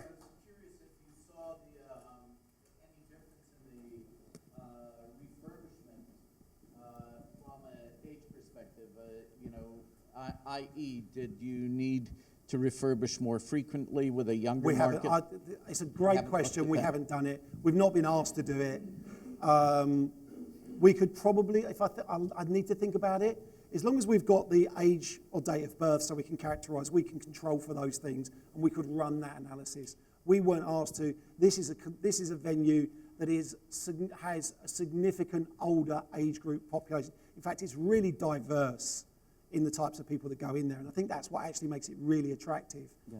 You know, but we haven't as yet. Yeah, it would be interesting to see, Yeah. you know, the attention span. Yeah. And the desire. Yeah. And what we noticed was that after a period of time, it disappeared because any new member didn't actually. So all of those people on that are people who were members before, and were members afterwards. So it's like, because what you get is anyone joining once you've refurbished doesn't know you've refurbished. So the retention doesn't have as much impact on them. So we control for it in a slightly different way. Is that going to be a question, Robin? Or is it just, no? Okay, visit. Visit frequency, I mentioned it earlier. Visit frequency, I mentioned it earlier. 4 to 12 per month. We know this. As long as they come 4 times a month, they carry on their membership. That isn't sufficient to get the exercise results or the changes they're talking about, but they feel like they're still an exerciser. More than 12 times a month for the new to exercise is too much. Too much too soon. We saw that when they were coming more than 12 times a month, they actually burnt out really quickly in the concept of exercise because they actually hadn't managed their lifestyle change effectively. If you've got members who are coming more than 4 times a week, 12 times a month, that's fine if they're savvy. They're going to come anyway. You haven't got to worry about retaining them. But what we were also able to show was that 53% of people in a study of 36,000, so this was a small club chain, only came less than once per week. Your target should be to get those people who are coming less than once a week to come at least once per week. That's the first shift. Don't worry about anything else apart getting them from coming less than once a week to once a week. And once you've got them coming once a week, so you've got 4 times a month, then you want 5, then you want 6, then you want 7. Build it up slowly. Build up to 12 times a month. 12 times a month shouldn't be the entry point for most people. They just won't stick around. The other thing that was really interesting for us on this study was that people who took more than 2 weeks, 15% of people took more than 2 weeks to get started. They joined, they signed up. Their first visit wasn't for more than 2 weeks. They quit at a phenomenally high rate. So you need to get them once they've joined and enthusiastic in and doing something as quick as possible.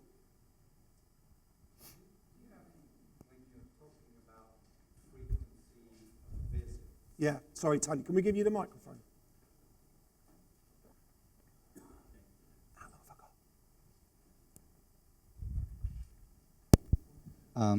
When you're talking about frequency of visits, do you have any data that shows how long the average person trained for? Because, you know, one of the things that I strongly believe in is that the reason people are leaving is they're not getting a result. Yeah. The reason they're not getting a result is they're not getting the right type of training. And typically, they all have great intentions. They come there, they're an hour. Of course, they burn out very quickly. And so trying to get them to enjoy exercise, I can see where it may take them several months to get there. Do you have any data that says, you know, clubs that train people in 20 minutes versus an hour and a half? Okay. Can't tell you that. So the actual training program. Now the challenge is, and you have to think of this and from an operational perspective, most clubs will get you to swipe in so we know what time you arrived, if they have a system for that at all. Lots of them, almost all of them, never asked for when you left. So they know you came in, but they don't know when you left. The low-cost operators I work with, you have to punch a keypad to get in, you have to punch a keypad to get out. So we know when you came in and when you went out. In those operators, we know that about 93 minutes is the average length of a time in the club. Now, in that time, you've got, and the low cost, so there's, you know, getting changed, working out, getting changed, there's nothing else in them. But as soon as it drops, as soon as it goes more than or gets closer to the 2-hour mark, they drop off really quick. It becomes too long. Now in France, there's an operator called Genet. They use a retail model where you come in and you swipe in, and as you leave, they charge you for the amount of time you've spent in the club. So you pay €5 for a workout if it's less than 90 minutes. So you get an hour and a half to come in, do a class, work out, shower, change, leave. If it's more than that, they charge you an extra €2. So it's €2 for every extra 30 minutes. And they come from a retail background, so they're charging, you consume the product, you pay for the product. And their product, they charge by time. So one of the challenges is, and one of the reasons why a lot of clubs went 24-hour, was the big challenge is we haven't got enough time to come and train. Well, if the club's open 24 hours, you can come anytime you like. You know, you go to Australia and New Zealand, all the clubs are now 24-hour, so that sort of balanced that out. The other thing that the industry's driven is high-intensity interval training, because it's a very effective way of getting really great results in really short periods of time. The challenge is it's really attractive to the already savvy and already fit, and can actually create a lot of DOMS, delayed onset muscle soreness, for people who are new to exercise, who come in, they give a class, and it could be a really good class, but the actual physiological effect on their body is so extreme, 2 days later, 3 days later, and then they're like, is that what it's like to exercise? So again, with high intensity, it's a great way of training, but we should build people up to it. And we also know that as exercise intensity goes up in a workout, actual adherence, sticking to the exercise program, goes way down.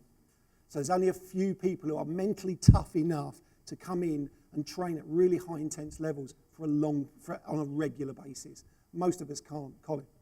Sorry, I promise this is my last question. I hope not. I hope not.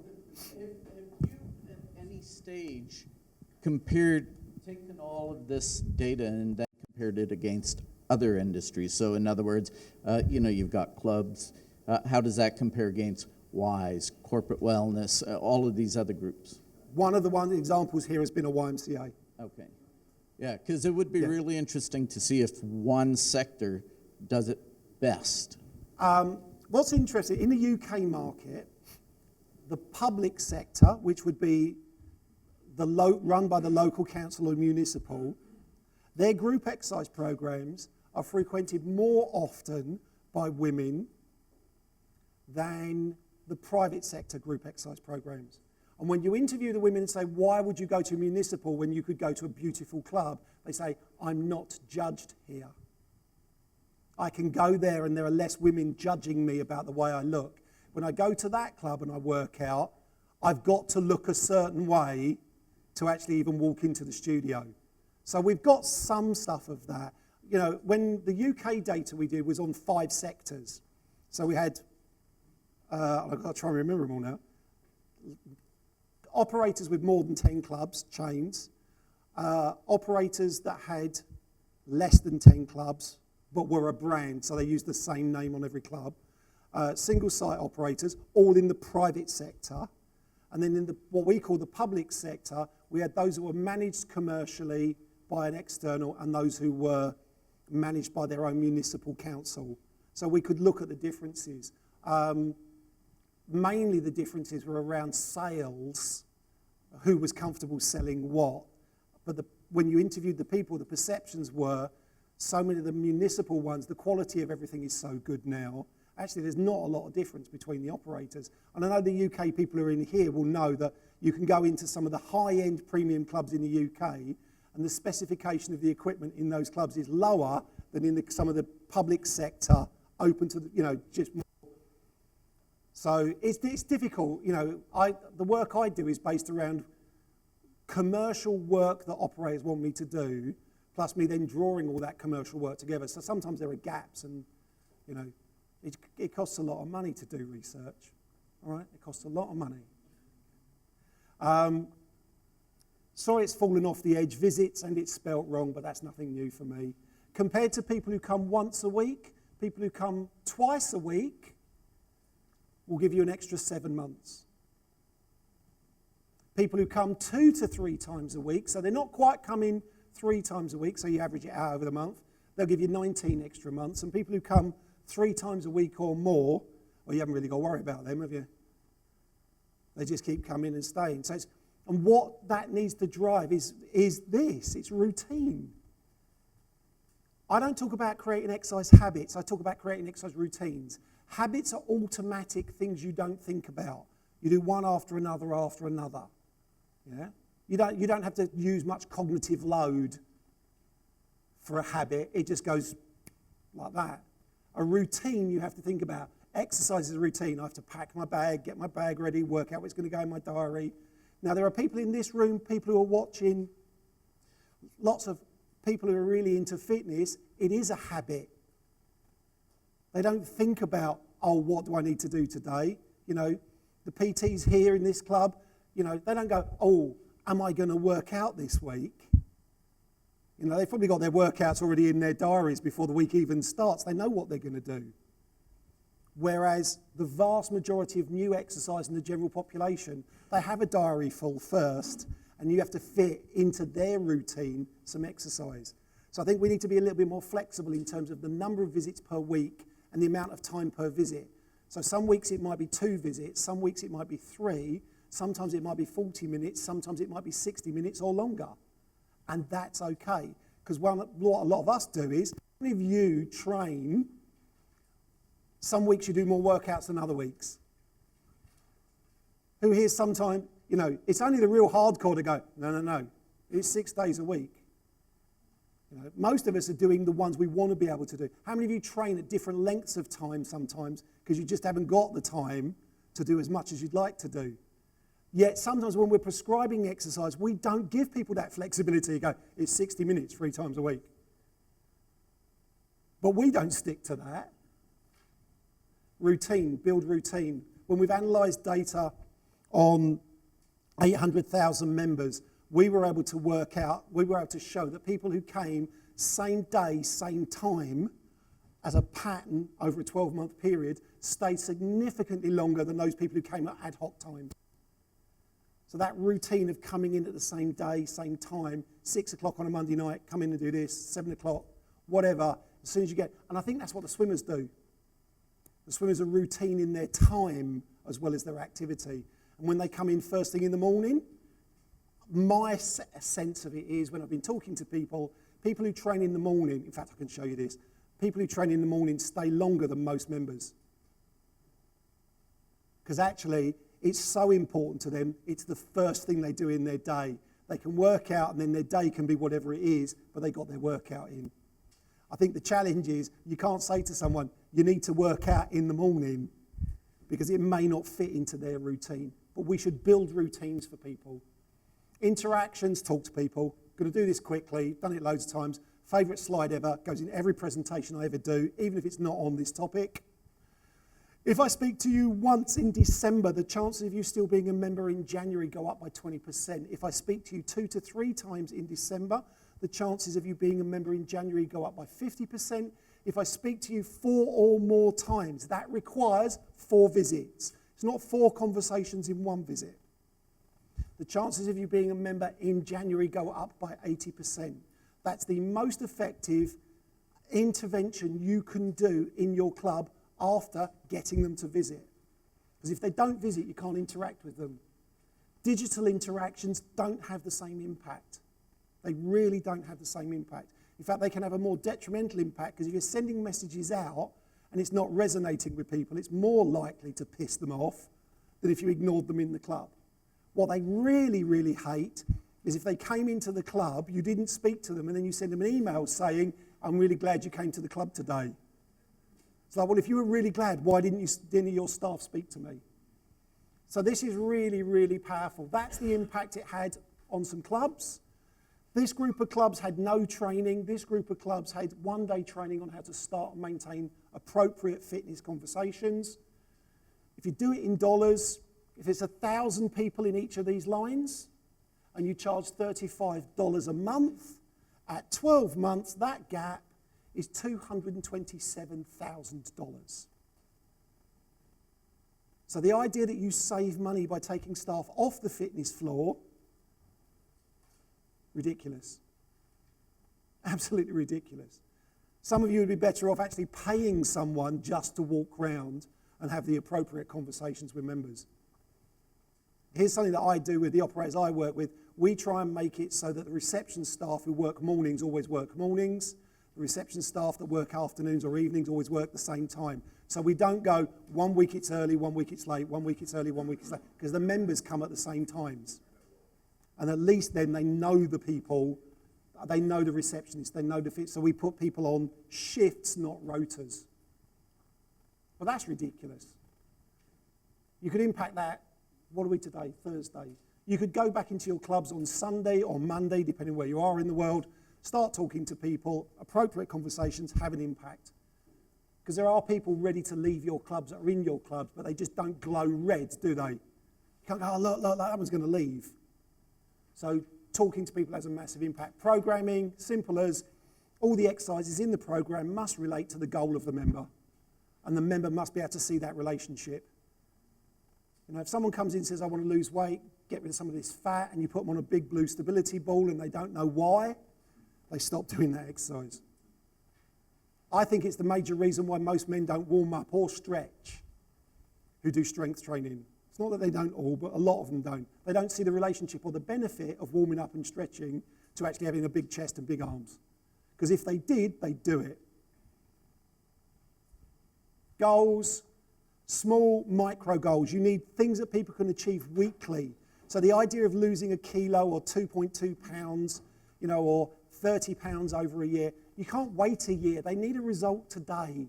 They need another one tomorrow, another one the next day. So small progressions, small improvements in what they're doing. For each goal that someone reports making, you reduce the risk of them cancelling by 10%. But if we set goals on long-term outcomes, they don't have a chance to get there. Turning up could be a goal. A certain number of visits in a month could be a goal. Learning another program on the treadmill could be a goal. Adding 1 degree of incline could be a goal. Most of us go, it's this weight loss or it's this amount. We give these really big numbers that are way away. Micro changes. Even Amazon have learned, if they want to drive up sales, they make it as simple as possible. I like, 1 click, it's on its way. You want to create as least friction as possible. Okay. So there's a whole range of things there that can affect your clubs. Which one? Look, all of them will have an impact. You could take all of those things away and go, how do we apply that in our club? What could we do? Some of them will have a bigger impact than others. Some of these will have less impact just because of the type of club you might operate. You know, if you're a low-cost operator, you know, you're always going to have challenges in terms of keeping people for a long time because most low-cost operators do month by month by month, which is just a factor. Now, the low costs have to generate huge volumes of people to be a profitable business. And how do you generate a lot of people? You keep it at a low price and you can say you leave any time you like. But that doesn't improve retention. Thank you very much. Okay, big thank you to Paul Bedford. We've had a lot of questions already. Yeah. I did promise this chap here a question because he had his hand up earlier, and I turned you down earlier, and I'm going to give you a question as well. So let's start here. You're assuming I'm going to answer him. Yeah, he is.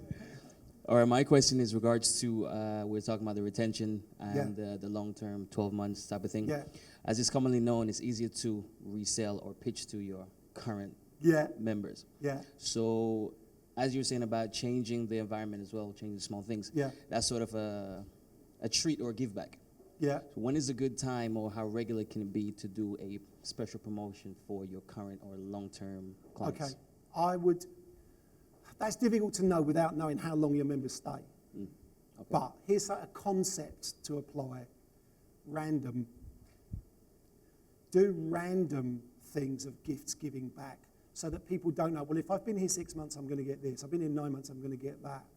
You could have a set time, but just don't make it so obvious as, oh, everybody's been here 6 months. So we do a thing where with some of the operators I work with, when people join, they get certain things in the first few weeks, and we encourage them to make a certain number of visits. On their 13th visit, we know this, we pull them aside and say, we need to speak to you, and we give them a gift. And it has to feel random. Okay. Yeah? That randomness is actually really attractive to us. We love that. It's a bit like the fruit machines and roulette and gambling. You know, it pays out some of the time, and that's what you need to do. Okay. So I think for your size of business, do something on a random basis. Go, do you know what? You've done X number of sessions, I'm going to do this. The other way you see it done more systematically, particularly in the boutique sector, is 100 workouts.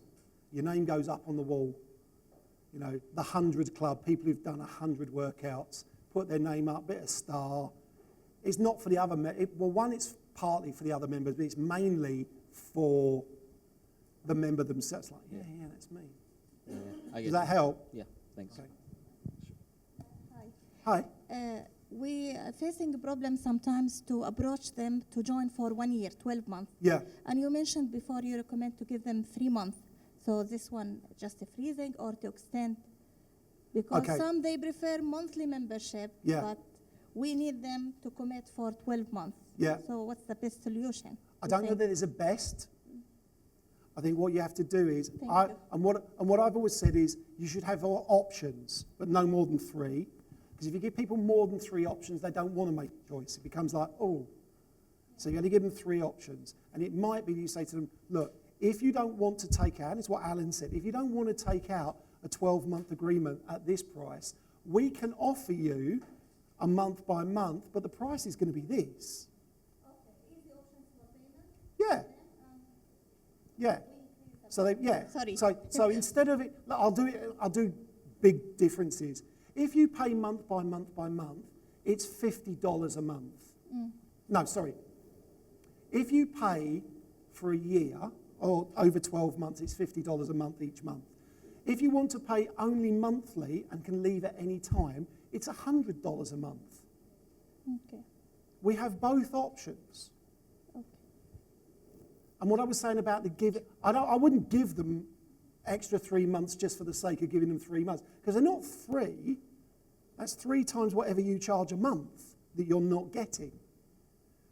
But if one of the things is, instead of doing 12 months for the price of 11, I'd always do 13 months for the price of 12, because we know that people who do that stay longer. Can we cut that and see Paul during the break? I'll go in the break. We can ask questions online. You're going to get coffee. Paul's going to be talked to for the next 15 minutes. But before we break for coffee, could we try and get back as soon after 2:45? I'll give you a shout just after 3:45. But just once more, put your hands together. Paul Bedford, thank you. 100 years ago, we used to walk 20 kilometers every day. Today, we barely manage 800 meters. What does that tell us? Simply put, we need training. Not just any training. What we need is training that is simple, that is safe, and that is effective. Training in the Strength Endurance Circuit from Milan. The Strength Endurance Circuit is the heart and soul of the training principle from Milan, providing you with an effective basic training regimen to boost endurance, build muscle, and burn fat for a healthier body. Keyword, simple. A chip card is your key to a totally new training experience. Within seconds, the equipment automatically sets itself to your optimal position. Even the training levels are automatically set according to your training regimen.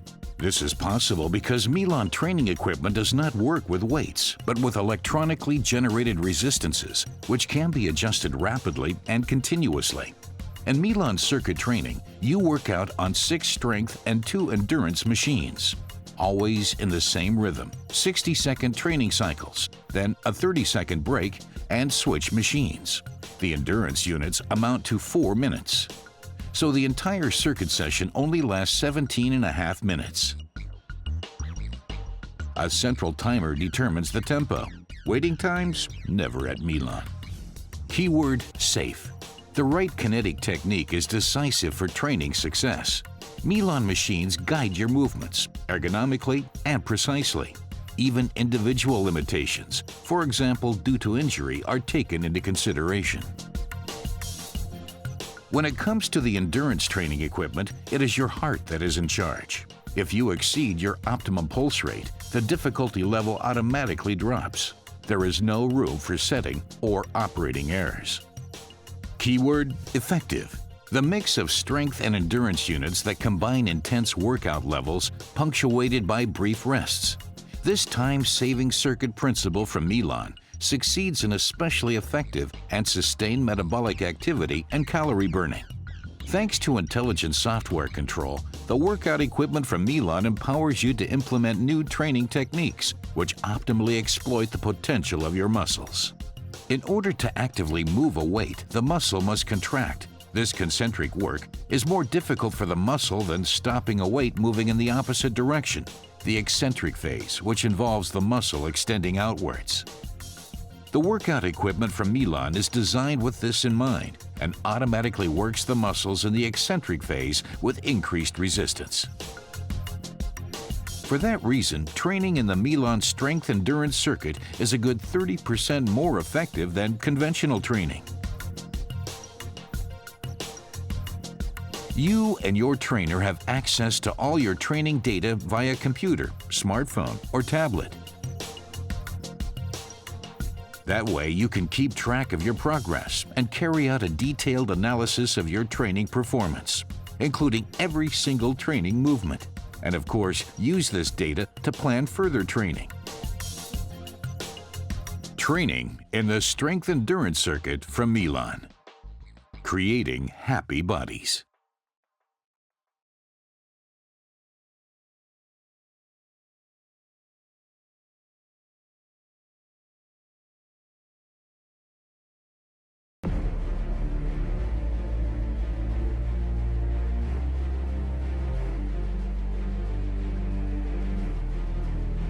We are Kaiser. We are engineered to drive constant improvement. We are engineered to answer the question, how much better can I get? Engineered to combat the temptation of good enough. The forces of mediocrity are relentless, so we fight them every day. Because fast can be faster. Because strong can be stronger. Because power can be more powerful. Because the competition never stops. Because limits are for pushing. Because science is on our side. Kaiser, the greatest fitness story yet to be told.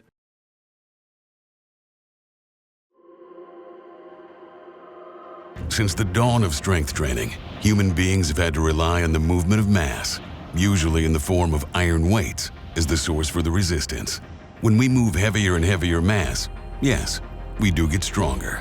But strength is only half the equation. The other half is speed.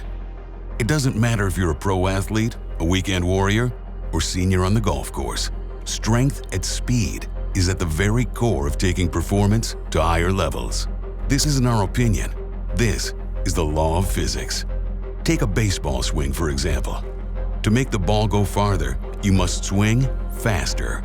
Simple. The bat isn't getting any heavier, so why only train for strength when speed is what's needed? It's why they call it bat speed.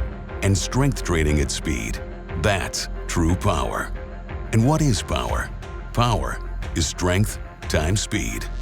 This is why Kaiser developed the pneumatic variable resistance system to develop real power, not just strength. Here's how it works. We've modified a simple leg extension machine so that the left leg is using traditional iron weights and the right leg uses Kaiser's system.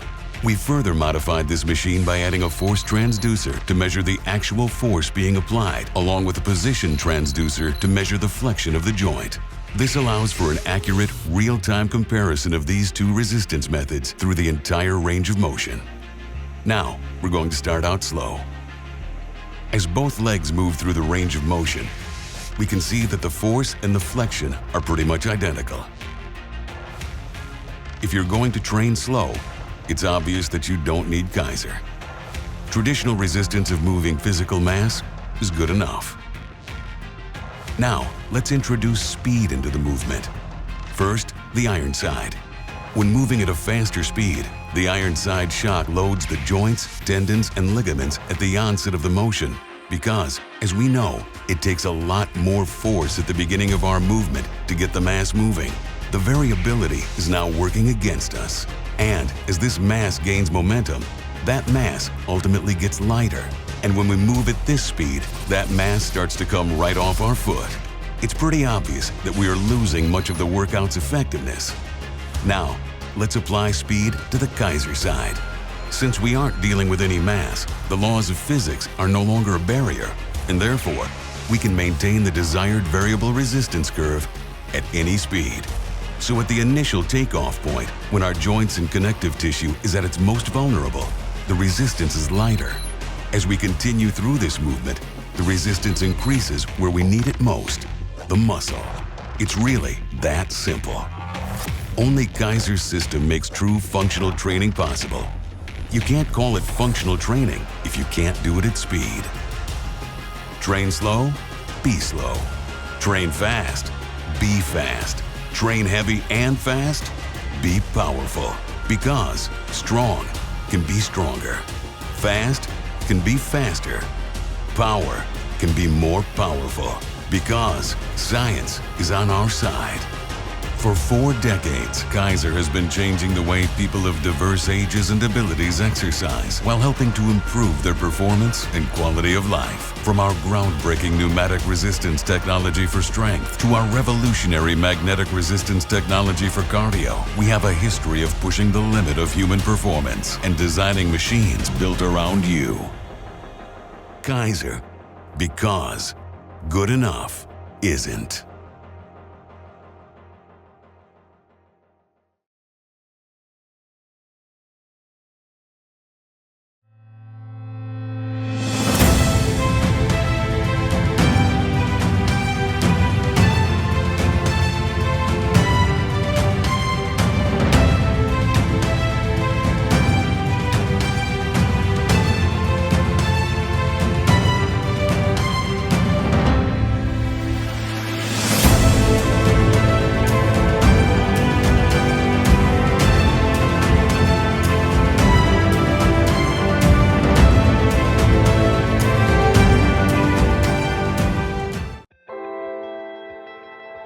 Facts are facts.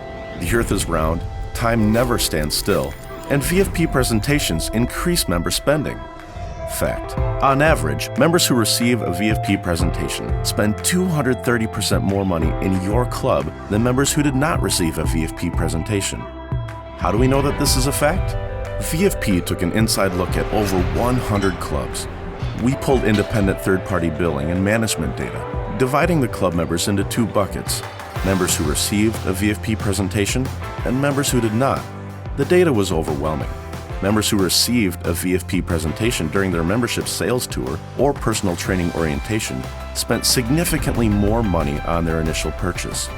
Furthermore, those same members continued to spend more money monthly than those who had not received a VFP presentation. In addition to spending more money, the clubs retained these members 13% longer than members who did not receive a VFP presentation. The facts are clear. On average, members spend 230% more after receiving a VFP presentation, continue to spend more monthly, and stay 13% longer. Facts are facts. If your club doesn't have VFP, or if your staff doesn't consistently use VFP, you are leaving money on the table. Find out more about how this research was conducted at vfp.us/value.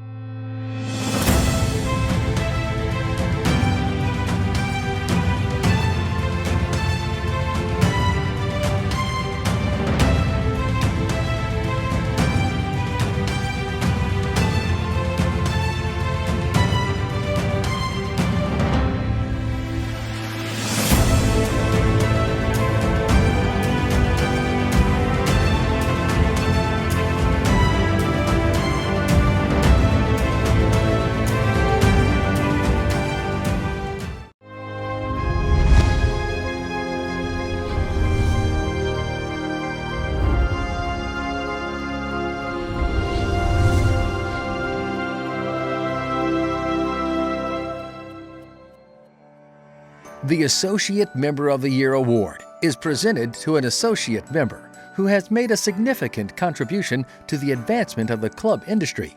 The award also recognizes their support of URSA through program and event participation, advertising, and sponsorship. This year's award goes to Visual Fitness Planner, a leading provider of health club sales consulting and technology, and an URSA member since 2001.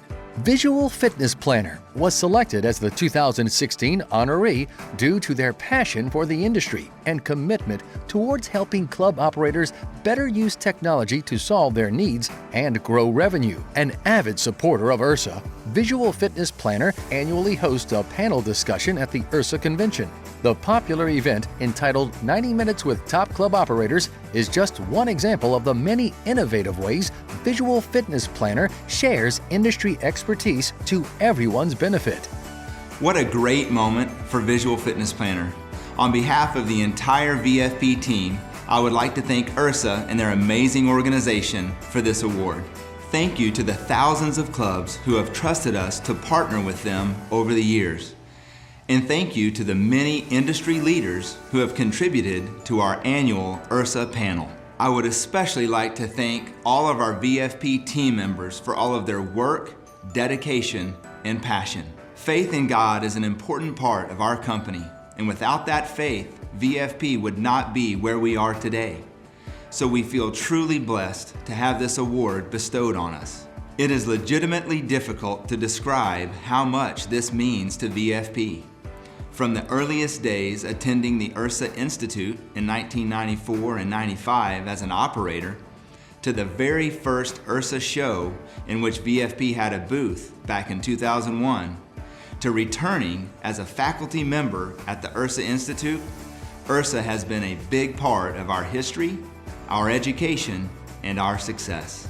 We have always admired prior award winners and aspired to one day win this award. And that day is finally here. We know that in part, this is due to our company rapidly innovating technology solutions that enable clubs to generate sales and personal training, as well as retain members. URSA Associate Members of the Year are truly the best in class, and we're so proud to be a part of this prestigious group. Once again, thank you, and we'll see you on the trade show floor. For the important work they do every day to help club owners better understand and service their members, URSA is pleased to present this year's Associate Member of the Year Award to Visual Fitness Planner. Okay, thank you very much. We finish the education stream today with a virtual presentation by Brian K. O'Rourke. Brian's a passionate advocate of excellence in the fitness industry. He specialises in supporting change in business and transformation of companies and organisations. We're really fortunate to have him, but he's not here in person. But by the magic of virtual reality, or whatever it is, just sit back, relax, enjoy Brian as he speaks to us virtually about explosive growth. Greetings, everyone. My name is Brian O'Rourke, and I'm streaming this presentation Poised for Growth on the rapidly expanding health club and fitness industry from our Mandeville, Louisiana offices right outside of New Orleans. I hope you find this presentation about our industry insightful, inspiring, and helpful as you and your organization prepares for what will be a very exciting future for fitness. I want to thank the wonderful Doug Miller, our many sponsors, and my esteemed colleagues for allowing me to contribute. And of course, I'm very happy that you, Doug, selected Augie's Quest to be a key beneficiary for this wonderful virtual roadshow. We've got dozens of videos and many, many slides to cover, and hopefully you'll find this entertaining and engaging. So without further delay, let's get started to explore how our industry is so poised for rapid growth. I hope you have a great time.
Disruptive forces are changing our world.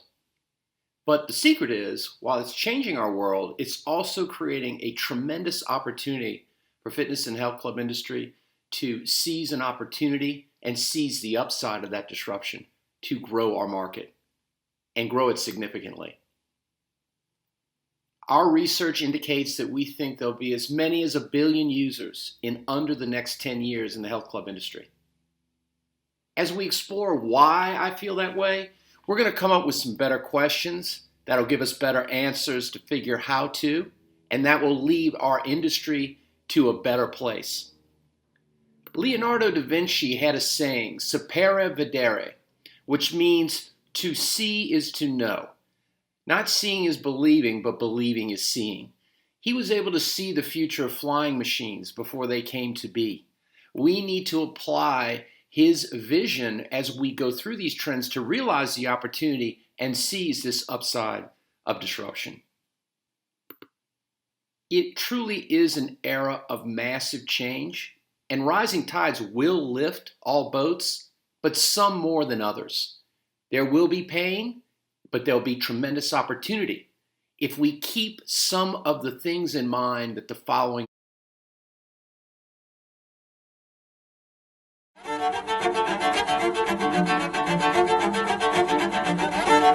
try to share what I've learned over 30 years about how some of the best leaders in the world ask the right questions. And these are questions that are catalytic.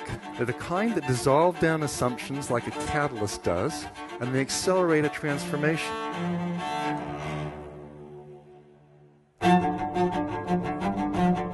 It is scary. We need to think about things differently, and that's what we're going to do. When you think about the world today, I know us, we're thinking about even at EY. How do we disrupt ourselves? In every technology development, we're going to see unimagined possibilities that will be incredible, and we're going to see unintended consequences. To prepare for disruption, you have to be open-minded, you have to be deliberative, you have to be looking forward. You've got to be willing to make changes to leap over that chasm and to get to the other side.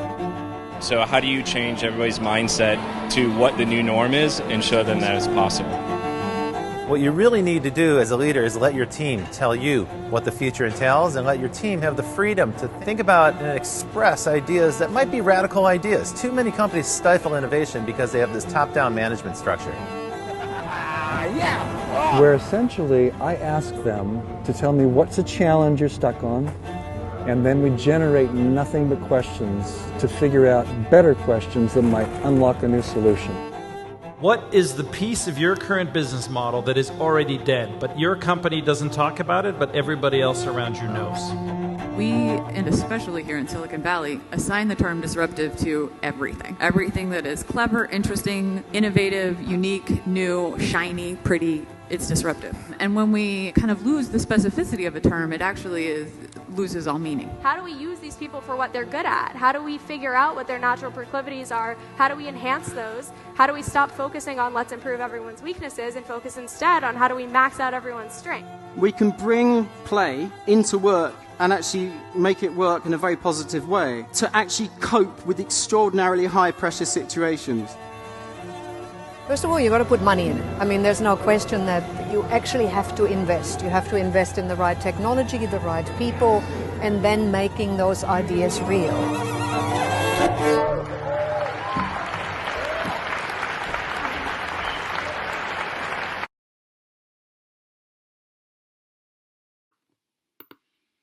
Yes, the new norm. You see, we have to think of things differently. We have to challenge conventional thinking. We have to be more open-minded. We have to see the world for what it is in order to seize the upside of disruption. Well, what do I mean by that? Well, let's look at the restaurant industry. So restaurants offer a dining experience, obviously. You go out to have dinner. But now, so does this app from Grubhub. It offers a dining experience in a completely new way. We have to see the world differently. When was the last time you went to a bank physically to conduct business? Banks offer financial services, but now apps like Wealthfront offer financial services that a few years before were only utilized by the very wealthy. This is a new era. This is the new norm. Clinics, they offer medical care. You have to go to a physical place, and so does this app. It offers medical care. We have to see the world differently and keep our minds open to what's going on. When we look at health clubs and fitness, we offer wonderful fitness experiences, obviously, but so does Peloton now. These are the new norms, okay? So does Spartan Racing and fitness communities, and so do new technologies that offer fitness experiences that were unimaginable just a few years ago. V is the first true AI personal trainer. Ready to help you lose weight, maintain your fitness, run your first miles, or push you to new limits. She lives in biosensing earphones. Put them on, and she comes to life. Let's meet her. Hi, my name is V. Nice to meet you. I look forward to becoming your truly personal trainer. I'm a great listener. Yes, artificial intelligence coaching that goes with you wherever you go. We must rethink what defines industries because it's entering a new era of competitive advantages. And we look back over the last century and see how the age of manufacturing led to the age of distribution, the age of information, and then the age of the customer and beyond. We're not looking at industry spheres anymore. We're looking at arenas. Just ask people in the clothing industry and how they've been impacted by mobile phones. There's so many things. So this is why the better questions are needed as we seize this upside of disruption. Think about these questions. What are fitness experiences becoming and why? How will this industry evolve in the type of services it offers? And what will members actually want? At Davos in the World Economic Forum recently, they covered what was called the Fourth Industrial Revolution with cyber-physical systems. And when we go back at the Industrial Revolution at the end of the 18th century and see how technology has advanced to offer new ways to deliver products and services to consumers through this new cyber-physical system, this is where I'm referring to. And what I'm referring to is being new thinking, new mindset, and disruption. We have to look at things differently in order to seize the upside of the change that I'm alluding to that's going to lead us to 1 billion users in less than the next decade. So why this disruption? Well, there's basically 4 convergence drivers that are coming together to create this. And we're going to touch on some of these trends and then tie them together to paint a picture for this future and what it's going to look like. The first one, of course, is people.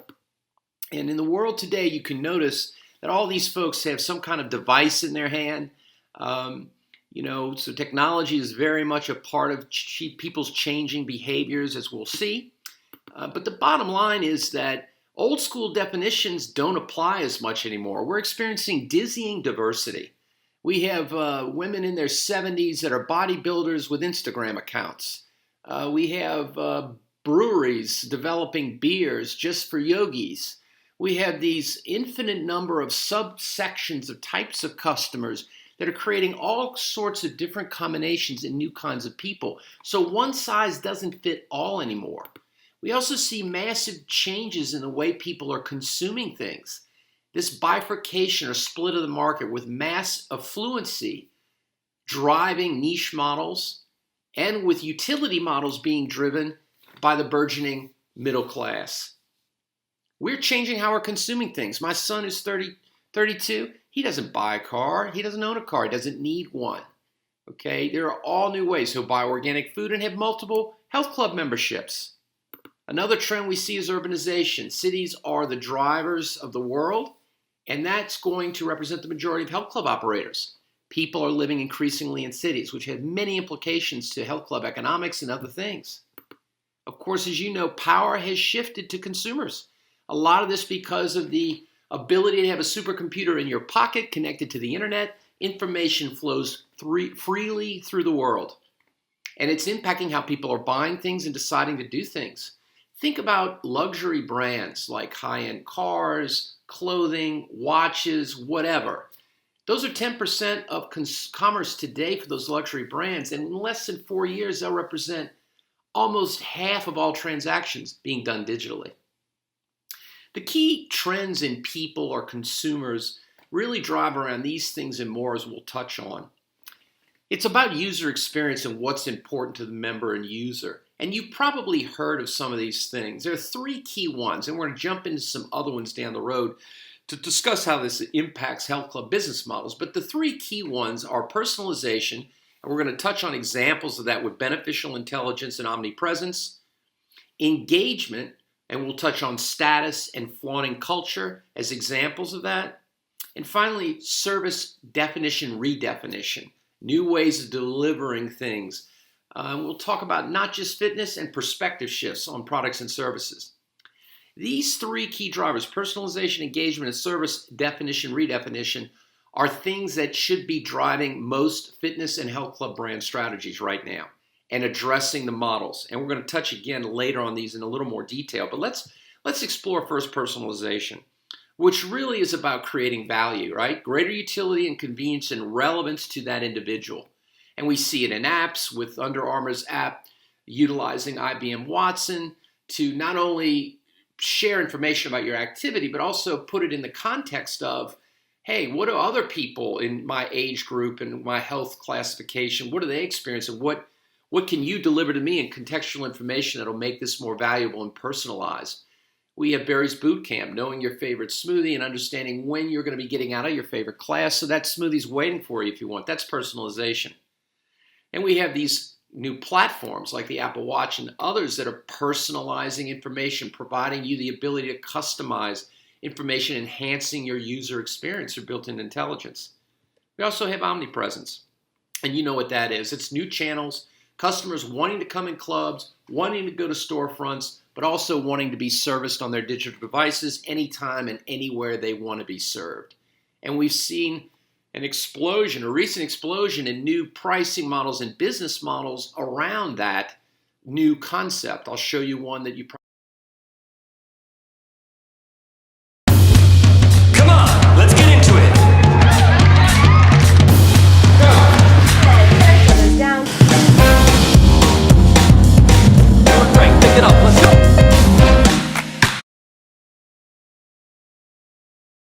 And ClassPass is just one. They're trying to refigure their business model right now, but there are a slew of other ones providing on-demand personal training, all sorts of things that we'll touch upon. These are just a few examples.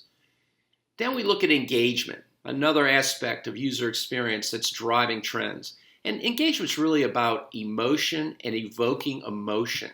It's about identification with the brand, with the experience. A great example of that is status. Okay, experience via design, gamifying, community. You see it in leaderboards that are prepared by MyZone. I know I'm the top 5 most fit guy, the most fit girl that's gone to the club.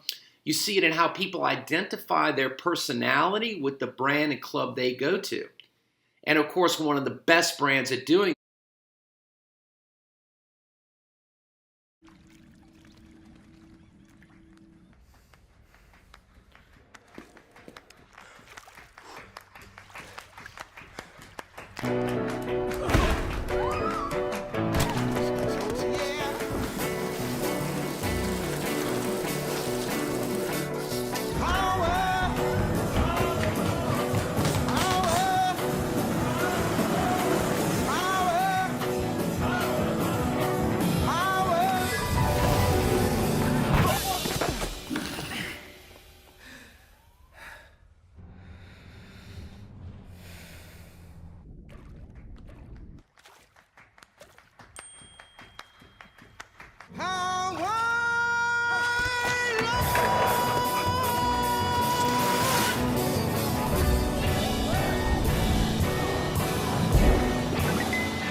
So evoking emotion, the top brands take that and use it to flaunt their culture and allowing users to remove barriers and to celebrate the authenticity of what they represent. So when you think of Dave and Chuck, co-founders of Anytime Fitness, in their conferences, having lines of franchisees getting tattoos of the Purple Man on their bodies, that's flaunting culture. That's creating a tribe, a community that you're tapping into. REI and what they're doing on Black Friday, shutting their stores down.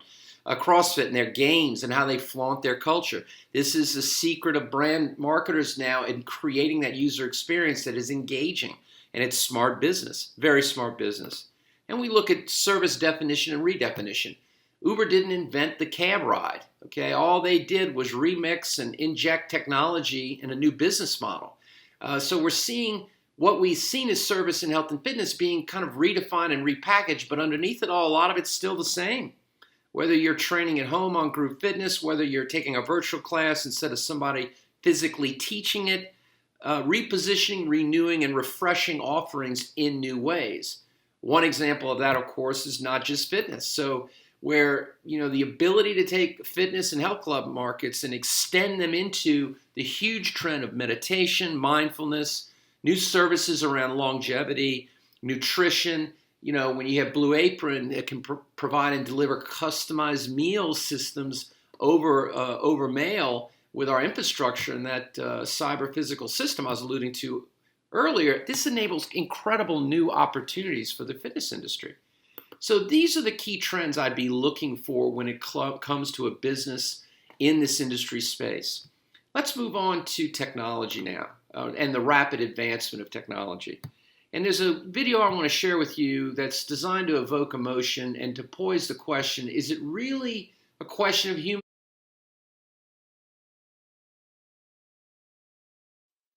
I will follow you wherever you may go. There isn't an ocean too deep, a mountain so high it can keep me away from my love. You are my destiny.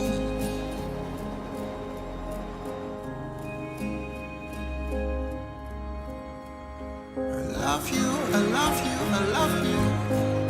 Where you go, I'll follow, I'll follow, I'll follow.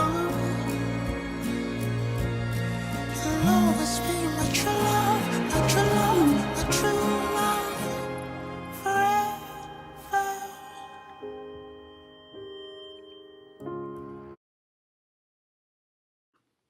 As I travel around the world considering technology, often people see it as humans against tech or tech against humans. The truth is that technology, while it's created a lot of problems for us, it's also solved a lot of problems. And it's really about us using technology and people together to reach more people in more positive ways. And I'm going to explore why that is. If you tweet for me, at Brian K. O'Rourke about this presentation, I will send you a digital copy of this book, The Inevitable, and the 12 Forces That Will Shape Our Future by Kevin Kelly. In this, and we're going to share a video that he has to think about and share his thinking on, and we're going to get into the 12 forces, but he has a profound observation. The next greatest products and services in our industry space have not been created yet. And if you realize that and accept that, you can be pretty optimistic about what the future holds. And I tend to agree with him. When we look at these 12 inevitable forces, there are things like this: becoming, which is constant upgraded services and subscriptions; cognifying, making everything smart via the cloud and artificial intelligence; flowing, everyone's now in the data business; screening, all surfaces can become screened; accessing services at all times; okay, and then sharing, mass collaboration, mass sharing. These are 6 of the inevitable forces that are influencing our industries today, and we can see them. Whether it's Miss Sporty using Pixformance, huge screens, we can see Pavi Gym and the embedded screening and technologies that they are implementing. We see these large LED virtual training systems now out and about increasingly, and we see things like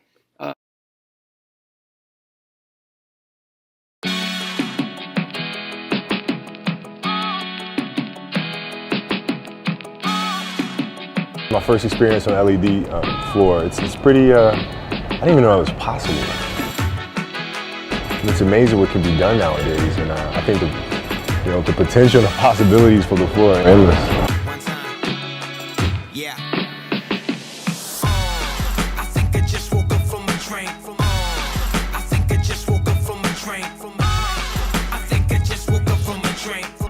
chasing my dreams, making music. And we see these things, Les Mills Immersive, we see MyZone's leaderboards, we see, screens are all over the place. Another example is how this access of data through the cloud and AI and cognifying are combining to create new services. It's amazing. The Amazon Echo already has AI, meditation, and fitness applications. For those of you who haven't used this product, let me share this video of what it currently does.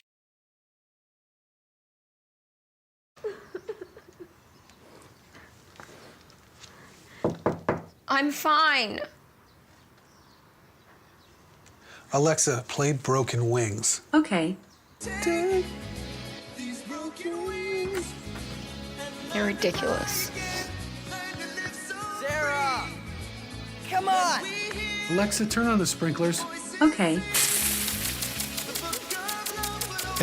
Got him. A funny video. Let's go on and look at another 6 of the 12 that Kelly writes about in his book. Filtering, basically harnessing intense personalization to anticipate needs. Remixing, like I referred to before in definition, service definition, redefinition. Taking things into pieces and parts, recombining them, interacting. This is immersion, and this is going to be part of this whole augmented and virtual reality. Tracking, total surveillance for customers, questioning. Now, the quality and value of great questions is more than valuing the good answers. Because when you could get answers to anything, it's more important you ask better questions. And finally, beginning. So we're just starting. This is all just starting. And the great part is that you can say you've been a part of it in the next decade as you're involved in this industry space, because it's really going to be phenomenal. And what Kevin Kelly gets to is what's called the HOLOS. And the HOLOS is this new era of cyber physical systems that enable all these possibilities, some of which I'm going to share with you in more detail later. But before we get into that, I'd like to let you listen to his perspective about what's out there and how technology is unleashing genius and the roles of creators to make our industries and world a better place. But the important thing is what we get from technology is that we get increasing choices. Every new technology will create most of the problems for the future. All the problems we have today are from technology in the past. Today we're creating technology that will make all the problems in the future. It's like, what do we get from that? Well, we get one thing, which is we get increasing numbers of choices and possibilities. And so even though you may be working on something technological that may seem like, oh, this is consumer, people are just, they're just buying stuff that doesn't last very long, it's obsolete, it's maybe just getting people to click on ads, whatever it is, it's more important than that. When you are making something, you're actually participating in this very long trend that went back to the beginning of increasing the possibilities in the world. And imagine if you were Beethoven, had been born 1,000 years before anybody had invented the piano or the symphony. What a loss to us that would have been. Or if Van Gogh had been born before we invented oil paints. What a loss to him and to us that would have been. Or Hitchcock before we invented films. What if he lived 1,000 years before that? So we make these new technologies which enable their genius to be shared with us. So that means that today, somewhere out there, is a young person who is waiting for us to invent the technology that would let them shine. Their genius is waiting for this technology that we need to invent right now. And so part of what we're trying to do by inventing all this stuff and making all these things is to fill out this possibility so that it could liberate and unleash the genius of anybody in the world. What a profound thought. So now that we've covered these 2 of these 4, let's move into economics. And while the convergence of those drivers are creating disruption, okay, they're also resulting in new divergent business models.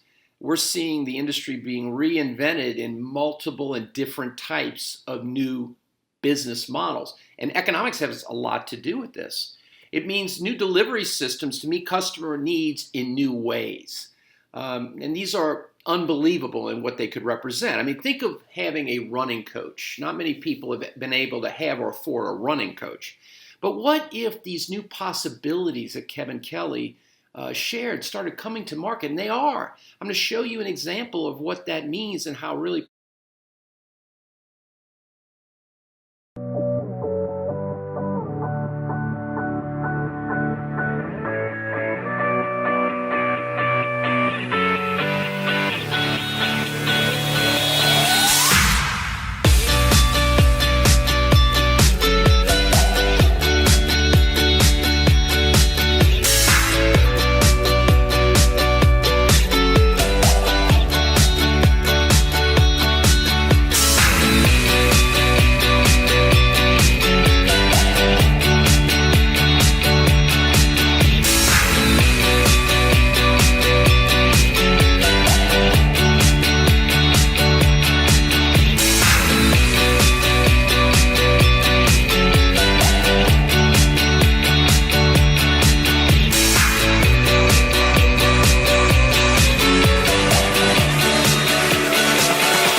pretty cool and pretty profound.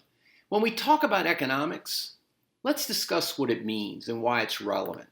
Obviously, in the fitness and health club industry, where money flows to invest generally relates to the kind of returns that people can generate or produce from that money.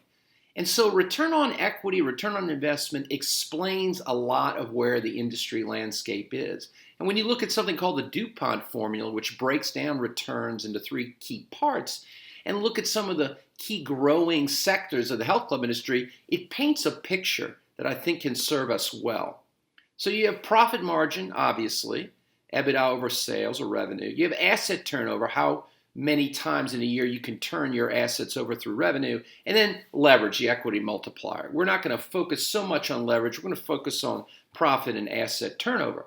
And when you look at the top brands and the top growth areas around the world right now, you can see the boutiques. So SoulCycle, based on their IPO, generates 53% bottom line on every dollar of revenue it generates per club, per studio. And then its asset turnover can range from 1 to 3 times. So basically, these things are paying back in 2 years or less on the investment, which is very, very, very attractive, hence why those kind of companies are growing. Similarly, when we look at the budgets, the low-price competitors around the world, Planet Fitness is now the largest with more members than anyone. Their EBITDA can range, but probably around 35 cents on the dollar. And their asset turn can change between 1 and 300% as well. So when you add leverage on top of that, some of these franchisees are getting 1 year or less paybacks on those investments. So that's where that money is going. That's why you're seeing the money go where it is. And when you look at strategy from an economic perspective, you can see where technology and a number of things are combining with people trends, et cetera, to drive these things. So the first on key economic drivers is lower operating cost, and the second is, of course, increasing revenue per member and lifetime value member retention and driving up dollars. Those are the key drivers, and technology has something to do with that, obviously. When we look at the health club market today, we've broken it down into 8 basic subsets, and within each of these channels, these delivery channels, there are further subsets. So the way we are looking at the market today is high-end full service, chains like Equinox. They're full service, full amenities, Lifetime Fitness, others, Homes Place, others around the world, very high-end clubs like the club you're in Kuwait. Those are very expensive to build. There's not a lot of growth there. They're very profitable, but it takes a lot of money to build a Lifetime Fitness, $50, $60 million or more. We see the middle market, Fitness First, many different middle market competitors. TSI in the United States, 24-hour, arguably in the United States, amongst others. And those are kind of going in that middle market, getting squeezed by the low price and the high end. We see the extreme growth in low price, high value clubs, McFit, Planet, others, growing very rapidly. And we can see why when we look at ROE. Then we look at boutiques, and of course we went through that, and that growth segment is significant. Then we also have to look at these. We have to look at the fitness community marketplace, outdoors, indoors, lifestyle, connections. That's a huge marketplace, whether it's Tough Mudder, whether it's Spartan, whether it's CrossFit, there's many more. With digital, we see that there's new ways to monetize those models. Keep an eye on that, especially when you look at lifestyle brands getting into the fitness and health club space. Pure digital, we see Peloton, we see Daily Burn, we see many data-driven models that don't rely on any bricks and mortar. We see medically integrated. This is a huge and burgeoning area, especially with longevity and other subcategories of this marketplace. Outcome-based, population health, this is a huge and growing component, even interrelated with active aging in many respects. And then alternative models, which there are many.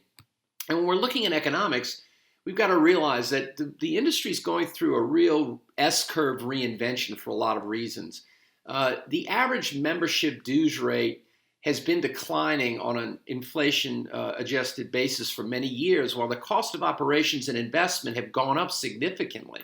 So this is what this S-curve reinvention looks like, as certain club chains and brands have either died or going through financial challenges, while others, take the upside of disruption.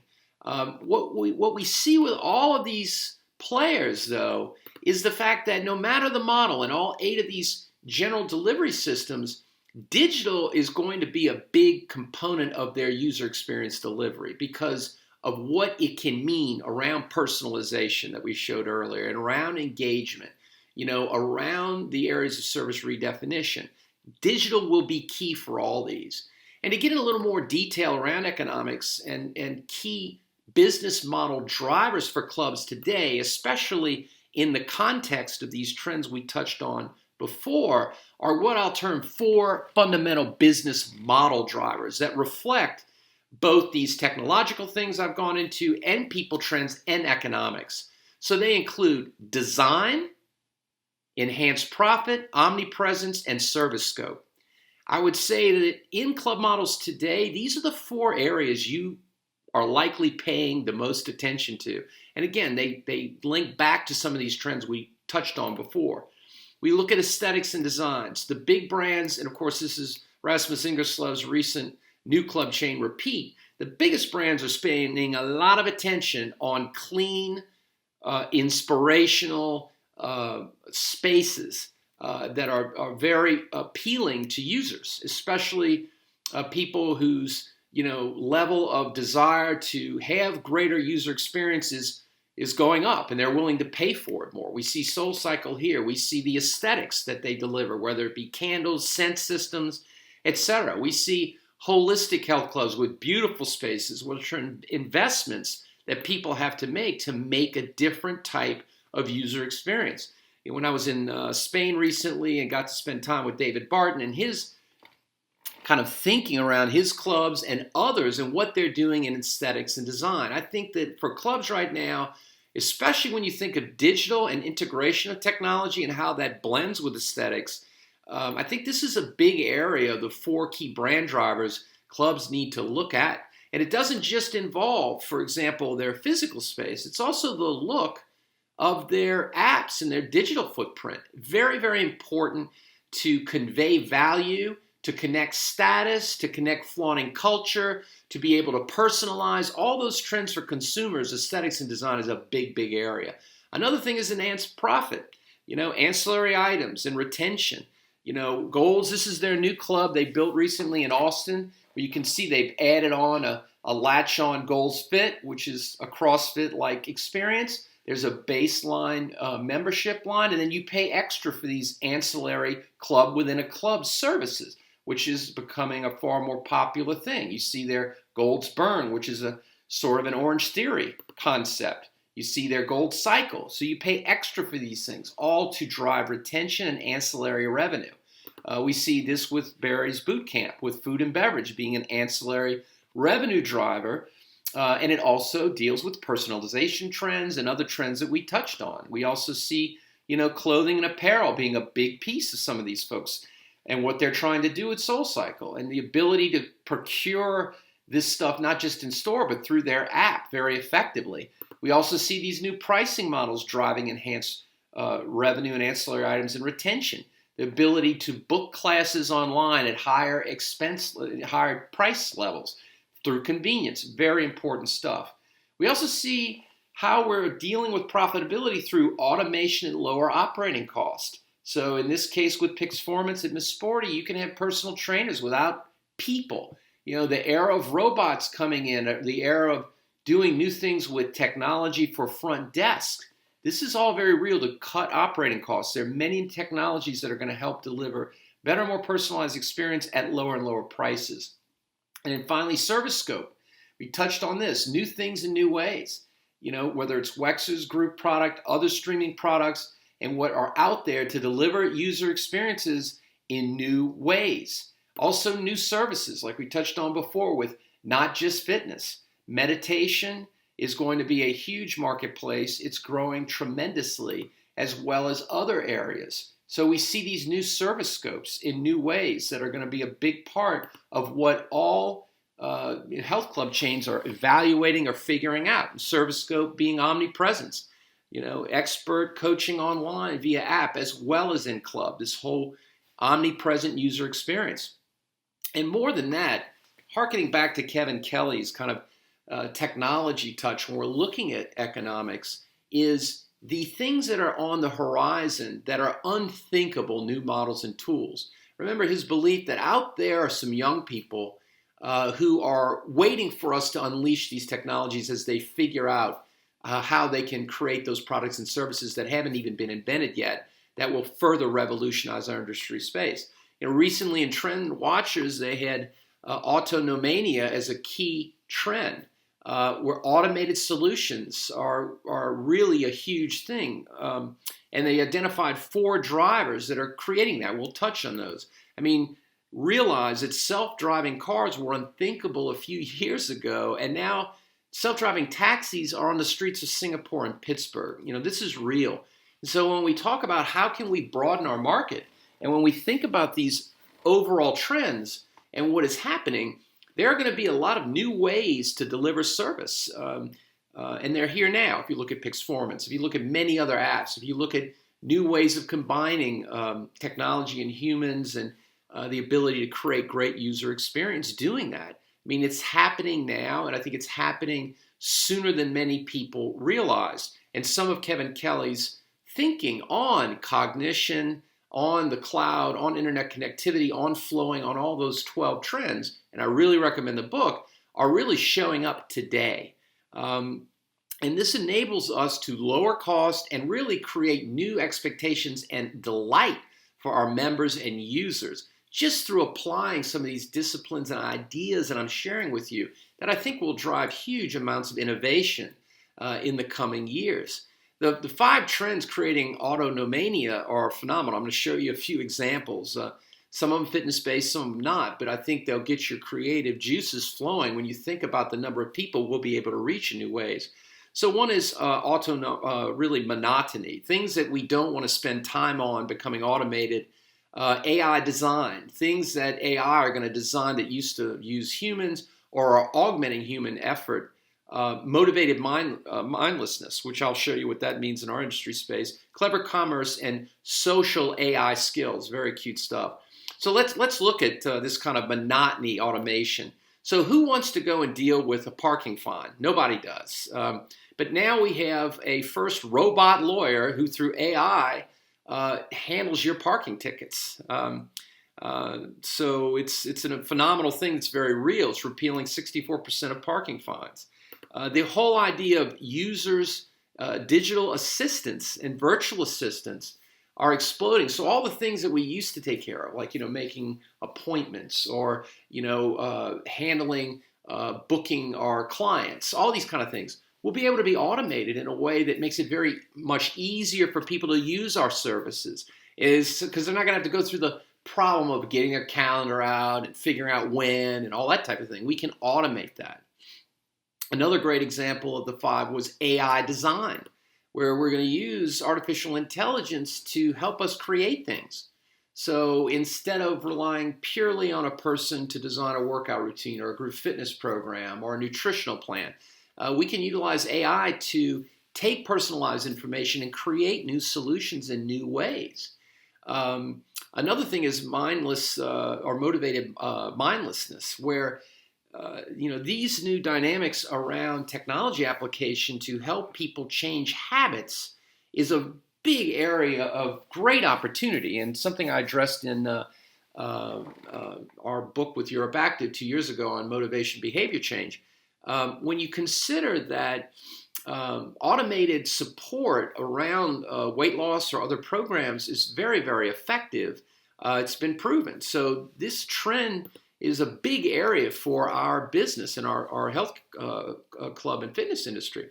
You see Bolt, which is a wearable ecosystem providing AI coaching. Again, personalization, helping to reinforce behavior modification to get results.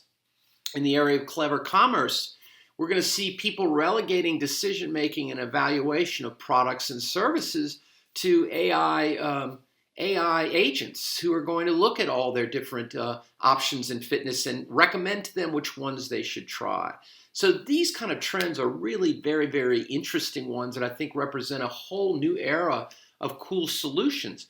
And that's why technology is so relevant to economics, because they enable us to start delivering experiences without nearly the amount of variable cost. And this is why it's so important for all brands to have a very thought out technology strategy around these trends, because the customers are looking for it.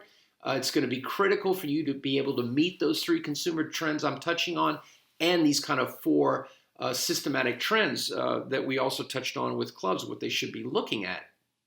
Because the bottom line is that the fundamentals of the sick care market are just not sustainable. Public primary prevention is the answer. Tech's going to help grow that marketplace. And we see the technology here. Everything from now generating customized DNA, all of these new tools that are going to enable personalization and levels of service that only a few people could have afforded just a couple decades ago. And the S-curve reinvention process and how we're reinventing our industry space, we've got to see that the industry is shifting. And part of seizing the upside of disruption is accepting this and changing our mindsets so that we can prepare ourselves for what this opportunity means. So finally, we're going to touch on, out of 4 of these big convergence, these drivers that are converging, is globalism.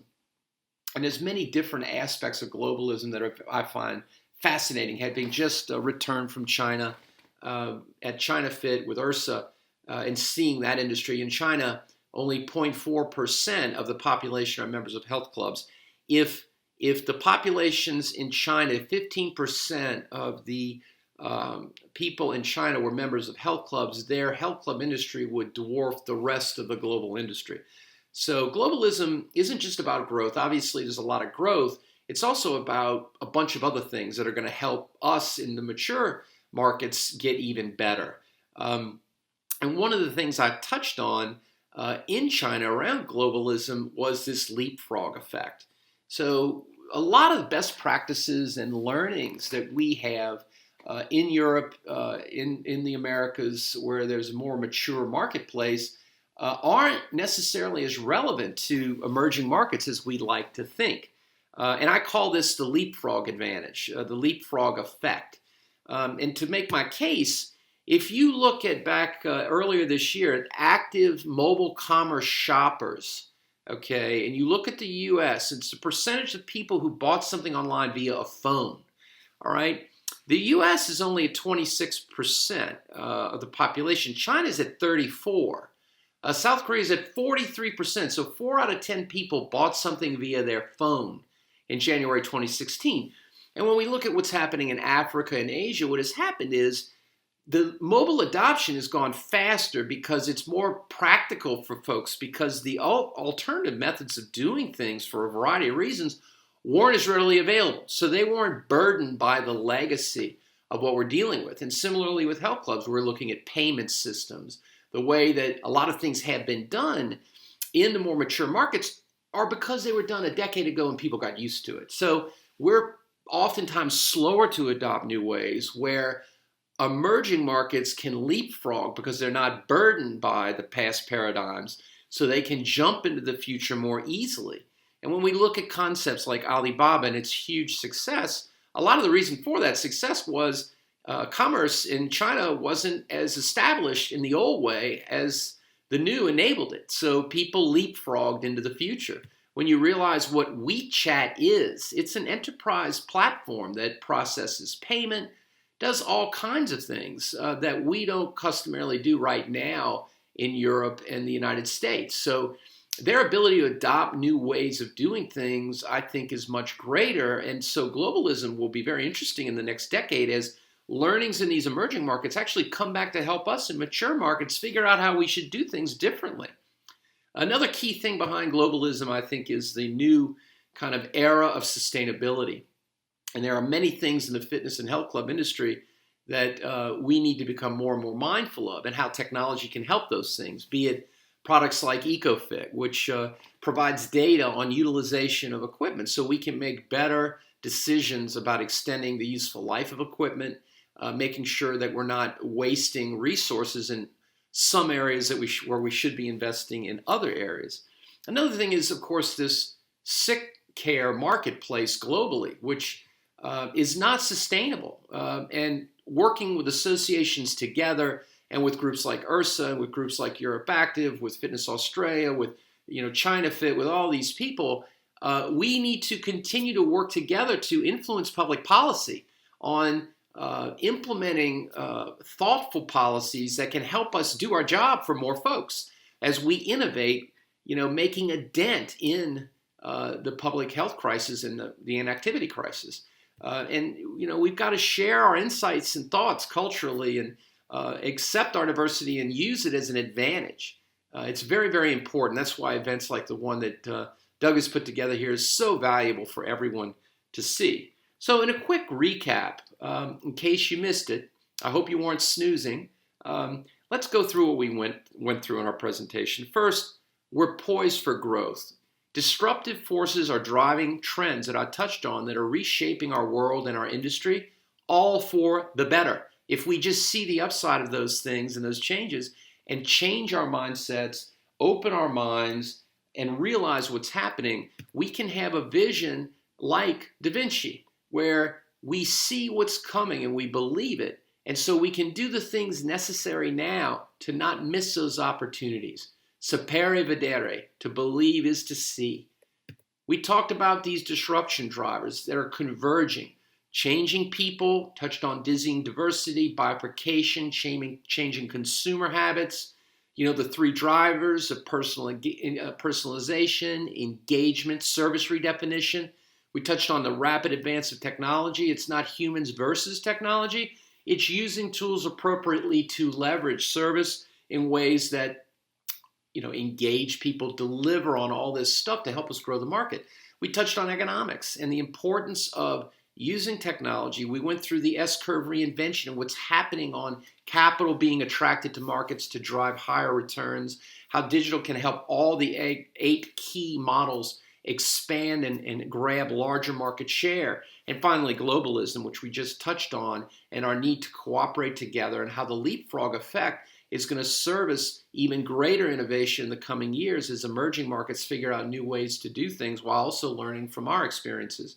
As Kevin Kelly said, out there in the world are young people now that are going to create the next product and services that have been the greatest ever for our industry space. They haven't even been created yet.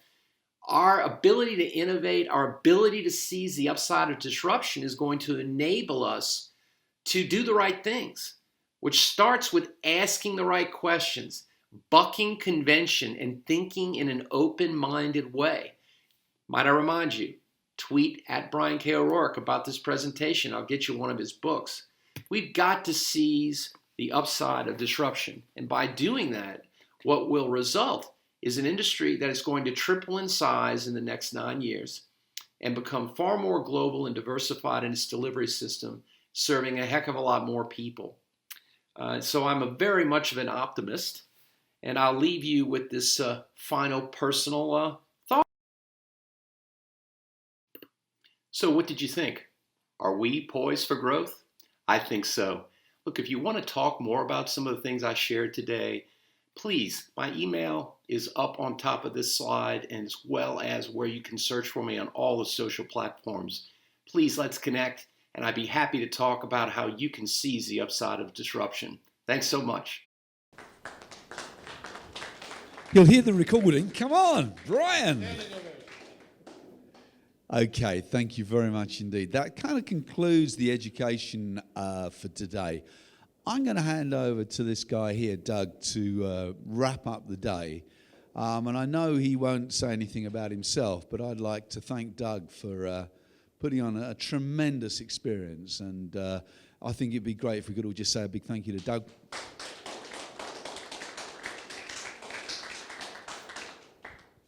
Thank you, Robin.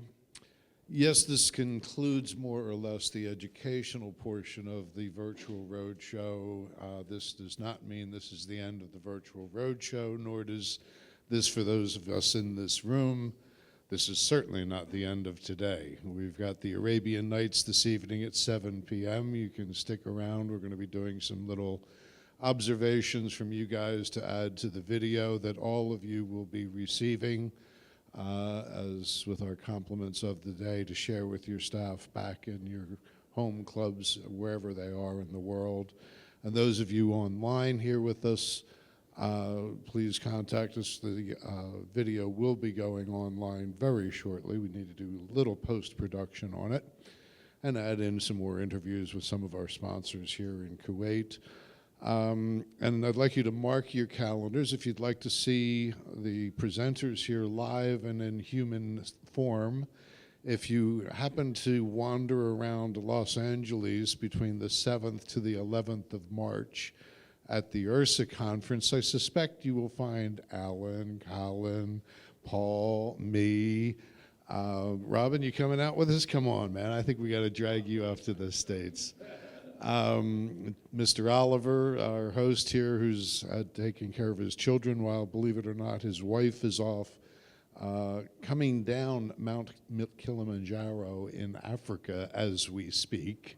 So he's Mr. Mom for the afternoon. Sorry, Jez, I'll taunt you later. But also in May, on the 19th, in the United Kingdom, somewhere in the northern part of the country, Mr. or Dr. Paul Bedford will be producing the 3rd retention convention with a couple of friends who he'll be announcing very shortly will be joining him there, but that also will be a virtual.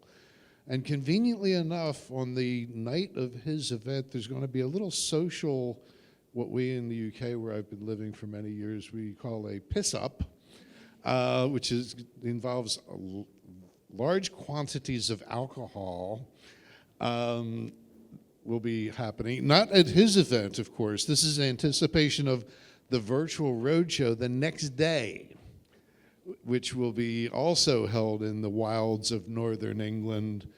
The people already booked include our wonderful MC, Mr. Gargrave, is actually going to be presenting on how you can retain your members through programming. I did tell you were booked, right? Okay, just checking. Okay, it's now official. It's now confirmed. But I've also got someone coming in from the States, Dr. Mark Slavin, who is a former presenter here at the Roadshow in the past, dealing with resistance training. We've also got the fabulous Frank Furness, a great mate of mine from South Africa, living in the US and the UK, on social media. The stuff you're going to learn from this chap is just unbelievable. You can't take notes fast enough. And Adrian Marks will be joining us, and we will have another special virtual guest. Hopefully all the real ones will show up. Brian, again, unfortunately couldn't join us, but I think his presentation got the point across. And so that is the virtual roadshow. And later next year, a couple of other roadshows planned, one in the UK, but of course the 10th annual 7th of December here in Kuwait. And I think we need to get Brian on a plane for that one so he can make amends for the virtual contribution this year. Anyway, so today also is about helping Augie Nieto a little bit. So Paul, if you could please just play this video, which might demonstrate.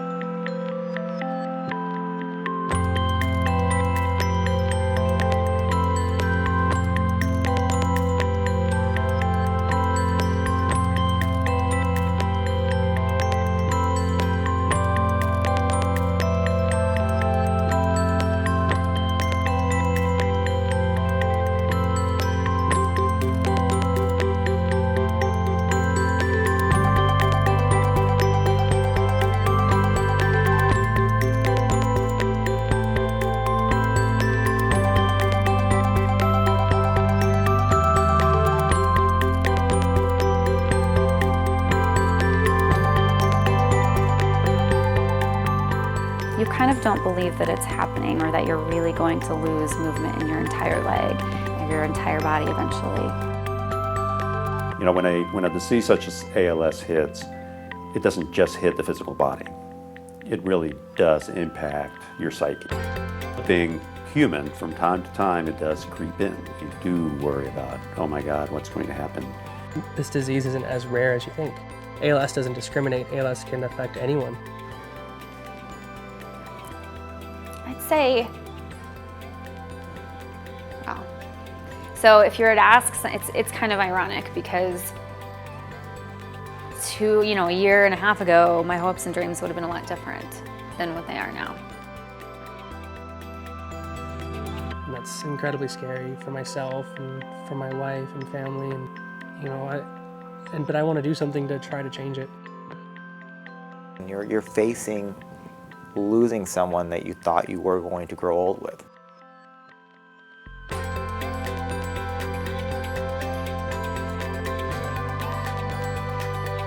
My fear is this incredible mind and this incredible communicator being locked in and not being able to communicate and be able to share his feelings, because he always has been very vocal about all of that. It's as simple as I want to be able to pick my daughter up from school every day. Like, that's a hope and dream. Get her to practice, see her. It's really about my daughter at this point. You have to let go of the things that you planned for a little while. You just have to let go of it. They can't be part of your reality any longer.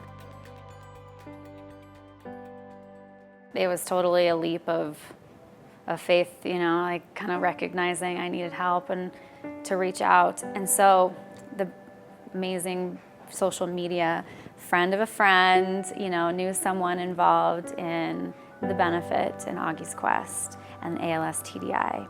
So they reached out to me, actually, and I was excited to meet people and be involved in something that wasn't just about a temporary treatment for ALS. The ALS community is an amazing group of people. It's actually a very good club, a very supporting club, a very loving community. ALS.net is our biggest hope. They're the largest organization that is dedicated to finding a cure. We found the right place, doing the right research. We're very lucky to have found ALS TDI. We have hope now.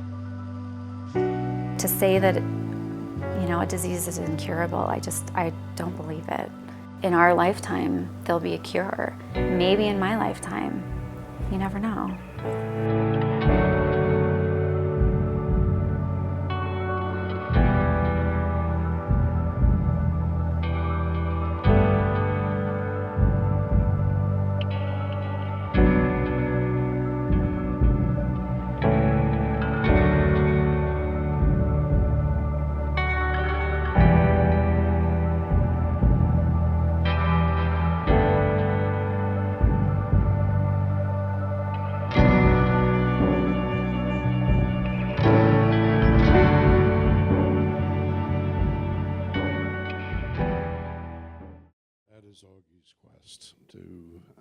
successfully find a cure in his lifetime. So far, the gentleman has raised over $50 million. The charity is funded 100% by him. So every penny goes to help fund research. He'll be in LA too, Augie's Quest, the last evening of the URSA event. Anyway, folks, I would like to thank the absent Mr. Jez Oliver and Soroya Seward for making this event such a pleasant experience yet again.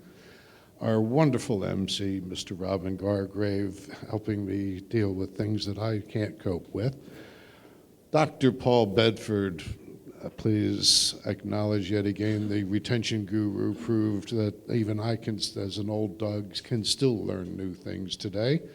I always like to take two things away. My old friend Colin Milner, who I don't even want to say how long we've known each other, but even I'm older than he is, but sharing with you how remarkable new opportunity in marketing, and maybe even some of you PTs in here will recognize that, you know what, there's a whole market of people that we can help that'll be your clients for the rest of their lives. Of course, Alan Leach, my friend from Dublin, coming over here out of his busy, frantic schedule, opening with a recent acquisition of clubs, and he's still here, sharing how you can make some more money to help fund all of this stuff. So more members, keep them longer, new opportunities, and of course, Brian and Michael, who you guys will be able to see yet again on the videos to take away. Michael, you amazing stuff, and I think Michael will be joining one of the live road shows also. Anyway, thanks to all of those wonderful gentlemen. Please applause, take a bow, do your thing, guys. You're wonderful. Yet another smashing success. But this time the world has seen it, and our sponsors, Augie's Quest, Core Health and Fitness, Pulse Fitness, Aleco, Gym 80, Fabiano Designs, who Rudy unfortunately is not here, but you've seen his video during the production events. Cybex and Life Fitness, the company that Augie created, also one of our sponsors, supporters in here. Milan, who again, unfortunately, you're so busy conquering America, Milan Fitness are not able to be here with us today. If I forgot anybody, I'm dead. Kaiser, of course. See, I knew that I would get him. How could I forget Uncle Dennis and our kind friend from America and Qatar who've joined us here tonight? I know I didn't want to use Cliff Notes, but I'm glad I've got people that remind me how stupid I am. Anyway, thank you all. Live from Kuwait, we are going to be closing now. And we will see you somewhere down the road at the next road show, virtual or real. Have a great day.